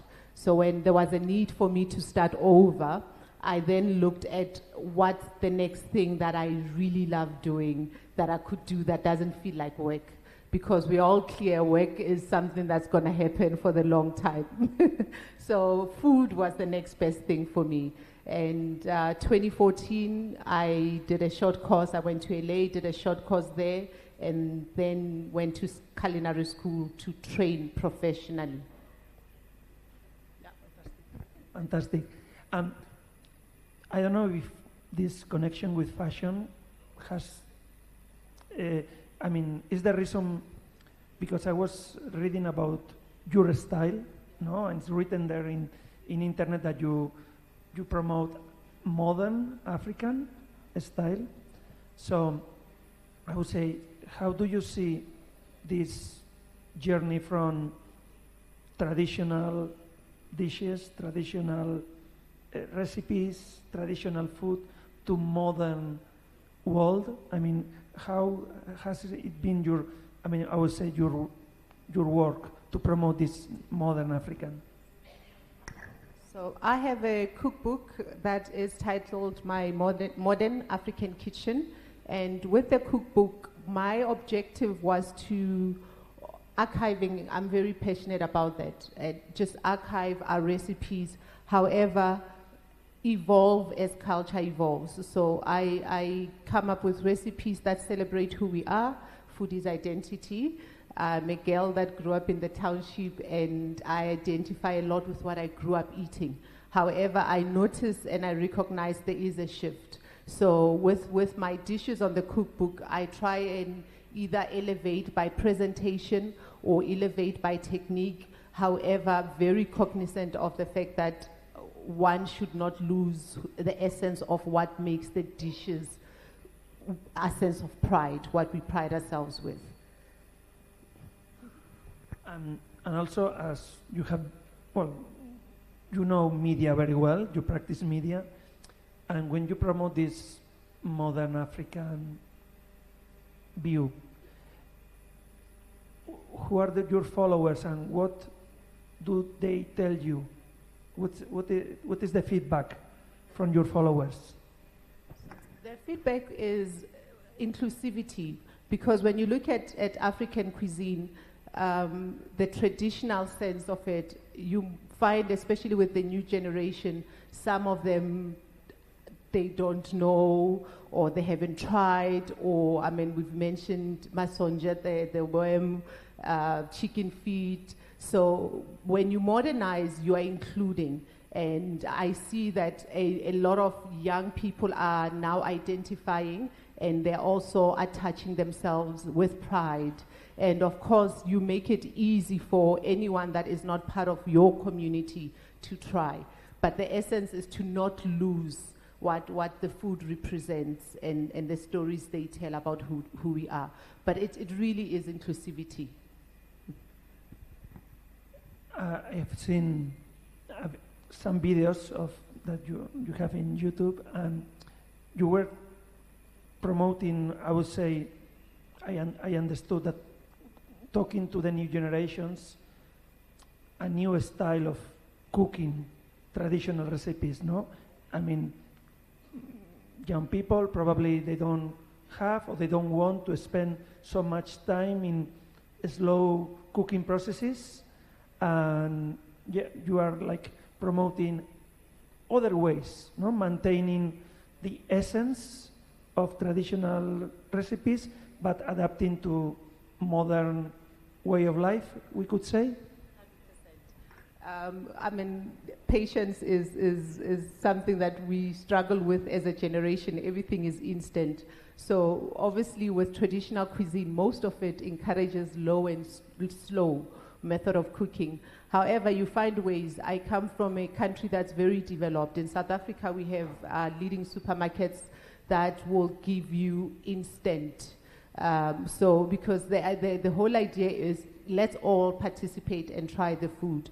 But patience, you know, to enjoy them in their most best form, take whatever time is necessary. Yes, find ways to innovate, but don't lose the essence of it. But just cook the traditional food the way it's meant to be enjoyed. Yeah, finishing a couple of final questions. What do you think the world is understanding better about African gastronomy? And well, you mentioned already, but what is like the main challenge that you see now to reach much more people and the world to learn about the diversity of African gastronomy?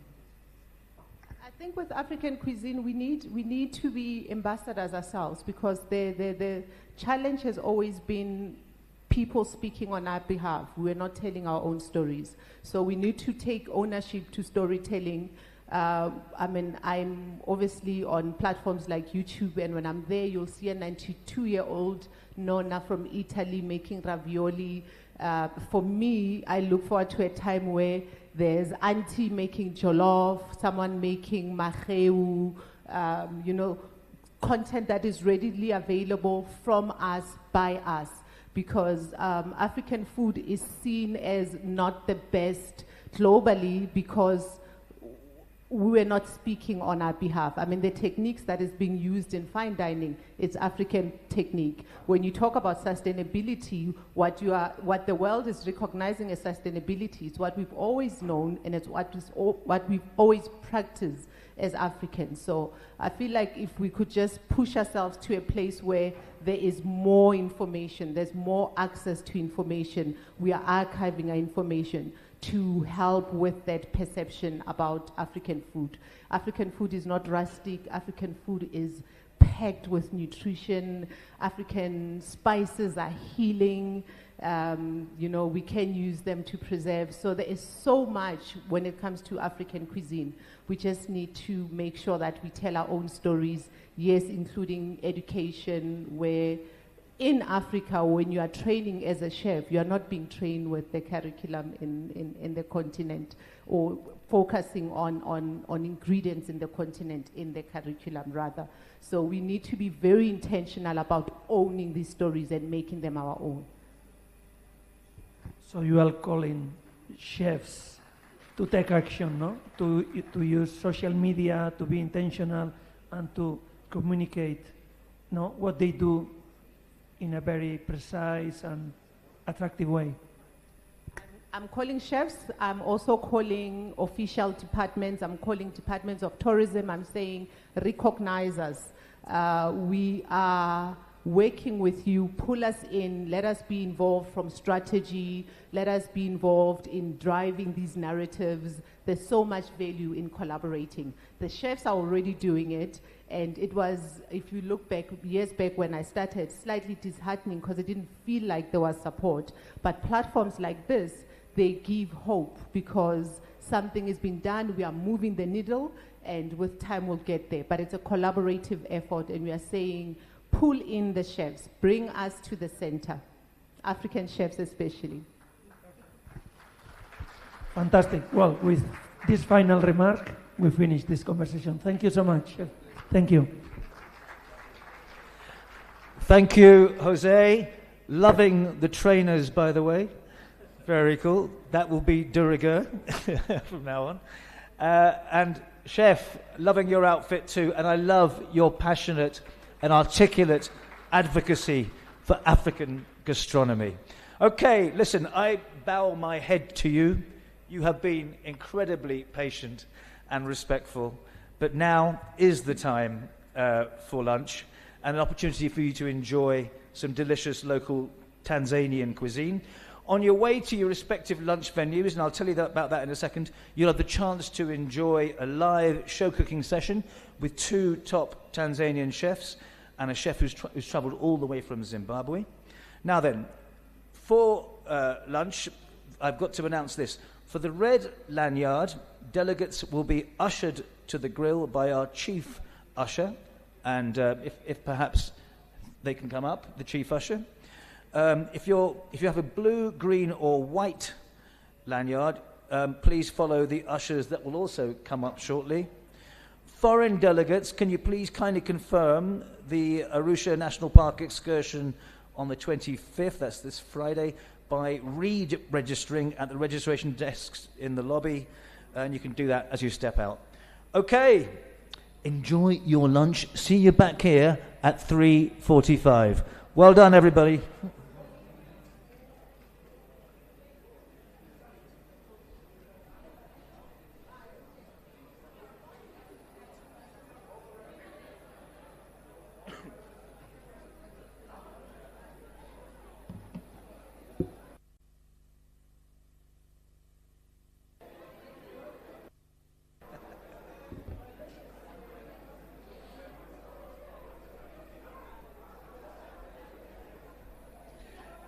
Just to remind you, 3:45. Back here, please.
Because Taji didn't know. 3:45, once more, for returning here.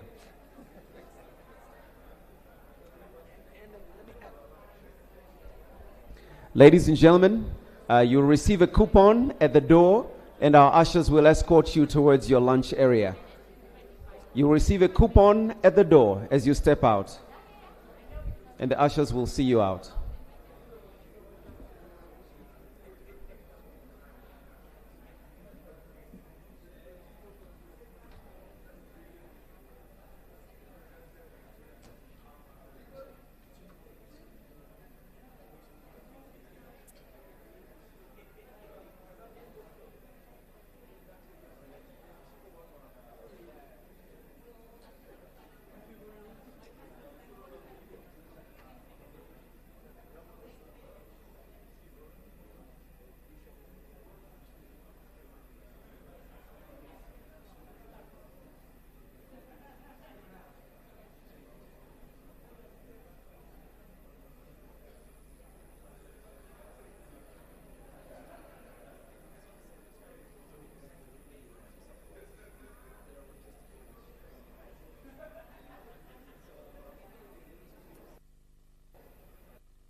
somebody who knows all about harira and lots of other Moroccan dishes.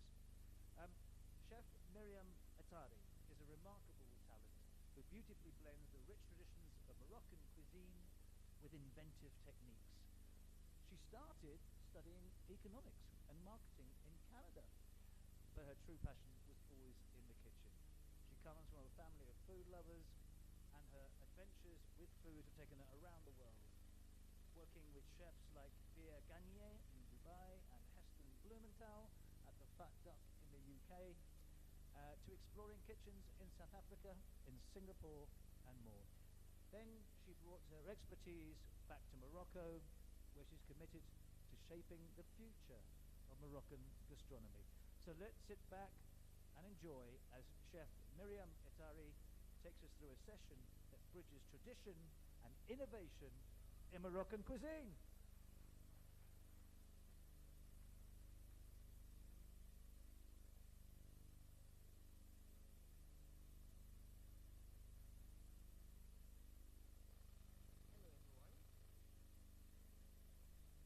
I've been assigned the role of the digestive. I'm here to help you digest.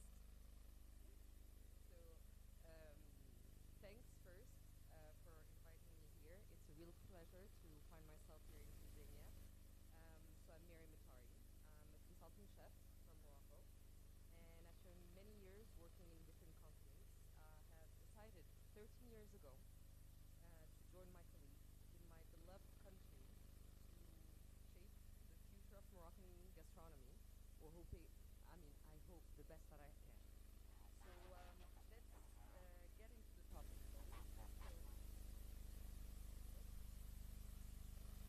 So let's start by saying that Moroccan gastronomy is truly poised for an exciting evolution by blending its rich culinary heritage and modern innovation.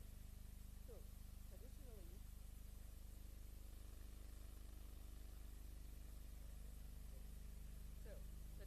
Moroccan cuisine is defined by vibrant colors, with dishes like tagine, couscous, pastilla.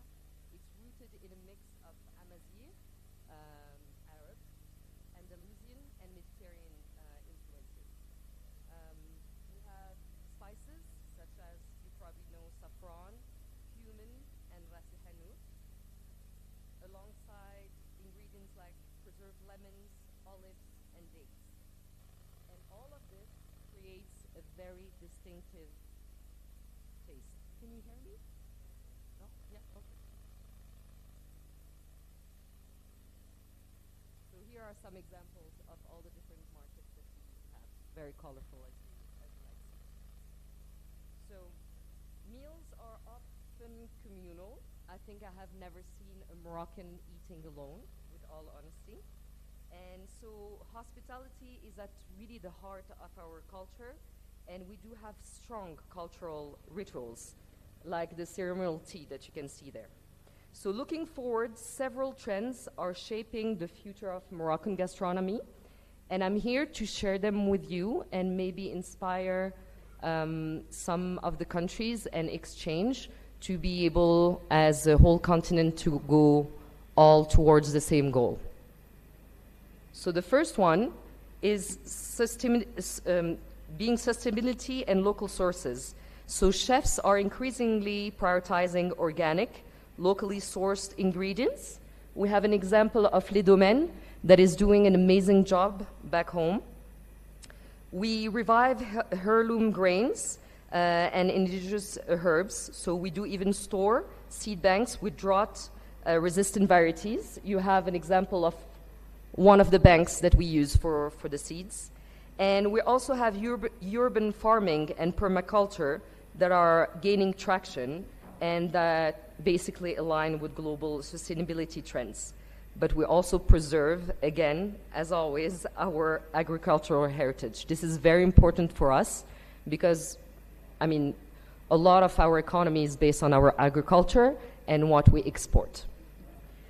The second point would be the modern techniques and presentations. As you can see on the top, these are real dishes that you can have in Marrakesh.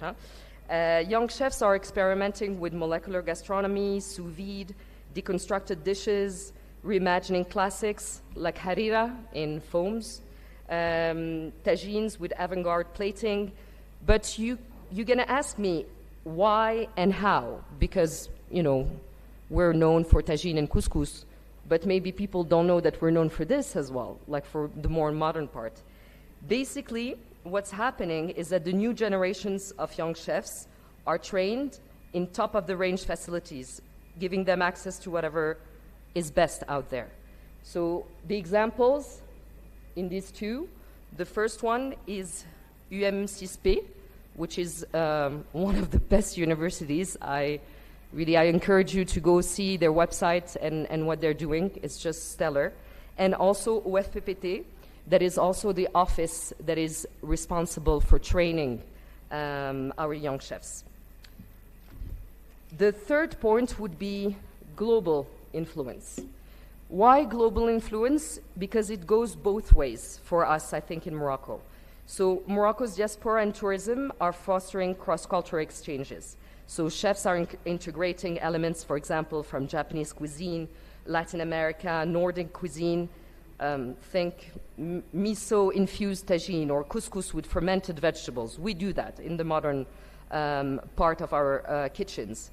But also, Moroccan flavors are inspiring global menus. And we saw that in the last couple of years. We all remember the Ras El Hanout craze. You can see it there everywhere. For example, butter-infused Ras El Hanout. And I remember Amazon selling out on the golden mix. While for us, it's just a mix of spices, that we use maybe twice a year. It's not something that we use in every one of our dishes. And I must say that last year, Gordon Ramsay's announcement of Moroccan cuisine being voted #1 was a real push. I think that we received a lot of tourists that were very curious about what Moroccan cuisine was. The fourth point would be the plant-based and health-conscious trends. My colleague there talked about this in her presentation. We see that there are rising demand for vegan and vegetarian options, and so chefs are innovating on this. But it's also based on our culture. We do eat tons of fruits and vegetables, so it's very easy to incorporate this global trend. Number 5 would be taking advantage of the digital era. Oh boy, we're riding this wave, okay? So how do we do it? We amplify the cuisine's visual appeal while we preserve our culinary storytelling. We have a storytelling that is very strong and it's out there. So what we do is that we have social media platforms like Instagram or TikTok, and naturally they're amplifying Moroccan cuisine's visual appeal, with chefs creating photogenic dishes, sharing recipes globally. But then once on site, the people that are visiting us, you sold them a dream, but now they need to live the dream, right? So what we do is that we organize for them immersive dining experiences.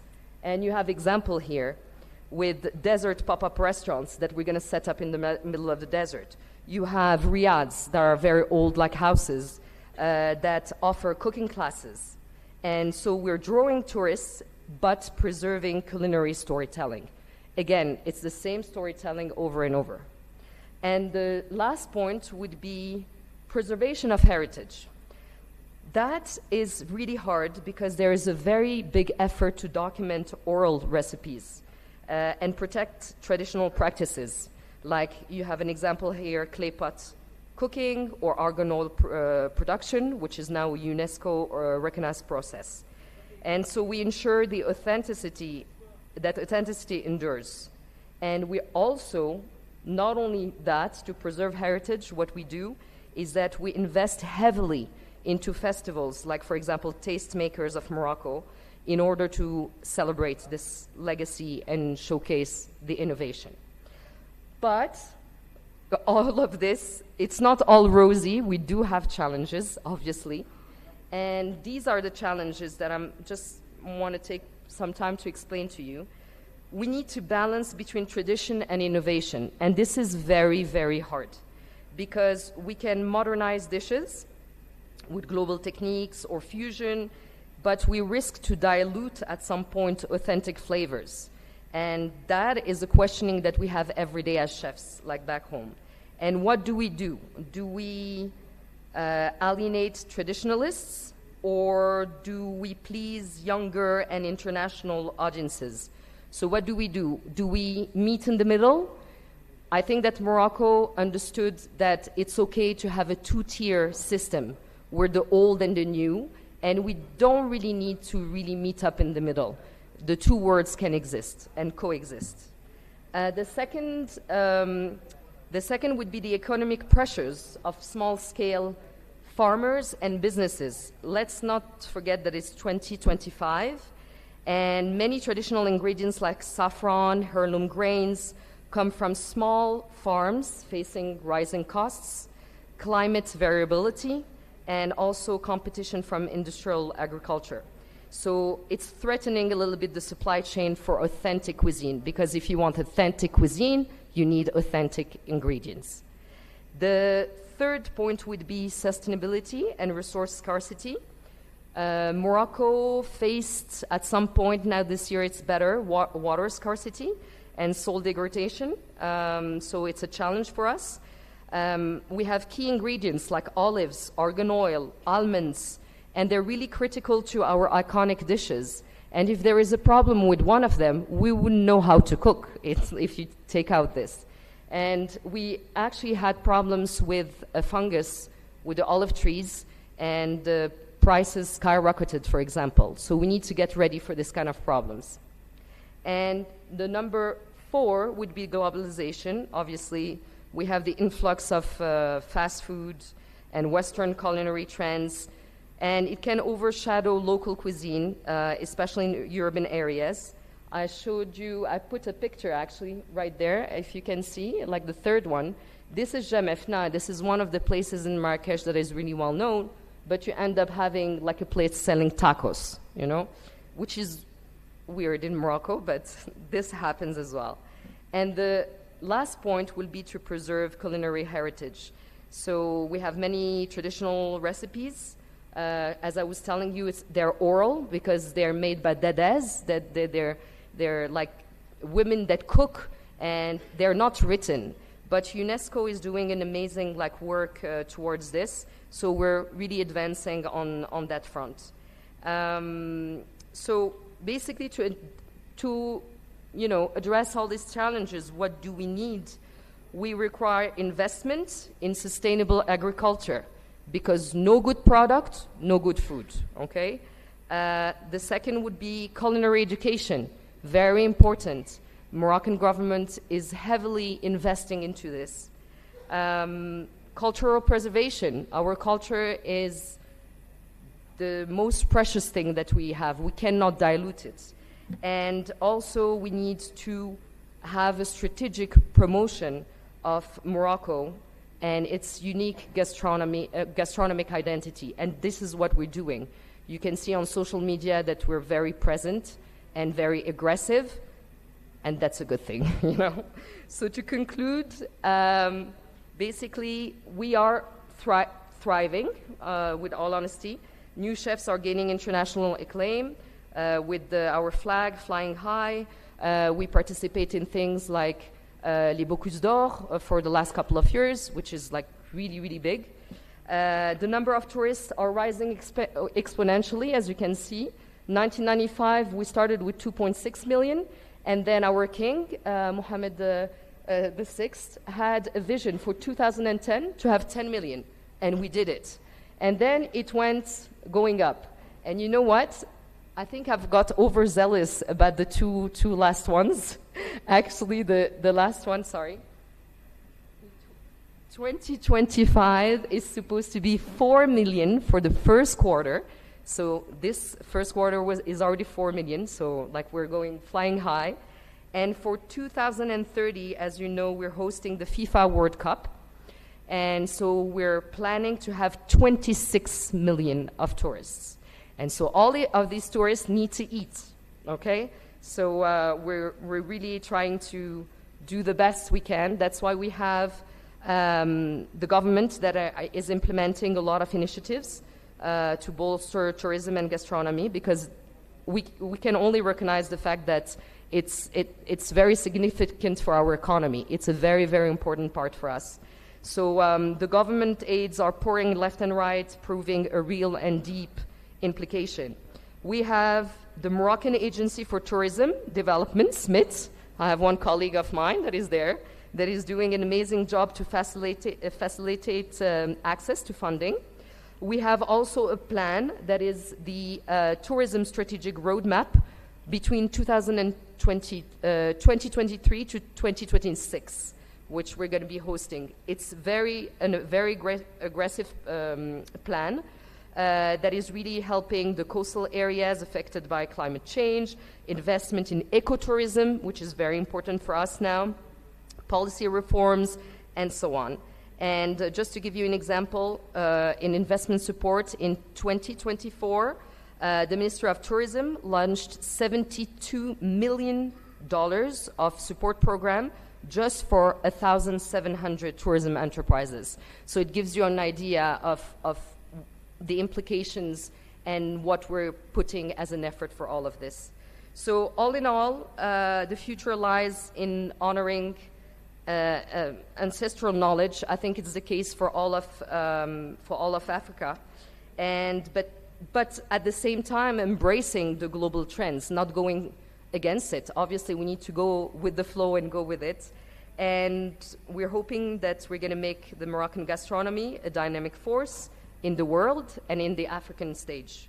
So I just want to finish by saying we will always have, as our motto says, Allah, God, Al-Watan, our country, and Al-Malik, our king, beloved king, who's doing such an amazing job to put Morocco into the global map. Thank you so much for your time. Thank you. I'll be more than happy to exchange with you. Please come if you want to exchange, talk to me, exchange contacts. I'll be more than happy to help you and also exchange with you in the future in your respective countries. Thank you so much.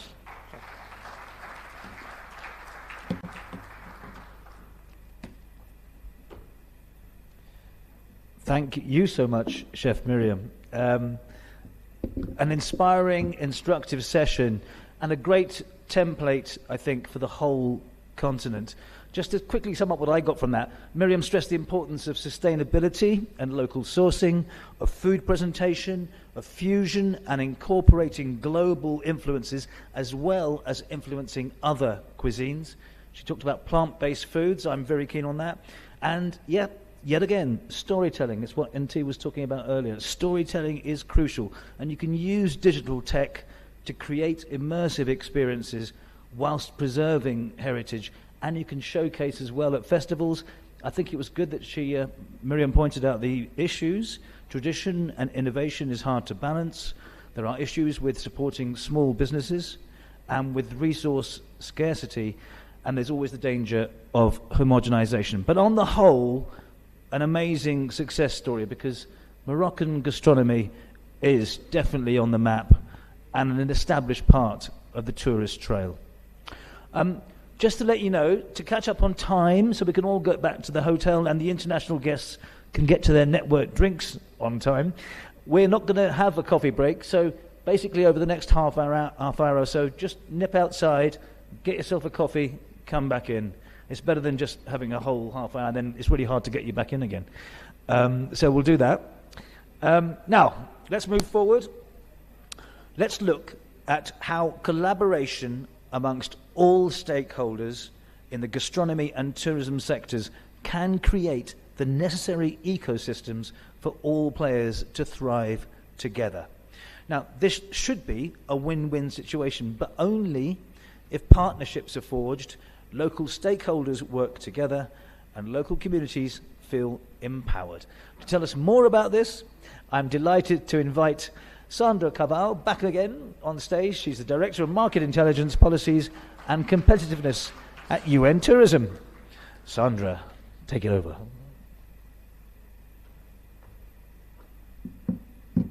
Thank you very much, Rajan. Very good afternoon. I didn't hear anything back. That much better. And now in Tanzania and Swahili. Teach us, the ones who are listening home. How do you say good afternoon? Lower. I won't repeat it because it will not look the same. As Rajan said, there will be coffee outside, so we will try to run the session also in an interactive way and to try and engage you a little bit in asking questions to our panel. I'm very privileged because I have a very diverse panel, not only in terms of countries, but also in terms of the experiences. And following on this morning's discussion on the importance of the policy direction, we are now going to go into how do we bring all those stakeholders together among the private sector, the farmers, the producers, the restaurants, the entrepreneurs, the chefs. How do we build that ecosystem that we can drive our objective here, which is to promote African gastronomy and its strong links with tourism to create gastronomy tourism destinations. And to do so, I'm very happy to have with me from Slow Food Africa, I'd like to invite on stage to join me on the first chair on my right, John Kiwagallo. He's the Regional Director of Slow Food in Africa, and he comes from Uganda. Round of applause. Welcome, John. And we also have, coming straight from South Africa, Jeanette Sutherland. She's the CEO of AgriLux Marketing. Jeanette, welcome. Joining us from Tunisia, we just heard from Morocco, so we will now move in Northern Africa to hear from Tunisia, Chef Mouni Delarem, who's also a UN Tourism Gastronomy Ambassador, so representing our organization and showcasing the value of gastronomy tourism. And finally, Delia Stirling, founder of Groove and Mido and Food Beyond the Plate movement from Kenya. Welcome, Delia.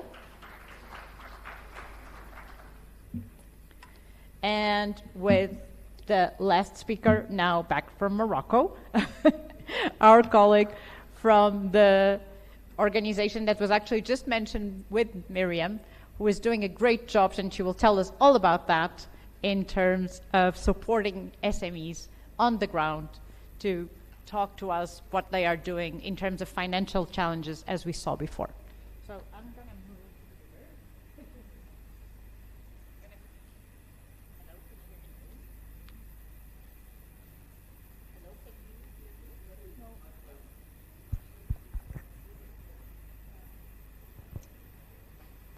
Can you hear me? Yes, fantastic. So what I'm going to do, because I think each of our fantastic entrepreneurs, chefs, and panelists are the best ones to tell you what they do and what their initiatives are about. I will ask each of you to introduce yourselves and what do you do and how are you contributing to gastronomy tourism around the world. So I will start with John. John from Slow Food Africa. For those who are not familiar with the slow food movement, it's a movement that was born in Italy, and the name tells it all. I think it's those brands that speak by themselves. So we'll hear from John, what is slow food, and what are you doing also here in the continent to promote gastronomy tourism? John? Thank you, Sandra. Good afternoon, each and everyone. My name is John Chiwagalo, as I've been introduced, and I'm happy that Sandra has really introduced slow food in the best way. And I'm the regional director of Slow Food Africa. Slow food is a global grassroots movement that is working to prevent the disappearance of local food cultures and traditions. Our work is centered at supporting smallholder farmers to rediscover the agroecological practices and also the traditional practices that ensure sustainability. So we work to ensure access to good, clean, and fair food for everyone, whereby good food is that food that is healthy for everyone to consume, and it is flavorsome, and also it is rooted into seasons. Then clean food is that food that is produced in a way that is respecting the environment. And also fair food, we believe that food should be accessible and affordable to each and every one. And it should be fair to the producers who are growing it. So that is about slow food, and I've been asked to present on like what we do to promote gastronomic tourism. One, we have an initiative called the Slow Food Travel. This is an initiative that is working to connect travelers with the local communities that are promoting or that are practicing gastronomy in their local regions. So the Slow Food Travel initiative is actually not a profit-oriented initiative, but it's an initiative that is supporting communities to promote sustainable practices and also to foster the preservation of local food biodiversity and also to support the ecosystem. So the idea is very simple, that the producers themselves, or the artisans and also the fishermen and other local actors are the ones who come into an organized group that can work to promote gastronomic tourism. And in this case, the travelers not only come to visit the places, but they also learn from the local communities, and also there are incentives where there's knowledge sharing between the travelers and those people who are in the communities supporting gastronomy tourism. So that is what we do, and we are in as Slow Food, we are in 160 countries, and in Africa we are in 25 countries, and we have different destinations where people can come and learn from different local actors, including the chefs, including farmers or producers, fishers, and many other actors. And in this regard, we always work to create a connection between these actors so that we have a circular economy supported, but also having local economy promoted in this case. For example, when we work with the chefs or cooks, we always actually motivate them to source their ingredients locally from the local producers, so that we can have these ingredients be produced by the producers, because they have the market for their for what they produce. So in most cases, the cooks and chefs are connected. And we also encourage food business owners, like restaurants, hotels, to always prioritize indigenous food and also local foods. So in most cases, we encourage such kind of hotels not to put instant coffees, but to put that local coffee, which is grown in our own regions, so that when a visitor comes, they always have that opportunity to feel the local foods, the local cuisine, and also the recipes. So that is basically what we do, because we believe that it's the chefs and cooks who always decide what we have to eat. And that's why we always want to see our local food, our local products served to the visitors, and not having foreign products served to the foreign people. So basically that's what we do. Thank you very much, John. Thank you for showing what Slow Food is doing, which is a great job to really bring up the value of the local products, and particularly to recover a lot of the products which are being lost. I will now actually go to Chef Munir, because you just said that it's the chefs that decide what to eat. So there's a big responsibility there for Chef Munir. Chef Munir is with us for the second time. We're very happy to have you as our ambassador. Tell us a little bit about your work also on recovering and bringing the different ecosystems together in Tunisia to create this movement forward of Tunisian food. Chef Munir? Thank you very much. To be honest with you, and to be fluent, I prefer to speak in French. You're okay. Because cuisine is a lot of love. So so for those who will need interpretation, we remind you that you can pick up your handset at the back of the room and just make sure you ask for French translation, English translation to listen to Chef Mounir, and if you need French translation for yourself. So, Excellence en vos rangs, grades et qualités. Chers collègues chefs de cuisine, mesdames et messieurs, je suis honoré aujourd'hui d'être ici. Je remercie Son Excellence pour cette invitation. Bref, on va être peut-être un peu interactif et je voudrais, avant de vous présenter moi-même, et surtout attirer l'attention de mes chers collègues chefs. Il y a un ingrédient commun à toutes les cuisines du monde. Je vous laisse réfléchir, ça va tourner. Et tout à l'heure, à la fin de l'intervention, on verra s'il y a quelqu'un qui pourra répondre. Il y a un ingrédient commun à toutes les cuisines du monde. Voilà. Sinon, je voudrais quand même faire un rappel que le couscous a été inscrit au patrimoine immatériel de l'humanité. I think the interpretation is not... Sorry to interrupt you, Chef Mounir. If the technicians could help, I think the interpretation... Okay. We'll just wait a moment so that everyone has their sets, and shall we test again? And Chef Mounir, maybe if I can ask, si vous pouvez parler un petit peu plus lent, parce que je pense que pour les traducteurs. Okay, let's try. Is it okay for you, Excellence?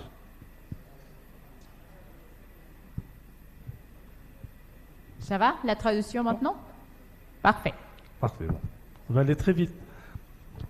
Excellence en vos rangs et grades et qualités. Chers chefs, chers collègues, mesdames et messieurs, je vous remercie, Excellence, pour cet excellent accueil et le repas qu'on a eu aujourd'hui avec des mets tanzaniens. Alors, il y a un ingrédient commun à toutes les cuisines du monde. Cet ingrédient, il est partout. Mais je reviendrai à la fin de l'intervention pour voir s'il y a des gens qui vont le connaître. N'est-ce pas, chers collègues? Je voulais attirer l'attention sur le fait que le couscous appartient à la Mauritanie, au Maroc, à l'Algérie et à la Tunisie, et nous l'avons inscrit au patrimoine immatériel de l'humanité en 2020. Et c'était un grand succès. En Tunisie, nous avons inscrit aussi l'harissa, mais on en parlera demain matin. En ce qui concerne mon cursus en tant que chef de cuisine, il faut savoir que j'ai commencé par faire des études de mathématiques supérieures à l'université Louis Pasteur de Strasbourg. Et je suis un peu le fils spirituel de René Descartes, avec un nombre irréel, tel que lorsqu'on le multiplie par lui-même, il est égal à -1. Donc, on ne peut pas être fou. Il faut être fou pour aller en cuisine. Et donc, il y a 26 ans, j'ai tout plaqué, les études de mathématiques, et toute cette passion est tombée dans la marmite. Cette marmite, je l'ai eue quand j'étais jeune, chez ma mère, qui était une fine cuisinière, parce que mon père aimait recevoir énormément de monde, et on était obligé de s'attabler tous les jours à 12h30 et à 19h30. Voilà. Sinon, depuis 26 ans, je me suis mis en cuisine, et puis depuis 2012-2013, avec des collègues tunisiens, nous avons monté des associations tunisiennes, parce qu'il n'y avait que la chaîne des rôtisseurs, et j'ai vu que cet hôtel a le panonceau de la chaîne des rôtisseurs, qui est une des plus grandes associations de gastronomes et de professionnels de notre domaine de la gastronomie. Elle compte 22 000 membres. Je suis moi-même membre de cette chaîne. Je suis bailli pour la Tunisie. Et avec mes collègues, nous avons monté des associations tunisiennes et même une fédération. Et c'est avec ce biais d'association, nous avons fait des événements. Nous avons créé des concours. Nous avons fait des festivals. On a fait énormément d'opérations afin de mettre en valeur notre gastronomie. Et puis évidemment l'année dernière, c'était la plus belle récompense que j'ai eue quand j'ai été nommé ambassadeur pour UN Tourisme. C'était vraiment un moment de de joie pour moi, surtout que je venais juste de sortir d'un problème de santé, donc c'était vraiment le meilleur cadeau que je pouvais avoir du ciel. Je vais bientôt terminer mon introduction et permettez-moi de vous rappeler, de faire ce rappel. On a parlé de gastronomie, mais jusqu'à présent, personne n'a dit ce que c'était la gastronomie. La gastronomie est la connaissance de tout ce que rapporte à la cuisine, à l'ordonnancement des repas, l'art de recevoir et de déguster les plats. Donc c'est toute une philosophie. Et là, on pourra en parler des heures et des heures, mais je préfère me taire parce que sinon on ne s'arrêtera pas et voilà. Merci, Chef Munir. I think it's very interesting when you talk about the art de recevoir, because that's what tourism is about, the art of welcoming people. So tourism is inside your definition of gastronomy. And we will hear what is the ingredient that's common to all at the end. Very good. So we go back to Jeanette. Jeanette, what is Agri-Lux marketing? Oh, thank you very much, Sandra, and for the organizers for inviting me to such an occasion. Just a bit of background. Before I started Agri-Lux Marketing, which is just a few years old and registered in South Africa, I am from the Caribbean, Trinidad and Tobago to be specific. Most of my career I spent working in international development, with most of it with the World Bank. I spent working in the agriculture, agribusiness space. I also worked for a few years in the International Trade Center, where I focused on the creative economy, and a very shorter period with the CARICOM Secretariat, where I was their regional agribusiness coordinator. I trust everybody heard what I said the last few seconds. So I left the World Bank at the end of 2019 and registered in the middle of COVID because I got caught in South Africa, Agri-Lux Marketing. And the intent of Agri-Lux is to facilitate market linkages between the agriculture and tourism spaces. So this is quite apt. In 2021, within the UN Food Systems Summit, we convened this independent dialogue to make a case that investment in agritourism, of which we believe gastronomy tourism is a subset, is a direct investment into transforming the food system. And in an era where there is a global food crisis, we do believe that there is an opportunity for tourism, specifically the gastronomy tourism, to contribute to reimagining our food systems to the benefit of citizens. And I do believe, although these are trying times, that they're also exciting times, because there's a trend, a dynamic trend in the tourism sector. We've heard about it throughout the morning, where people are becoming more health conscious. And this augurs well, not just for gastronomy tourism, but also for Africa, because I do believe that African countries have resources in the agriculture sector that augurs well for creating products and experiences that respond to the market demand of these tourists. There was a stat this morning that said around 80% or so plus of travelers look at what their cuisine options are to decide where they want to travel. I want to throw another stat in there. We did a survey a few years ago and found that over 70% of travelers said that they choose their destination based on options for nutritional food. They still want the fine dining, they still want to be dined, but they also want to ensure that the food is healthy. In addition, they said they're willing to pay a price premium to access these nutritional food when they travel. And so as a result of that, some of our focus is mostly on the indigenous and neglected food crops, which research is showing, and it's beginning to resurge in popularity, these crops, that both from a nutritional point of view, it is quite a powerful response, but also from a climate smart adaptation strategy. Most of these crops are very drought and flood tolerant, and because of its nutritional content, it would be remiss of us to not look at investment in these crops as part of a climate adaptation strategy. So it's more than just the benefit that from the tourism sector, but investment in these crops, the development impact that can be had. So we had launched this platform called Wild Feast. And WILD is an acronym for Wholesome, Indigenous, Local, and Diverse. And these are some of the key characteristics that we found that travelers were asking for in their food. And the Wild Feast platform basically is to bring together stakeholders from the public and private sector, because we talk about the requirements for partnership and collaboration, around these food and to discuss what are some of the policy and investment opportunities for these crops and the market opportunities. And we would have the dialogue on one day, and it would either be followed on the same day or the next day at a high-level curated gala dinner around the crop. When we launched it, we focused on sorghum. So we're getting a bit wilder. We're looking now at wild travel, because most of the gastronomy success stories, we've recognized that, for example, in Spain, they have developed these trails, culinary trails. And so we think that it would be, given the resources of Africa, to develop tourism trails based on these crops.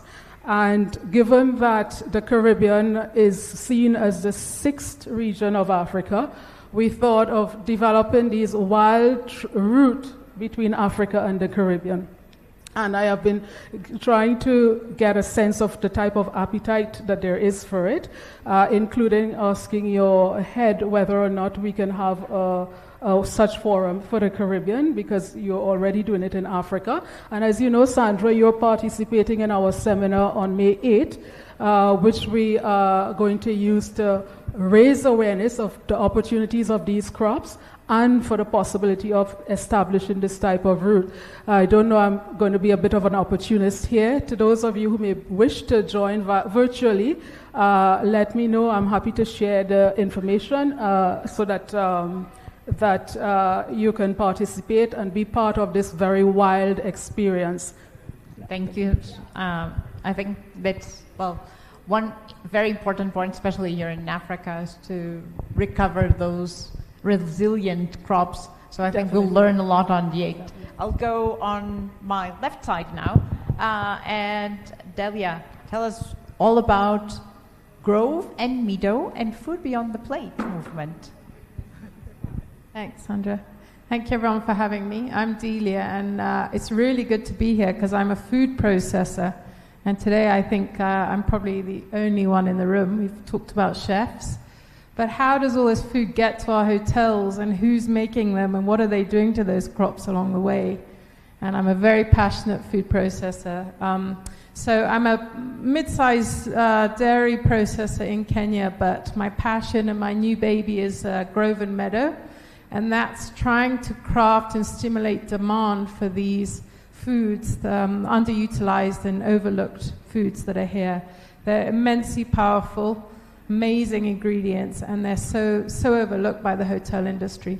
So because we sit in the middle of that supply chain, we work directly with farmers and we connect directly to hotels and the tourism industry.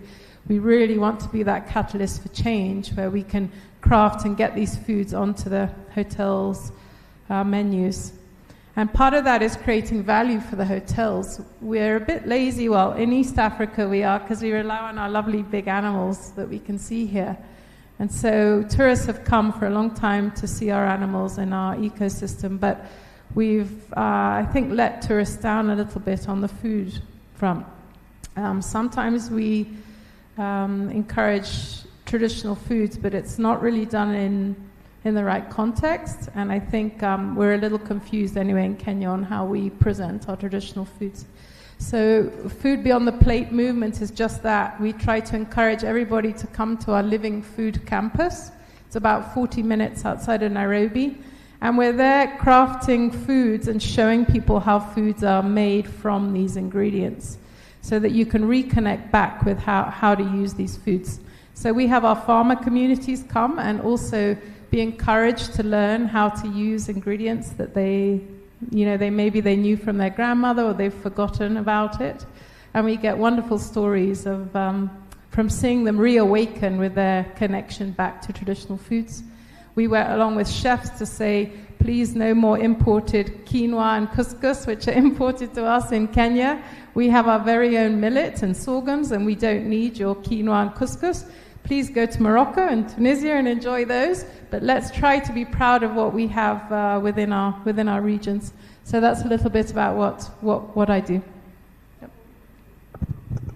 Thank you. Thanks so much, Delia. And also, Delia brought some of her products. So if you want to explain. Just on the back where we were going to have coffee break, you can come in and out, but you'll see Moses there who came with me. He's got some of our products there that you can taste. We have breakfast granolas and cereal bars and some plant-based cheeses there that you can see, all fermented and made traditionally using traditional methods. And it's super exciting on the nutritional front. Our granola failed the Kenya Bureau of Standards because it was so high in protein. So the cereal standards, we were off the charts with our traditional grains. So it's super exciting to do that and even set the nutritional standards for a country by pushing the boundaries. Thank you so much. I think that's a great point. And this morning we talked about food sustainability a lot, and that is, again, to the point that was being made before. How can we bring the value? And now back to Morocco. I know you have a fantastic program to small businesses in gastronomy tourism. One of the challenges SMEs always have is access to finance, how entrepreneurs can start their business and resist also the challenges and the risks of the market. Tell us a little bit more about the program and how the ministry is pushing for a gastronomy tourism strategy. And I think so it will speak in French as well, so be ready with your headset. Thank you. Merci Sandra. Alors, je me permets tout d'abord de me présenter. Je suis Madame Saad Melimi, je suis docteur en économie et je suis la responsable du programme de gastronomie marocaine au niveau de la SMIT. La SMIT, c'est la Société marocaine de l'ingénierie touristique qui opère sous la tutelle du ministère du Tourisme. Et aujourd'hui, comme vous l'avez cité, on a diagnostiqué qu'en plus du patrimoine matériel que nous avons longuement et fortement soutenu pour attirer plus de touristes, comme ça a été signalé par ma collègue Myriam, c'est qu'on a atteint vraiment des objectifs et qu'on a dépassé les objectifs prévus. Yes, yes, je t'aime. Et c'est grâce à plusieurs efforts qui ont été fournis derrière. Alors aujourd'hui, on arrive à la constatation qu'il faut valoriser le patrimoine immatériel. Et ceci a commencé par le diagnostic de la gastronomie marocaine, qui est très très riche et qui a été vraiment très bien et largement exposée par ma chère collègue Myriam, que maintenant aujourd'hui je vais vous présenter une première initiative qui a été initiée par l'État marocain. Elle a été portée à 100% par l'État marocain, mais pas tout seul. Donc nous avons lancé un premier programme de la gastronomie marocaine au niveau du Maroc, au niveau de 5 régions pilotes, dans laquelle on propose 2 accompagnements. Un accompagnement technique et un accompagnement financier. Notre premier objectif est à 200, normalement porteurs de projets, qu'on a déjà sélectionnés, qu'on est en train de former et qu'on a incubé. Là, on est en train de phase d'accompagnement personnalisé. La plus-value de ce programme, c'est qu'on a concocté tous les ingrédients, comme ça a été dit tout à l'heure, ça a tombé dans une marmite. Alors nous, on a concocté tout l'écosystème. On a été public, on est avec le secteur privé, on est avec même toutes les fédérations qui travaillent au niveau marocain, que ce soit pour la Fédération nationale des restaurateurs touristiques, le Conseil national des tourismes, la Confédération nationale et toute autre organisation qui est là pour valoriser la gastronomie marocaine, pour valoriser le tourisme marocain. Et surtout qu'on veut, à travers cette première vague de programmes, c'est surtout revenir à la principale activité ou mission de la SMIT, c'est le développement du produit touristique. On a un produit touristique qui est là, on doit avoir une offre touristique. Donc à travers ce programme, on essaie d'offrir une offre touristique gastronomique et surtout marocaine à 100%, en joignant 3 éléments très importants. Le premier, c'est l'innovation, sans perdre son identité, travailler dans un écosystème et offrir une offre gastronomique marocaine qui va rendre ce pays demain une destination gastronomique. Et on peut parler des chiffres qui émanent d'un tourisme qui peut être culturel. Figures focusing on the culture. Development of that program was not done randomly. We launched that program to have a creation of touristic areas in Medina area and all the circuits, so that we can have a new destination in Morocco. I'm with you if you want to raise more questions. I hope that I made myself clear. Thank you very much. Great example, because there's the identification of the diagnosis that the product needs to be developed. Développer et appuyer, cela est fait à travers les petites entreprises. Pre-selecting specific destinations where tourism is already developed. So I think for those who are interested, I think it's a very good case study to look at. We were discussing before, I think the amount that is given to each company is up to 40,000 euros, more or less. So it's a very good investment basis, and it's a very good way to incentivize. But coming back to the topic that we were trying to discuss is, and Delia was talking about it, is that we have the producer, we have people like Delia who do food processing, we have the restaurants, we have the hotels, we have the chefs. How do we bring all of those together? And Chef Mounir talked about associations, which have been critical in the case of Tunisia. How do we make it in a way that it's not just goodwill, but that it's actually a system that works, bringing everyone together? And how do you see the role of I would say the tourism administrations in bringing all the stakeholders together? Maybe Chef Mounir, I'll start with you, because you talk about associations and how important they are. So, en Tunisie, ce que nous avons fait avec nos associations, on est allé voir le ministère du Tourisme et le ministère of Agriculture, of Culture, the Ministry of Professional Training, vocational training. We knocked on the doors so that we can identify some products. We worked for years. We identified 5 regions. Specific regions. Every region is specific for the wine, olive oil, Lisa. We did all that program. We did the mapping of Tunisia during the last forum. That was work, a very big work, which took 2 years almost or more. Everybody contributed. Now we worked on that so that we can achieve the results. We identified the we used the origin names. For example, we have of Sidi Bouzid. They feed in different their meat is not fat. In the north, the veal has fat, and it has a different taste. All that was not done.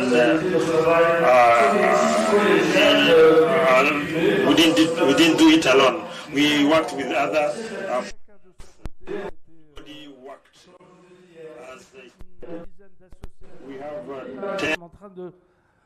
Il y a une association qui est en train de faire un répertoire de toutes les recettes, et on est en train de mettre en valeur ceci avec des vidéos, avec videos, small books, recipes. There are a lot of books which are being edited. There are videos which are being made to identify all that national heritage that we don't want to lose. We have culinary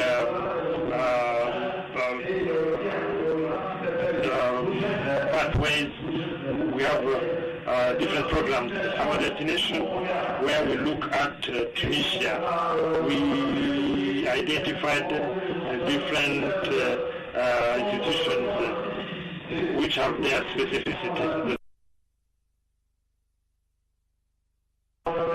We also created, we are using artificial intelligence. We have a website.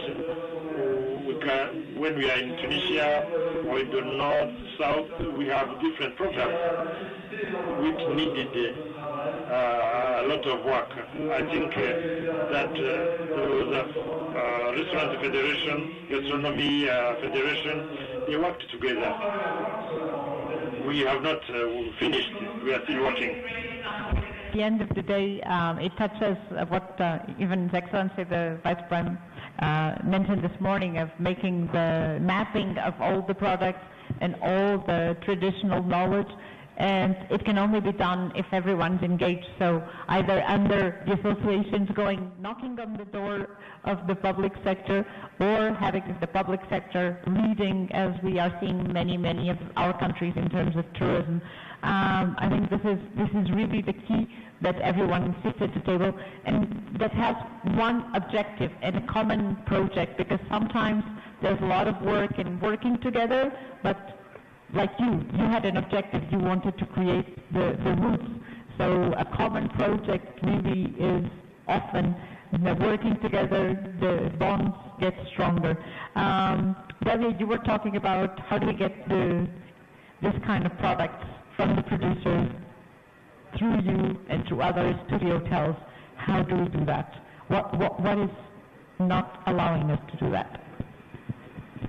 Yeah, I think working with the hotels, it's sort of that disconnect.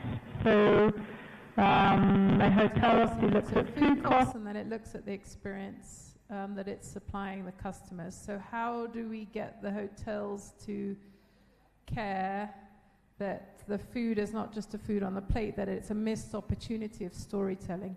And that's what I see. It's not just the one-off, one cultural meal. It's every single meal, breakfast, lunch, and dinner. How do we incorporate traditional foods into those menus in a way that is both comforting, because tourists, when they travel, do look for comfort. So there is that side of adventure eating, but there's also an element of comfort when you're already out of your comfort zone and you've come all the way across the world to Africa.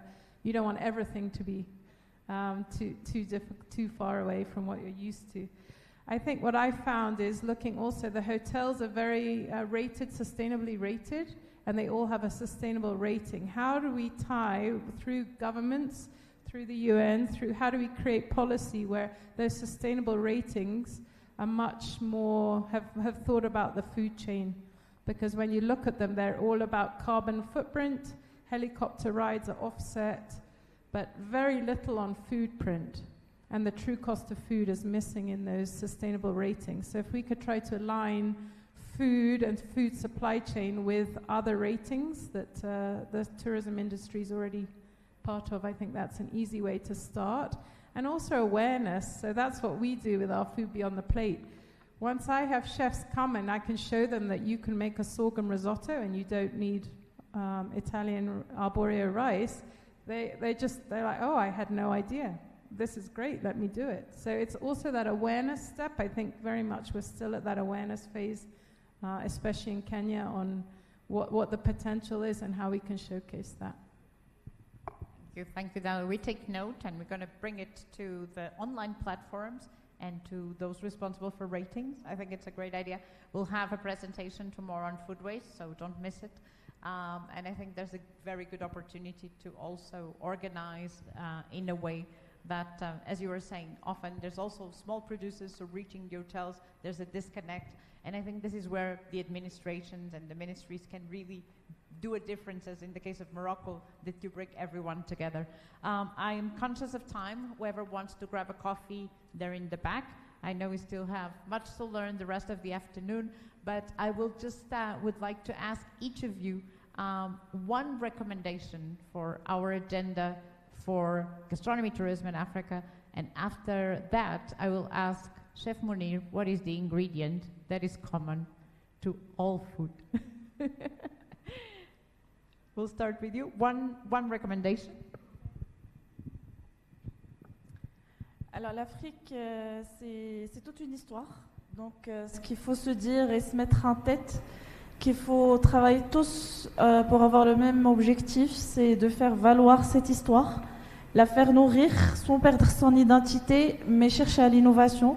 Comme ça a été signalé, on va intégrer l'IA, oui, mais on ne va pas pouvoir intégrer l'IA dans tout, sauf qu'il faut vraiment savoir vendre et surtout réunir les efforts, pas que chacun travaille dans son petit coin.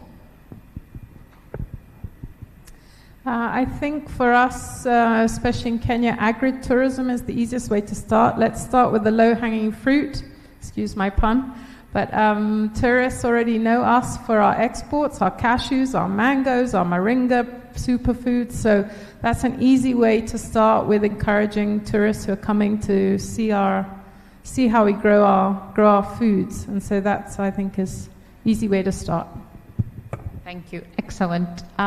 Chef Mounir, one recommendation pour avancer l'agenda pour la gastronomie en Afrique et le tourisme. Il y a plusieurs, en fait, il y aurait plusieurs domaines, mais disons, pour faire avancer, il faudrait peut-être mettre les blouses blanches, les cuisiniers en avant. Il faut bien les médiatiser. Ce n'a pas toujours été évident en Tunisie, mais nous, on a bataillé. Il faut mettre ces blouses blanches en avant. C'est des gens qui travaillent quand les gens s'amusent. Donc là, je commence à donner un peu la réponse. Et je pense qu'il faut vraiment mettre tout ce travail. C'est-à-dire que jusqu'à présent, la gastronomie n'est plus une question de maman ou de grand-mère. C'est devenu des techniques très difficiles. Personnellement, j'ai fait plusieurs stages en France pour apprendre les techniques de cuisine et les techniques de cuisson et les techniques de dégustation. Donc, il faut encourager les jeunes à aller de l'avant et bien les médiatiser. Voilà. Merci. Alors, education, skills development, and put them in value. Very good.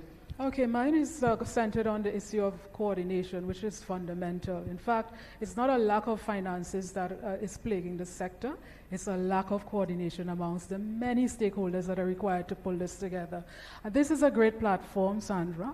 And my recommendation, part one, is that many more officials from different sectors need to be invited here, particularly from the agriculture sector, because there's no gastronomy without agriculture, but also other sectors, health, education, etc. This is a fantastic platform, and some of them, apart from the fact that they're stuck in their silos, part of the fear of stepping out is the lack of awareness, they don't understand. So this is a good platform to encourage them. My fellow panelists mentioned in terms of, the storytelling of the meal. This has implication for how we design our projects. I'm speaking to the development partners in the room if they're still here. Because if we have hub incubators, we don't want to just have incubators for chefs. They have to come along with a range of the creatives that will pull this experience together, the storytellers, the digital expert, etc., etc. So we wanted the way we design these hubs for the sector, the value chain, has to be revisited and put a range of different stakeholders in the program. Thanks. Perfect. Thank you so much. And finally, John, one recommendation taking forward. Yes, my recommendation would go to the private and public sector to invest in local communities and also integrate them in the regional and the national tourism plans to ensure that they are empowered, but also to ensure that they can take on this work of promoting gastronomic tourism. So that's what I would recommend. Thank you. Thank you, John. Thank you very much all. Big applause. But before that, I want to know the ingredient. Oui, l'ingrédient, c'est très simple. Il y a plusieurs produits qui sont bons, qui sont frais. Mais l'amour d'autrui, si on n'aime pas autrui, on ne va pas en cuisine, et on ne se brûle pas les mains, et on ne se coupe pas les doigts. Donc c'est vraiment peace and love for each other. Very good. Love is the most important ingredient of food. Thank you all. Big round of applause. It was a pleasure to have you.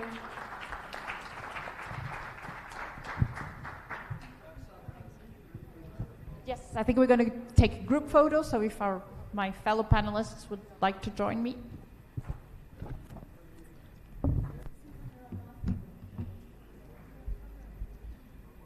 Thank you so much, Sandra and panel. Just a couple of things I latched onto was how much the health-conscious trend has helped the rise of gastronomy tourism and helps with the issue of food scarcity, as Jeanette said. The value of incubating small businesses, as they do in Morocco.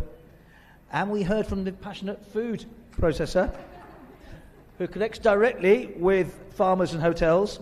And her granola bars are off the charts. I've just had one. Peanuts and chocolate. Absolutely delicious. I recommend them. They're outside. So thank you so much. As Sandra said, and I said before, tea and coffee is outside. There's no break. We're going to move straight on. And we're going to go to another example of a successful initiative. It's my pleasure to shortly introduce on stage Ms. Marlies Gabriel, the director of Wondergarten and owner of Hatari Lodge, which are two pioneering projects rooted in Arusha National Park. And they champion culinary conservation, local sourcing, and community impact through a truly Tanzanian farm-to-table approach. I have just spotted Marlies, I think, and here she is. So please, give a big hand.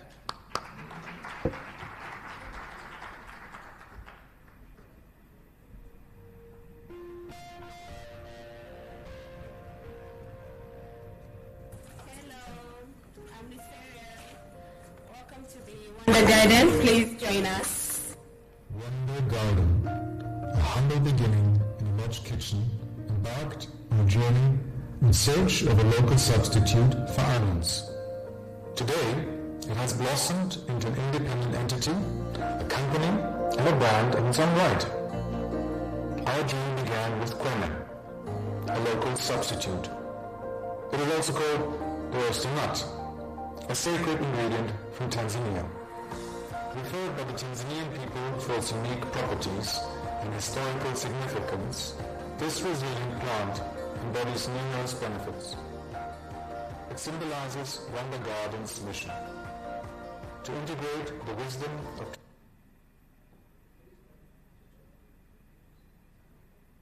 The presentation comes.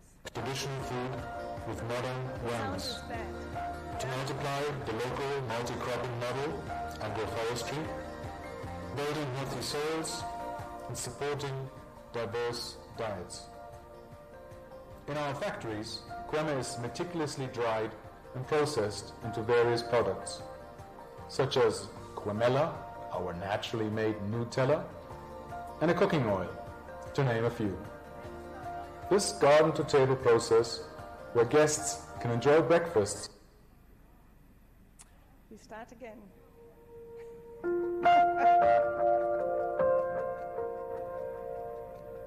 Hello, I'm Lyceria.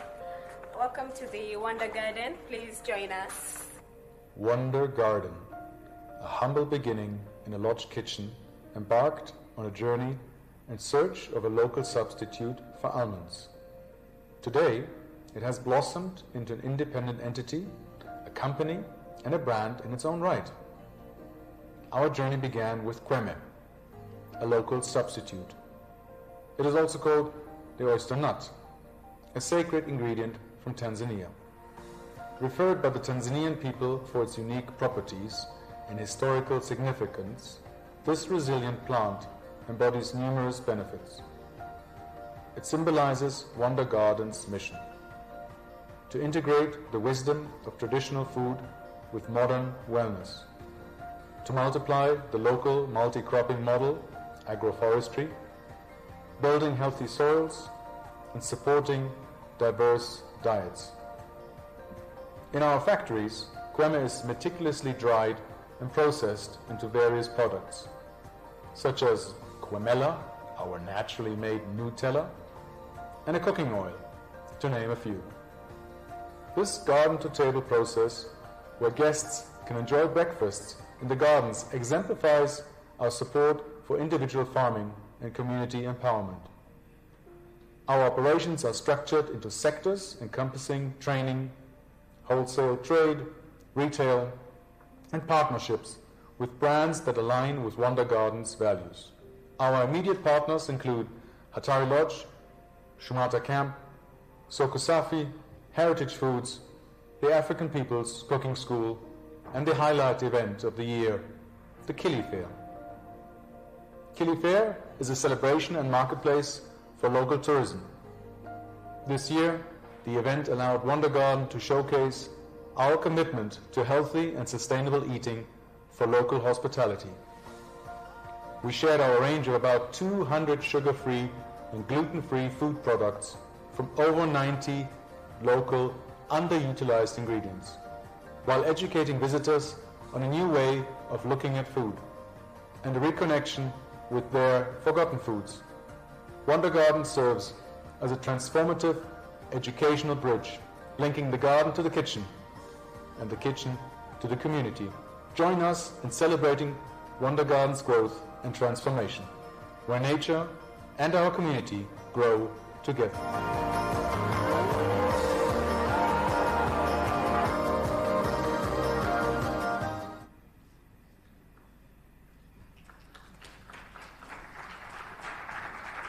Thank you. Thank you for having Wonder Garden presenting what we create behind the scenes here in Tanzania. We heard a lot about the rest of Africa today, and now we can show you a little bit what we have been doing in the last 9 years that it took us to reach where we are today. This is a quote from Museveni, not our president, but my fellow colleagues here from Slow Food in Uganda. And of course, you can read yourself, and it's very famous saying, but he had it far more easier than us. Why do I say that? For myself, I'm a born and bred Namibian. I lived my first 25 years in my home, my home country, where my roots are, that's Namibia, and after that, 25 years now in Tanzania. So when I arrived here, all I found was the local fast food. And it didn't go well with my gut, say it like that. Running or setting up and then running a lodge with my husband, who's also here, there, Jörg, I really turned to European cuisine. And that's all that I cooked in the hotel. I was not interested to venture at all outside. Today, say the first 10 years was like that. Today, 15 years later, we are 90% local. And I want to tell you the journey, how we got there. So we have 2 companies now. One is the hotel company, the other one is the food processing company. So, Delia, we are the other food processors here in the room. Okay, we can go to the next slide. And I must add to this, Namibia didn't have any food culture when I grew up, but I grew up on a farm, and the farm workers was from the San community, and I loved going out foraging with them. And we come back to that story later. How did we actually venture into the Tanzanian native foods? Right. These are our 2 pastry chefs. One of them is here. She doesn't like to stand up, but I asked Ellie to stand up. She's our sous chef and head of pastry. Now, this lady produces something which Grand Melia, by the way, benefits from, because we deliver every week. She, together, I must say together, for the last 2 years, we've been experimenting. How do you create a gluten-free sourdough bread that is so good and so delicious, of German quality, that you do not miss at all your conventional bread. We managed, we bake, we deliver. And the ingredients are all here in Tanzania. They are grains, plantains, tubers, seeds. We get them raw, we dry them, we mill them, we process flour, we make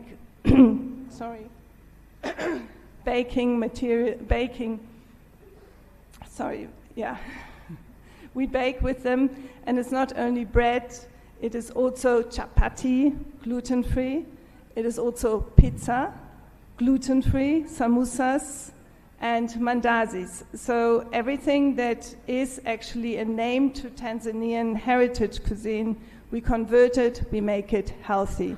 That is what we are known for, to make something healthy. We can continue. Here is the name of the presentation that Chloe asked me to talk about. Culinary conservation. We have not talked about it today. It's a buzzword, not only for us, but everybody who hears it for the first time likes it. And today I say the same as gastronomy tourism, it also deserves that name on the platform, because we know all the others: environmental, wildlife, cultural conservation. Culinary conservation should take the same stage. And we need to start to identify and to preserve our heritage natives foods. So it took us really 9 years in 12 regions to identify about 100 native foods. Our colleagues, the Kenyans, have already gone to 230 native foods. But these are all names. Now we need to know how we preserve them, and that you can only do with giving them a market. We can carry on. That's another very important link to conservation, culinary conservation. We are from heart conservationists, my husband and I. That's how we started our lodge.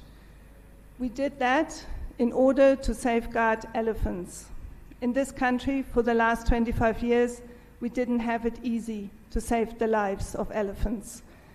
And our journey was very traditional until we took a detour and we understood that a life of an elephant can only be saved when the people are safe, where the elephant roams, and when the ecosystem is protected that feeds the elephant.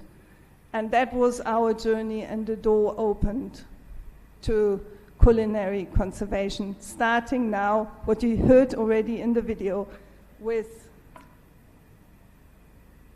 kweme.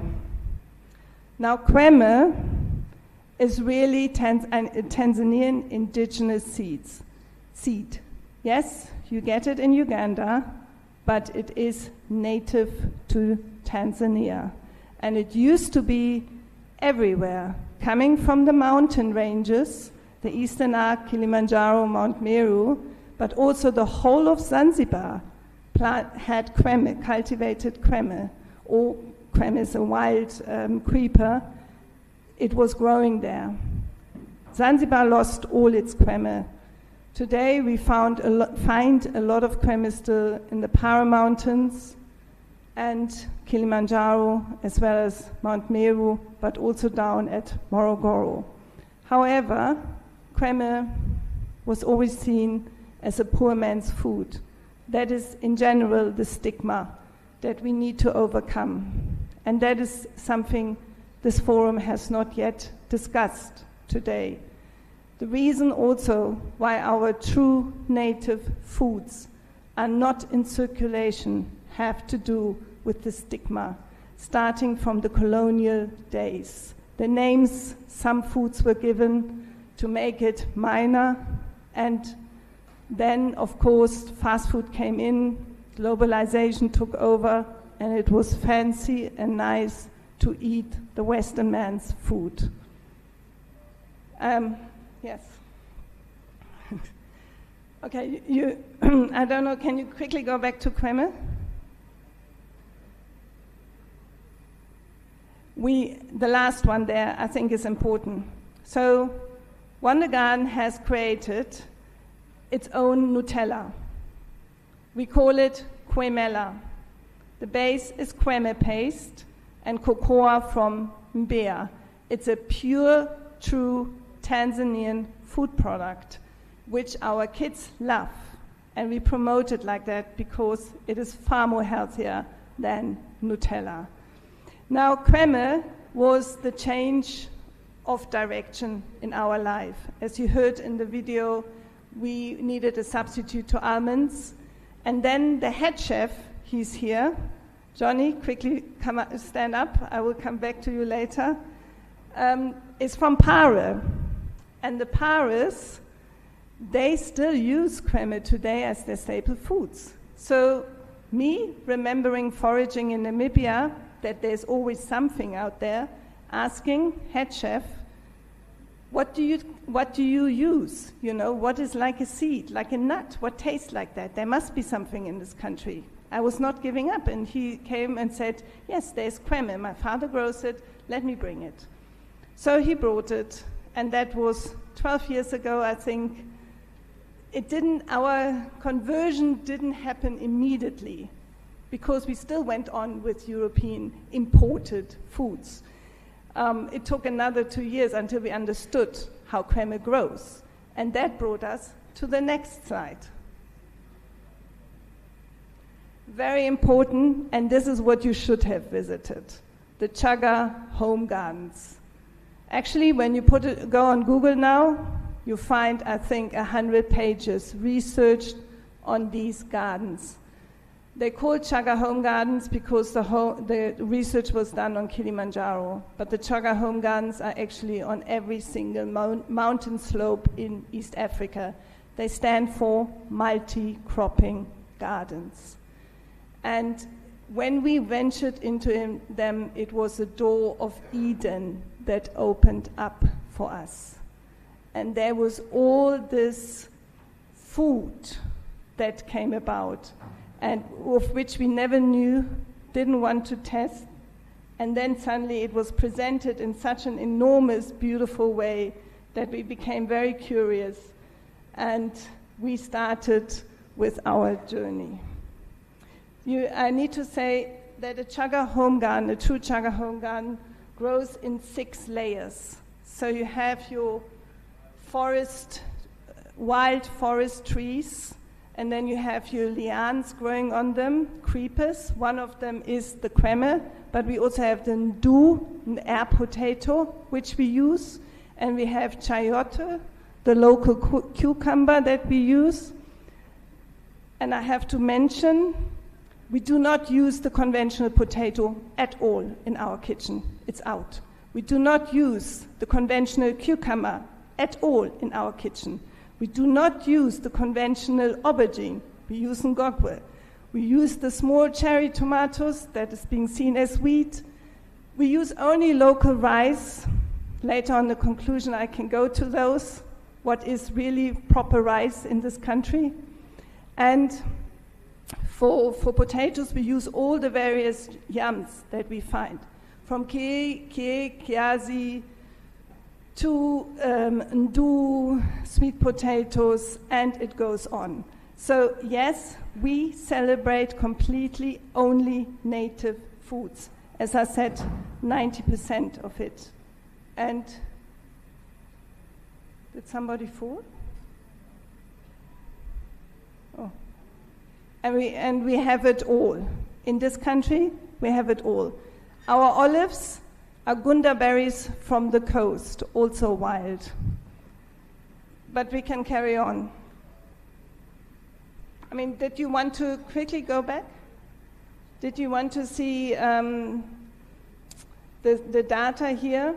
That in each home garden we have about 500 different foods. 400 of them are wild. I mean, that's extremely important to understand also when we talk about poverty, that these people are really independent and they grow what they eat and they grow without any chemicals because it's multi-cropping. In Africa, I think it's also very important to say we have 33 million smallholder farms in Africa, and they're producing 70% of our food. Again, something we want to stress and promote, because all of this is building one garden at a time. In order to keep Kilimanjaro's ecosystem alive, we need to do multi-cropping. We need to start to look in building more and more of these chaga home gardens, because they keep that microclimate alive. And back to the elephant, if we keep a microclimate alive, the forest alive, the elephant have a higher chance of survival. Next one. It's our circular model of Wonder Garden. These are our 3 pillars. We grow, we walk, and we taste. We grow, this is our work with the local farmers. We support 44 farming communities in 12 regions. They make about 1,500 individual farmers. We do not grow ourselves. That's our policy. We do not grow ourselves. We stick a lot of time, invest a lot of time into advocacy, into support, into logistics. And we make sure that the farms, thank you to Slow Food, have followed the base and the philosophy of Slow Food, planting free, fair, and good. This is extremely important to us. We don't talk of organic, we talk of naturally grown, because organic needs to be certified, something we talk about in the conclusion. So we grow, meaning support the farmers, get the harvest, bring it to the manufacturer, sort it out, dry it, press it to oil, mill it to flour, can it into glasses, or just have that is already into the fine food processing. But the rudimentary processing is Heritage Foods Africa, as you can read. Then we want to walk the talk. That is the African People's Cooking School, which is actually the first of the 3 pillars which will grow the first. Say it like this, it will grow first, because that's where the first investment is coming. And we realized in order to sell our 200 different food products, we can work in our lodges. Some executive chefs of the very big lodges like Singita Melia, Four Seasons, they have understood and they bring it in and they train their chefs. But the majority, the chefs need to be trained. We need to move the chefs away from the conventional foods, which they get from the wholesalers, which they get from the supermarket, and encourage them to use their own native food products and make amazing dishes with it. So that is African People's Cooking School. And then we come to taste. Taste is where we then have a base, where there's our shop, where there is fine dining happening in a restaurant, and consistently that red line of education follows through, because the story needs to be told. It's not only the chefs that need to be trained, but also the waiters. So that is our model, and in between you see real nutrition, shared culture, and process integrity, extremely important. Because I would not have this knowledge without, I think, about 50 different other women who accompanied me the last 9 years and shared their knowledge with me, young and old, and I took it on board and converted it. But they are as much part of this as I am. Next. This is more about gastronomy tourism in Africa. And here's our 2 logos of the lodges. And all these, I put it in as transitions. We moved away from the wholesalers. One day I got a call from the wholesaler 2 years ago, asking me, or saying to me, our procurement manager must not be honest to us. I said, why? Well, because our sales, our buying dropped by 90%. I said, well, yes, I know. And that's not the reason, because of our procurement manager. So it's actually a relief, and it's a revolution to move away from imported foods. And we can't ever go back again, because we taste the health. And the health you cannot buy. So then we transition to Wonder Garden. Then the evolution is also coming now, what John from Slow Food talked about. Every week, the 4 gardens closest to our lodges on the Momella Road, our lodges inside the Arusha National Park, which you are going to visit on Friday. We are actually the only lodge there. If you like to, and your program allows, karibu for coffee when you have done your journey. So we have 4 gardens that are closest to us, and every week each garden gets visited by one group. We started with botanical tours for the guests to understand what they have been served at the lodge. Now they get in the garden, they can see it. And then we moved a step further after a year. We built toilets in all the gardens, and the guests visiting the gardens now are being served breakfast by the women who own the gardens. This is on their way out to Serengeti. It's so popular that we have to make a movie, which we're doing, a short film. And that short film will be shown on the big screens in Berlin in June, because that tour operator who's sending those groups, he understood that this is the future, because the heart opens when you visit those gardens and you interact on eye level with those women that are the owners of the gardens. It is not visiting a Boma with dancing Maasais and you feel, you're an unwelcome guest, or it's not going to an orphanage and you feel you need to leave money. No, here you come and you learn about tradition that you have long lost. And so it's going back to the roots, and it's a real success. Yeah, we can go on. So this is just a screen. I wanted you to see how about 100 native foods, we say 90 plus because it changes, looks like in one overview. We can go on. Yeah? And then we put them into categories, because we make sure we have from everything something to cook a proper menu in our lodge. That is why we wanted to show it. Next one. And these are the regions where we are already operating in Tanzania. We have not yet covered all.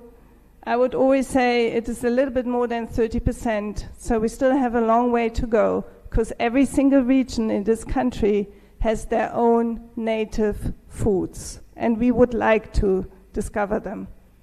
Yeah. So a very important slide. This is again Chef John with a basket full of heritage, something I would have loved to see for lunch. So again, Chef John, who I introduced now. Let me go. I think those words are important to read, because we forget to talk about it. We talk about gastronomy tourism, and how it is easy to serve, maybe even what people not conceive as fast food, but it is fast food because we use the wrong sugars and oils and ingredients. And we forget to talk about our small-scale farmers, how they struggle to keep their seeds clean, and how they struggle to fight against chemicals, and how they struggle to get a market because they produce free, fair, and good produce. So I went to Egypt in February, and there's a place called Sechem, very famous for Germany because they started with Demeter. Demeter is the highest certification that you can receive in organic foods. And they have a very interesting model which we, the politicians, should look at in the rest of Africa, as Egypt for me is also in Africa.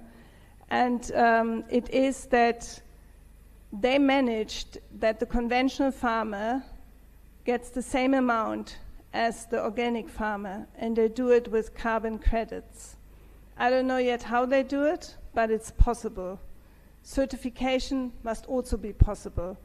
So if we go to the next and the last slide, this came from a visitor who's just been with us on Sunday, and he came to me and he approved what I've talked about, that we should really consider being a food destination. He's a high-profile individual from the US, and he's traveled the whole world, and he speaks 5 languages, and this is his WhatsApp message that he sent to us when he left, going to explore Tanzania further. So you can read it for yourself. I did have a conclusion because we did talk about challenges, and which I've just said, one of them is that there is the stigma. I'm finishing, that there is the stigma. But the other one is most of our native foods are novel foods. And novel foods are not allowed for export. So they need to be actually certified before they have to go a long process, and it's very, very costly. So I was in the forum there discussing with the chefs, how do we make our native foods more popular? And of course, one of them could be, and this is also what the UN could think about and discuss, is how does the native foods get allowed in Europe and the US and not be seen anymore as novel foods? The cost we talked about, and then the training we talked about. And I think, every one of us, our biggest achievement, as I told you before, is 90% local, but it's also that my team is here, and I want to end like that. And I've realized, without them telling me, that they stopped taking sugar, that they have changed the staff menu completely to native foods, that they're very, very alert of wrong fats, and they stopped using plastic hair. It's also another one. And the whole lodge is since 8 years soda free. We do not serve any soda. So that is how I would like to end this. That was our journey, and we continue to go on.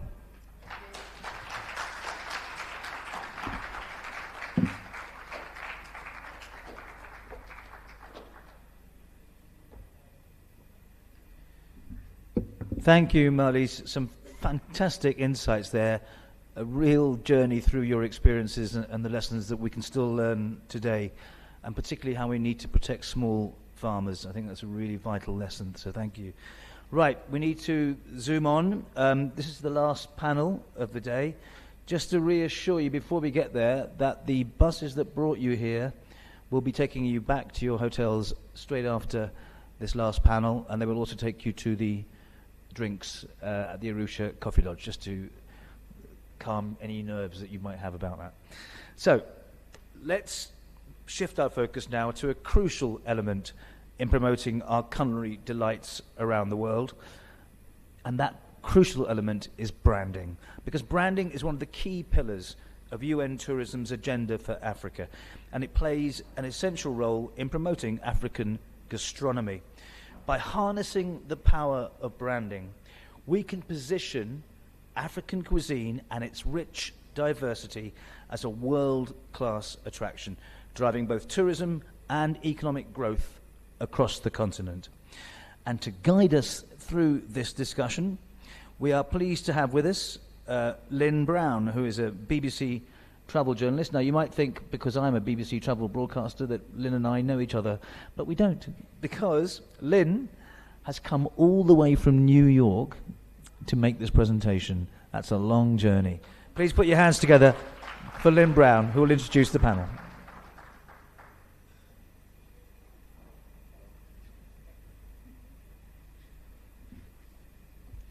Hello, everyone. Thank you for coming to the second UN Tourism Forum on Gastronomy Tourism in Africa, and thank you for making it to this last panel.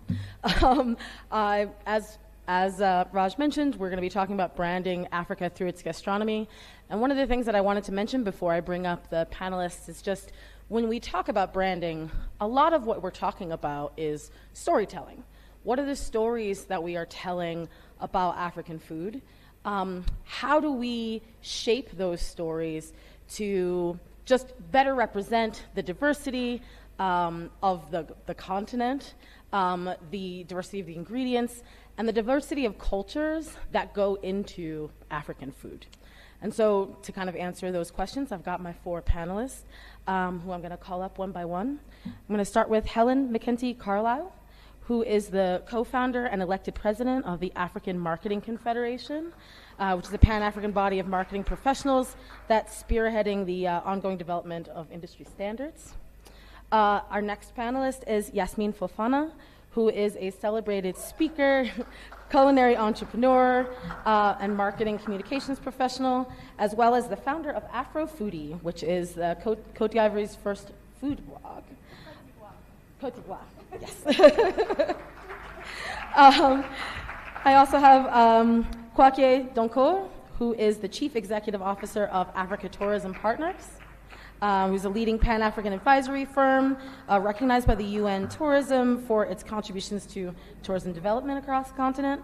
And then finally, Kojo Benton-Williams, who is the senior expert on communications in Africa for the UN Tourism, as well as the managing editor and publisher of Africa's leading travel tourism magazine, Voyages Afrique. Thank you. Let's welcome our panelists. So the way I'm going to do this is I've got like one question for each person, and then I've got like a quick round to finish it off. So I guess just to start off, actually, I wanted to talk with Kwake. Can you talk about some of the challenges that we're seeing in terms of how we brand, how we talk about African food?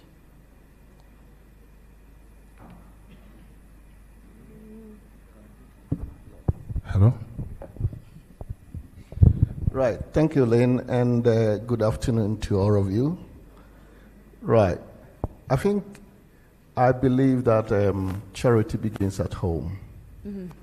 And I think in the morning, listening to the Vice President, the Minister Pindi here, and all the other ministers, one of the biggest challenges that we face in the continent is to make sure that the African food is found on every single hotel's dining table each and every day. Mm. And I think that is the challenge.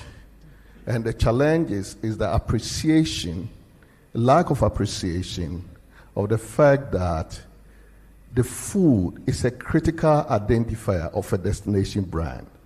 In branding, we will talk about place branding. Mm. What makes people different is the food that comes from their area. And I think traveling across the continent, if you go to the West African countries, and I will talk about my home country, Ghana, although I'm based, I sold my birthright to South Africa. You go to a restaurant, every single morning, they got fufu, they got jollof, they got whatever. And they don't care what time of the day they serve that food. And that is why there is this battle, although Sierra Leone had it first. Jollof is between Nigeria and Ghana, and everyone could identify. If you talk of fufu, everyone will identify that with Ghana. And if you go up north, you talk of Morocco, they will talk of spices. And even right here in Zanzibar, we have the spices. But the question is, what do? We don't put that on the dining table. But from branding perspective, and I challenge all the marketers, look at all your marketing and branding strategies. If there is any document that talks about your food as one of the critical areas for destination branding, and I can challenge a lot of the marketers here and the marketing strategies that have been developed, that none of them touches about food and gastronomy. We did work with the UN Tourism, with Sandra, on the brand identity, brand guidelines, and we raised that. And that is something that we have to be intentional about. The marketers must make sure that the strategies must always include how the food, the gastronomy, whatever comes with that can be used as part of the destination identity and the destination branding. So I think the challenge, as I said, it begins with us, and not only the hotels, but us in the marketing spaces. And possibly, I was glad to hear that some countries are mainstreaming the policies around this. And those are the areas that I believe need to be looked at. Thank you. Yeah, thank you. Actually, sort of to go off of that, I actually wanted to talk with Helen a little bit about, like, can you give us some examples of strategies that have been particularly successful in terms of branding African food from different places? Okay, good evening. Oh, it is evening, yes. I was going to say good afternoon, but good evening now. Thank you all for inviting me here. I've been giving this obviously quite a lot of thought. I'm a marketer. I'm not a foodie. So I've found the stories here absolutely enlightening today. Entrepreneurs, local farmers, but from a marketing point of view in my mind, and I agree with very much what you've just said. We're very lucky. Tourism marketing is... Can you go? No.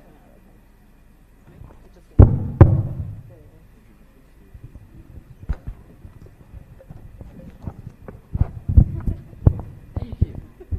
Right, I don't know where I got up to. Sorry. Just from that I'm a marketer, and from a marketing point of view, I absolutely agree with what you're saying. In terms of destination marketing, it's, as you know, intangible. It's very difficult to market a destination because people can't touch it. They need to experience it. But with gastronomy marketing, surely it's all about taste.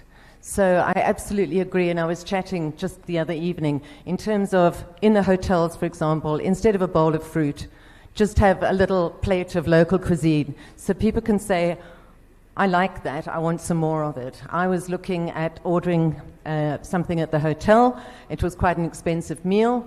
I didn't understand what it was. So in order to taste something, perhaps sampling, we should go back to basics, basic marketing, all about food. Sampling, you go into a supermarket, they launch a new ice cream, you get a little sample. We've just sampled the cheese outside, which was delicious, by the way. Thank you very much. In terms of local Brand Africa, my opening statement whenever I present the African Marketing Confederation is Africa is not a country. And we have to recognize it is so diverse. So in order to see and listen to the success story of Morocco and the Tanzania success story and so on, we actually have to realize that each country, whilst its tourism is different, so is its foodstuffs. So we've got to build Brand Africa or Brand Gastronomy Africa, one country really at a time. And we can do that in a forum like this where we're swapping ideas, we're talking about support, and I'm based in South Africa. We've got a couple of small companies that are starting to do really well. I'm sure you've all heard of Amarula. which is a liqueur made out of the marula stone. That's going up into Africa. I was quite pleased to see it's actually available here in Tanzania. We also have marula jelly. We have Mrs. Ball's chutney. But what was interesting during COVID is we all sat back. I live in a small tourist town. The lodges closed down overnight, as you know. It was an extremely difficult time for us, and it's a small town, and so we all started saying, let's support local. And I see that's been reflected in most of what people have been saying here. Let's support local. Let's actually look at small entrepreneurs. There's a spice company, I can't recall it, in Zambia that are doing beautiful pastes and jars of local spices.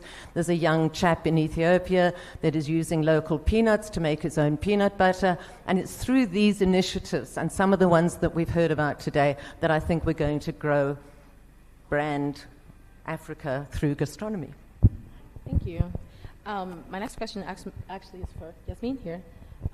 So kind of going off of that, I'm wondering what you feel the role is of like media and influencers in terms of like getting these stories out, right? Getting out this, the uniqueness of African foods, the diversity of African food, and also just like we've heard from a lot of entrepreneurs as well. So like supporting small businesses and that kind of thing. What is the role of media and influencers in that process? Why am I not surprised that this question is for me? So you talked about media first and influencers. So of course media plays a huge role and influencers as well. When you think about media, what comes to mind right away is, have you heard, you know High on the Hog? Yes. I don't know if anybody watched that show, High on the Hog on Netflix. Yeah. Okay, all right, I see my foodie people. And so for me, that was honestly, right when I think about it, the right representation of how, Netflix being Netflix and the transatlantic slave trade being so beautifully narrated, even though it was horrible, but so beautifully narrated, and how like African American cuisine was traced back to Benin. So that was for me very interesting, and seeing that on Netflix and how then everybody wanted to go to Benin. The same with Ghana, the way Ghana, the Ghana Tourism Authority did the what was that called? Going back home, year of return. Thank you. How can I forget that? I apologize, Ghana. I apologize. Year of return also, how like everybody from the diaspora wanted to come. So for me, media played a huge role. And as a foodie influencer, of course, it's all about telling the right stories, about making a connection. I love how she said that if you don't understand something, then you cannot taste it. Right. As open as I am about food, I heard about banana stew at lunch. And being a West African, banana and stew in the same sentence was not going right in my mind. And I wish, I was telling that to my people, I wish I had a chef right there explaining to me what banana stew was to me, because then I could better picture it, visualize it, and then being willing to try it. So really telling the right story, also make it visually appealing. As far as, media, our food is colorful, our products are colorful, we have plenty of it, diversities, it's amazing on the continent. So just making sure it's clearly represented, that the story connect with the people. Like we say, we don't buy products, you buy emotions. Same thing with food. You don't just eat something, you connect with the culture, you connect with the people, you connect with the story and things like that. Yeah, thank you.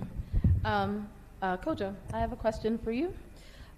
So can you talk to me about one of the things that I think sometimes happens is that you get something that becomes sort of a trend and then it disappears, right? So can you talk about what are some strategies to make sure that, when we're talking about African gastronomy, that it doesn't become a trend and then disappear? How do we give it longevity? I think that what we have to look at, as Kwachi said earlier, is for us to be able to start from our countries. Now, what I mean is that, as you said in the first panel, you looked at the policy framework, and the policy framework itself help, the storyteller, so that you're not looking at the food from, of course, food is a necessity, a strong necessity, but the fact that you have the economic side of, as the Vice President said, the gastronomic part of what they want to make it as a key part of the government priority. So if I'm a storyteller and I would like to write and give more emphasis on how we can be able to promote our tourism, not just of food, but its economic impact. You get a storyline, it goes to your editors, I mean, you are good to go, but at the same time, you keep the narrative. Then you have the gap between either the DMO, it's not ensuring that food, gastronomy tourism is part of their deliberate communication strategy. So, I mean, of course, we'll have food. Everyone will have food, but the point is that you are unable to sustain that. Right. Bloggers will do it, influencers will do it, but if it's not part of what you do, you go to the island, and I can, on top of my head, talk about Takamaka and in Mauritius and other places where you have to do an island tour of the rum. South Africa, you have the wine, and it's become big now. So my point is that there are gaps between what we are promoting and the policy, so that if you don't consistently put them together, then it will be touch and go, and it will be 9-day wonder. That's my thought on that. Right, absolutely. The last question is sort of, I'm going to ask each of you to answer, just to think about it. So I think obviously African food is often underrepresented in terms of the global conversation, international food conversation. And I want to talk about, how do we combat this? Why is this, and how do we combat this? And I'd love to hear a little bit from everybody on your thoughts on that. On how African food is underrepresented? So why is it underrepresented, and how can we combat that moving forward? I guess I'm not a food expert, one, but on my side of keeping the story and on the back of what I said, we have to be consistent to show what we're promoting as our gastronomy, first as something that you experience, an immersion that you add to your tourism promotion. And then second of all, is something that you need a strategy that you consistently make it part of your offering. So that in itself will help, the news and the storytellers to pick it up. And finally, what I'll say perhaps is the fact that you need more access for media to be able to understand, because often than not, we bring the journalists there, bring the media people there, but we don't tend to educate and give them access for them to write a story, even from the heritage point of view of the food. So once we do that, I believe it's a catalytic effect that would ensure that African food and our own national food is taking some form of shape on the global calendar. Right. I think I like always looking at the practicality of things. We've spoken about the policy framework that has to be in place. And we're talking about being intentional about the strategy. Now, we have the strategy, we got to get into action, execution, or implementation. And there are a lot of global case studies around that we could learn from. And from Africa, there is something very big. It's called, those Africans who know, DSTV Delicious Festival. And it's been going for years. And it's basically about food, international food, local food, music, and dance. And what I want to underscore is that if you look at the value chain of tourism, and you look at the value chain of every single industry, gastronomy is central, whether we like it or not. So we got to create initiative that could help the brand, the food brand, resonate with the destination and resonate to the people that come to the destination. And one good thing is festivals. Yeah. We know Oktoberfest in Munich. How long has it been going? Right? We know the Taste in Chicago. How long has it been going? Can anyone tell me any big food festival in Africa?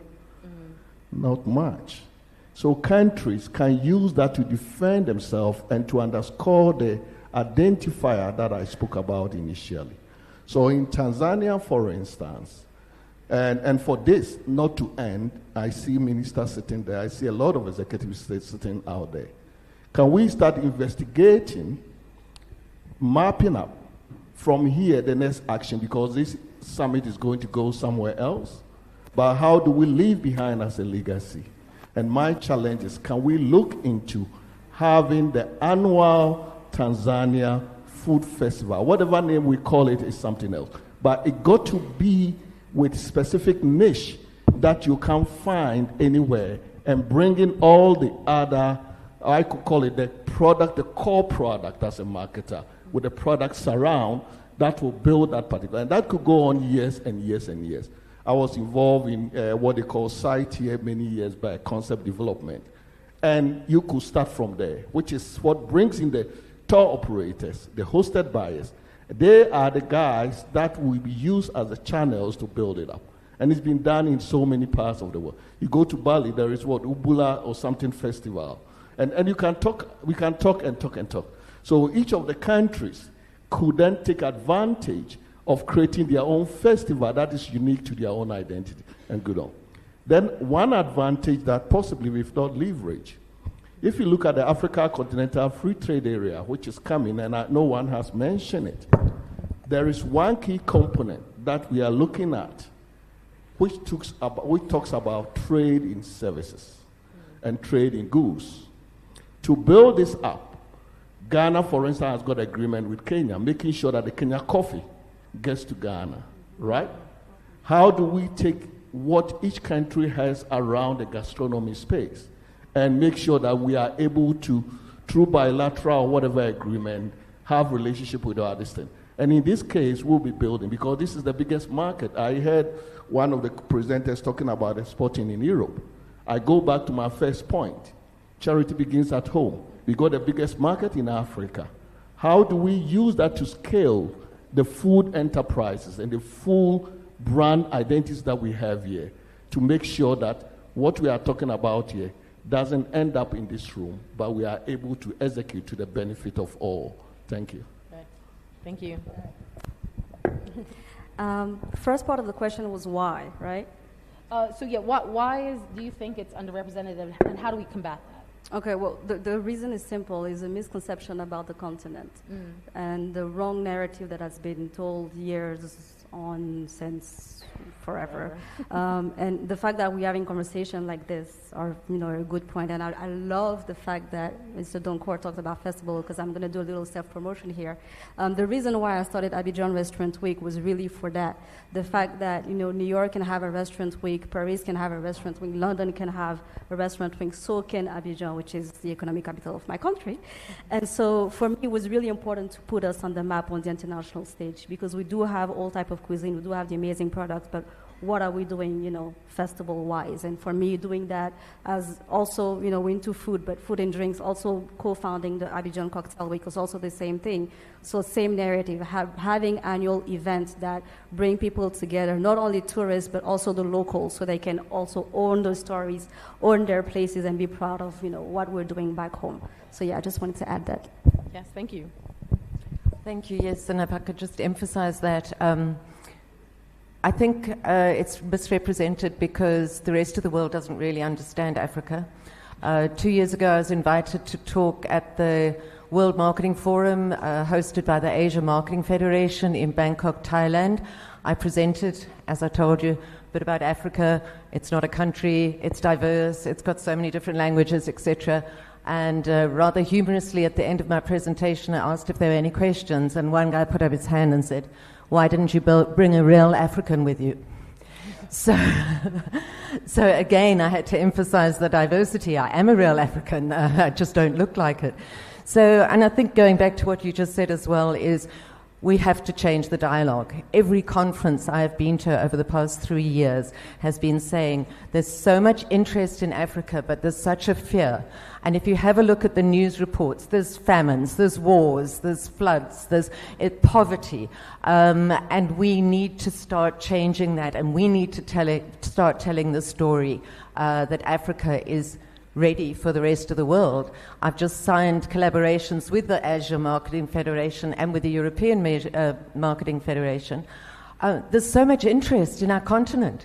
Everybody wants to learn. I'm sure there's a few devious reasons for some of the countries wanting to be involved in Africa, but there's an excitement, and I think the data that Natalia showed us in terms of tourists wanting to taste the local cuisine and everything, we're ready to strike, and I think it is up to the marketers working with the gastronomy tourism and with the tourism board, and I think we can make it happen. Thank you. Yeah, thank you very much. I wanted to keep it short, but are we great? So thank you so much for your answers and giving us something to think about in terms of how we tell the story of African gastronomy. Thanks to my panelists.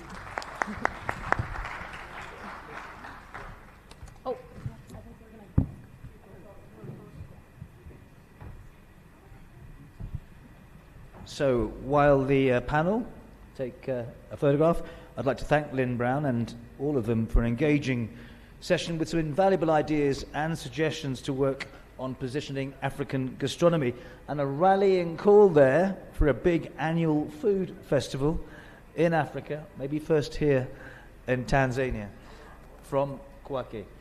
Okay, with that, we officially conclude the first day of this forum.